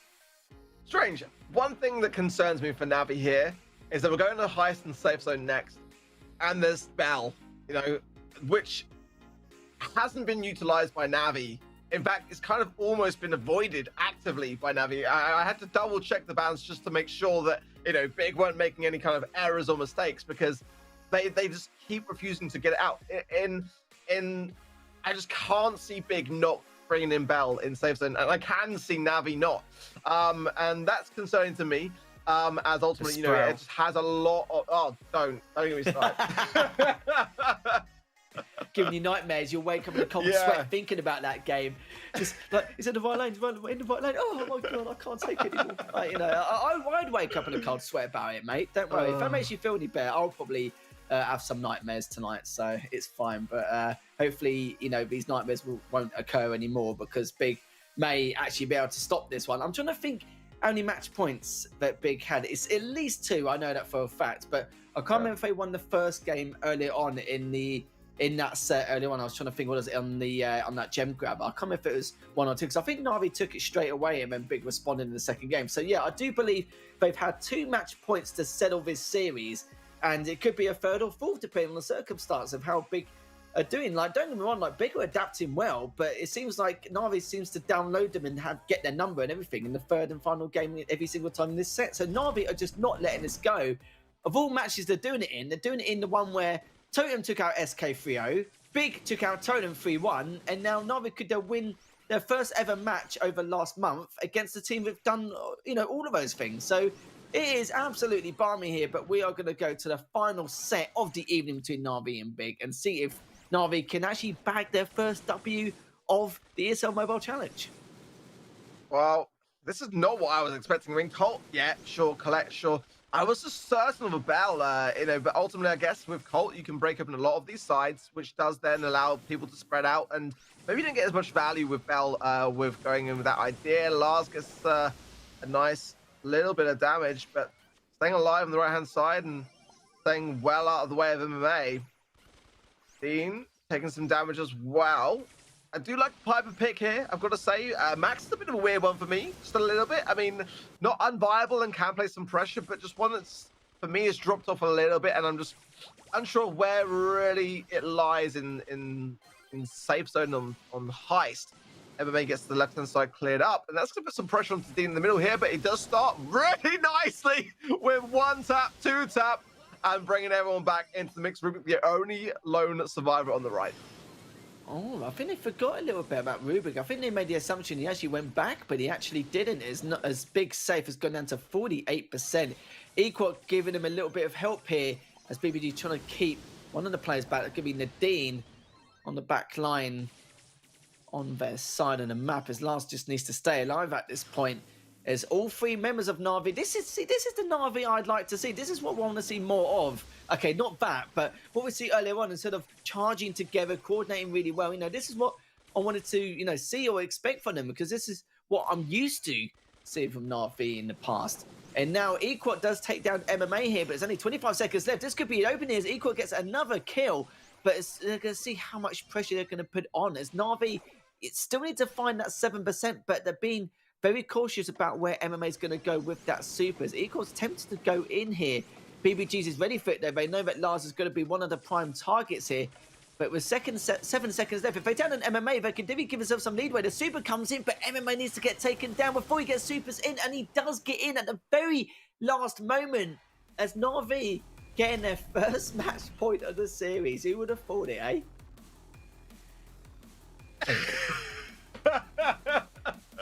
So the second no time words. You it's see, just that's today. what you've done. That's what you've done. No words. Yeah. It's always the case. That was very close, just to say, towards the end, massively so. I was just double checking to see whether Navi were able to just have timed that right, because it was very close. I feel like also like the Max kind of worked out well in regards to the type of matchup, just because it was harder for needing to hit those shots. And this is the moment here that I felt like they kind of could have committed some damage there. Not sure whether it would have made a difference, but they went for the shot and missed the shot. That was the only thing to note on that moment there. But either way you look at it, I mean, this could be a huge turn up for Navi, and this could be something which could come back around to haunt big if they go on to lose this matchup. Well, they have had 2 match points here, Ark, haven't they? So it's not like, they've had it handed someone a plate or anything like that. They've had a few occasions now where they could have just, ended this, Navi beast mode, which I've seen, on occasions. The last time I saw Navi play like this was, I must say Plains 2, I think, when they dropped down to the loser bracket instantly and then made that Cinderella story. That was the last time I've seen this version of Navi. Maybe they need to play this late at night more often. I don't know. It's been balmy, but it's nice to see their presence being known once again on the server, and obviously seen it a few of the times off the server as well, especially with their player counts. But yeah, we have to see what Big can do too. It's weird that I'm saying that they need to retaliate and now Navi on match point, considering how they were looking mechanically gifted in comparison in the very first set of this series, and now it's just going all the way here, Ark. Yeah, and again, I don't know whether I'm a fan of their comps, I'll be honest. Again, if it works for them, then, I mean, all the power to them. I mean, like, just my opinion on it, I just don't really feel like Max... It did work out well, I mean, based upon what, that's the thing, you see. I think it worked out well based on what Big brought to the table as well. And you could argue that that's, well, part of the mind game, and that's why it's skillful, because they were able to anticipate the cult with Equoc, which we know he goes to a fair bit, and the Piper, and therefore Max is perfect. They are going to keep to it, but as are Big, and yeah, no real big adaptations on either side. So let's see what happens this time round. Well, one thing's for certain is that Equoc's going to have to, he just clip the left-hand side, and that'll place a lot of pressure onto Navi now. Some shots raining down from Dean in the middle, and Lars is trying to get super on the right-hand side to go in with a dash in on the save. But yeah, most people staying in position now. Equoc's the only person to go down as a casualty here, so much different Big off the early outset. Yeah, I'm gobsmacked as Equoc did wonders in that left lane with the Colt. Rubik with the armor takes down Lars, as Nadine just going to keep him back with that Piper. But the speed of Max, it's very difficult to, try and be able to get any damage, especially with, the way you can just dodge a lot of his bullets here. But this is very quick. BBG's is already pushed in very deep, and I don't think he overextended, in my opinion. I just feel like he was actually working well in terms of coordination with Rubik there. It's just things didn't go his way, and obviously by then Rubik was taken down early and then nothing more he could have done. But Equoc though, just on the bottom left hand side, trying to do as much as he possibly can onto that save, but at the same time he's massively time wasting for Navi, keeping him at bay. But where was this flare back in play day 1 and 2 and a couple of weeks ago and last week? This is just balmy here. As Big still though trying to continue on piling on that pressure. It could be a base trade here. It's BBG trying to keep Nadine back, but with Lars there as well, one super is going to kick this off. It does move that Lars shot. But then again, Navi are going to have to do some serious work, at least a couple of team wipes minimum in order to bring this back. But Nadine just out of range as he's trying to finish up that save. Last Mr. Super. This could be costly. He's got to make sure he doesn't... Oh, he went down. This is great from Navi. And I just hope that Mr. Super does not come back to prove costly. Oh, The big... no. Oh, no. Oh, my goodness me. Lars is going to be kicking himself now. Oh, dearie me. Navi win their first series here in the ESL Mobile Challenge. It took until play day 7, but they got there in the end against bigger of all people. It's been a very A beat B beat C, very rock, paper, scissors here. It's just, yeah, we'll talk about it, of course, after the break in a little bit. But yeah, it's just been really funny how today's been panned out. Yeah, has had a bit of everything, really. I mean, like, you know, that finale there for me, it was been a long time coming, honestly, for Navi. And I've got to be honest, though, it came more off the back of the mistake in that final game, which could definitely have seen it go a little bit further on. But, I mean, they persevered. You know, Navi were able to find the time to capitalize. And in all credit to them, did fight on against a number of match points. So, definitely no easy feat, and definitely well out there. Yeah, I just still can't get over that. Literally, I said it needs a couple of team wipes in order to take down the safe, and they manage it. So Navi get the first W. It's nice to see them actually pull away the series. They don't want to go away with a goose, do they? Of course, you know, in that final moments. They've only got a few more matches left anyway coming to it. So, bit of a surprise from Navi. Nice to see a lot more from them. Like, you know, it's like I said, there is elements of the gameplay they can really bring to the table, and I've seen it enough times in the past. We've casted loads of their games, and it's just weird how they seemed a bit stale from the very get-go lead up to this moment, and then leaving it to, you know, one of the very few matches left remaining to bring that back. Yeah, it's taken a while to get to this point, and you know, I would like to have seen it be a little bit more comfortable for Navi. To be honest, I would like to have seen them have a bit more of a convincing win that was like, you know, it was great to watch it be close, but I would just like to have seen them have a bit more of an overwhelming victory. But nonetheless, a victory is a win is a win, and that's all that counts, right? Yeah, oh, definitely. I think we wrote them off entirely. Again, another prediction which would have not gone our way. I'm pretty certain that we'd have had about a 17% win rate with our predictions today. Like, if I'm wrong, just tell me. But yeah, I'm pretty sure a lot of people would have been the same. If anyone here says, but you would have predicted them all right, you're a liar. You're a liar. As we're going to have a look at the leaderboard now. And Clash, you know, let's be honest here, they've had a field day. Well, actually, they've had a field season so far, going 11-1. SK Gaming just, you know, not too far behind, going 10-3. And Reply, Totem, and EXO currently both 7-6. But funny enough, actually Big are going 7-6. No, can we have a look at this? Noble Elite are 6-6 as well. So it's actually going to come to the final day, because, okay, yeah, fair enough, Noble Elite aren't going 7-6 either, but they do have a game in hand here. I did not expect this looking at the leaderboard. Yeah, Noble Elite have got 2 games tomorrow. Big have only got the 1. EXO free agents will be as well, I think, tomorrow. There's a lot of question marks really around this middle area. And yeah. That's a scary thing. That's a scary thing. Noble Elite tomorrow with a good day could really put a number, but yeah, they got Reply, Totem, and SK up tomorrow. So big teams, but again, we saw Reply, Totem beat SK today. You just, at this point in time, you just have no idea which way it can go.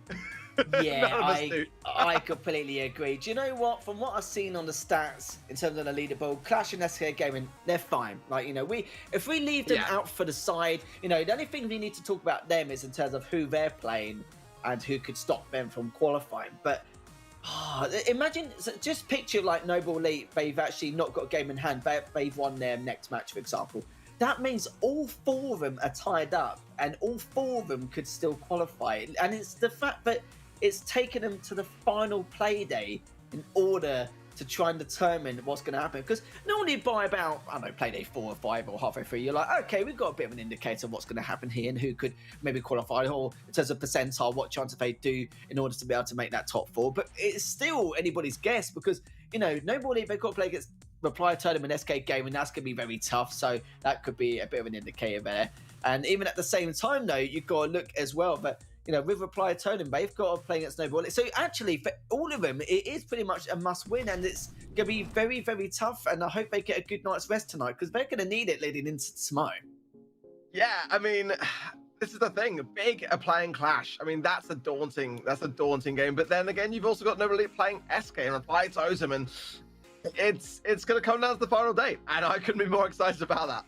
Yeah, I've run out of excitement because the amount of upsets we've had so far all day, I don't think I could take anymore. I have to wait till tomorrow. But we do have an interview with Augie here from Navi. It's been a while since I've spoken to you, mate. I say it as far as I've not spoken to you in months, but obviously I only spoken to you like recently, like a week or so ago. But congratulations, finally you got the W on the board. How do you feel? Thank you, first of all. For sure, I feel great. Reverse sweep is always good, and especially with our recent results and the standings in this league. It's good that we showed off some character, I would say. Like that we come back after all the losses that we had, which have been tough for sure. Like it's never a good end of the leaderboard. And then I just feel like great, and I'm really proud that the players still keep on grinding and that we try to solve issues to come back after this match. I couldn't be happy for you to get off the mark. It's fantastic. We can't ignore the losses. I mean, let's just talk about it for a bit. Let's go back, and you can talk us through, like, in the past few weeks, what do you feel were the reasons behind that? Was there anything, behind the scenes, or was it like a player thing, or a broader comp thing, or like the method changing? What do you think was a lot of the reason behind that kind of loss streak? Well, going to begin at the start. I think with the start of the season, we had the meta changes who have been for us, and as well the limited player pool. So today we officially signed with Cube, our newest player that you have been seeing today, who is a great addition to the team, to the possibilities that we have with our player pool, like brawler pool, and also he's a very positive guy that has to solve issues like that we repeated too many comms, or that we have been that we had problems to fill out different. And I think also we had some quite unlucky games where we have been throwing over wins that we already had. Like also today in some games I felt like we are doing still stupid mistakes, and this is still something that we have to work on, especially because we are from different region, and this is a chance for us to play at the best level with the best teams like SK, Clash and XO, even if we still have to take a lesson from that. And yeah, like just over the time now we are making some progress, like in switching comms, still getting better all over, like in communication during the game, staying calm, staying positive, stuff like that. And that is out today, and yeah, very, very happy. Well, it's going to look bad for me because you already answered my next question as well. But luckily, I was going to give you a 2 for price of 1 deal on my questions anyway, so I was going to give you 2. But I'm going to say the last one anyway. Of course, you know your situation in the ESL Mobile Challenge at the moment. I'm glad that you've realised what you need to correct, what you need to rectify, what you need to do to continue. And I think positivity is a very, very big thing. A lot of people underestimate the mental fortitude of just competing in esports and just in tournament competitions overall. But how do you feel from now going forward in, how you may do in the next ESL Mobile Challenge season and in future competitions? Do you feel a lot more confident now in your team's abilities going forward? Because you looked much better today, because I've not seen you guys play like this since Play-ins 2. Well, I feel very comfortable since we have, to be honest. Like, I'm very glad I had the chance to meet him, I had the chance to sign him as a player. Because, sometimes you have just a relationship starting from the beginning where someone joins the team, and you can forget about former troubles and work on the issues. And that's something really helped us out of the issue. I feel like there are always ups and downs for many teams, even without meta changes. Like sometimes Totem can play on the top level, like today, and beat SK 3-0, and sometimes they are not even the half of the niveau that they play today. And yeah, like for the future, it's really important to build on the skills that the human brings with him, and that's for sure something that Cube gave us. And yeah, so that make it positive also for the future. Yeah, I was going to say, don't get us started on what's happened today, because I'm still trying to compute and comprehend what's been going on today, and Ark is a word at the moment. So I think a lot of us are still trying to comprehend what's been going on. But I'm really glad that you're seeing this as, you know, a positive thing, like I said, about in terms of your mental state, because it's very difficult. You know that, you know, getting into the top fours, you've got pretty much no chance, but you can use this as a learning experience and gain, you know, a wealth of experience and knowledge in order to go forward. And I'm glad you rectified this for future seasons or future competitions as well. But congratulations once again getting that W. Nice talking to you once again as well, Augie, and we'll see you very soon. Yeah, thank you all. Bye bye. Take care, man. Yeah. I love talking to Augie. He's always so open and honest. I love it. Same, I know. His answers are longer than my questions, and I'm just like, okay, that's the first. Like, but it's great though, because I love to get into the mindset a lot of these coaches and these players and these teams as well. And it's nice to see that you know, they're being very professional about it in terms of their approach. Yeah. They like, they know they're out, but let's try and learn from our mistakes and just get ready for the, you know, future competition and stuff like that. So sometimes it's not just about qualifying; it's about getting, you know, even more valuable experience in the tournament. Same, but. We've pretty much done it, Ark. I'm just going to ask you one more thing. Final thoughts on today, if you've got any. You've probably got a lot of thoughts, but, you know, I'm sure you've got a few which stand out.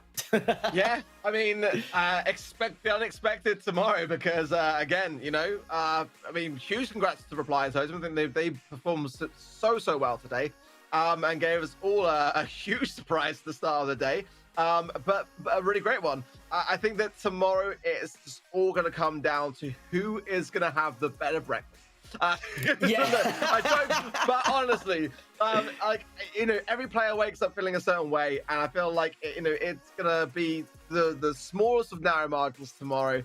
I think everyone needs to get some sleep and really, you know, focus on all that they've done in their scrims and the lead up to that moment, because it's gonna be really important for I would say two teams to join SK and Clash. Super important day for them.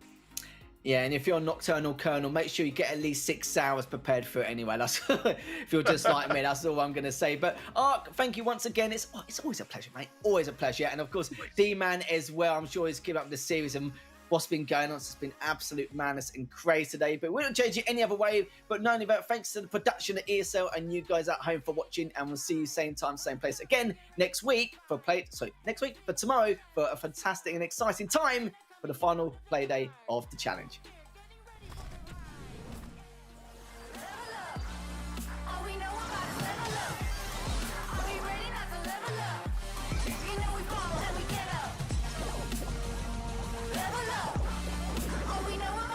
Amount of pressure on inflicting a lot of damage here, but look, he's got directly behind him, so he can't have a passive stance to get back in. Mori takes him down, he gets him all.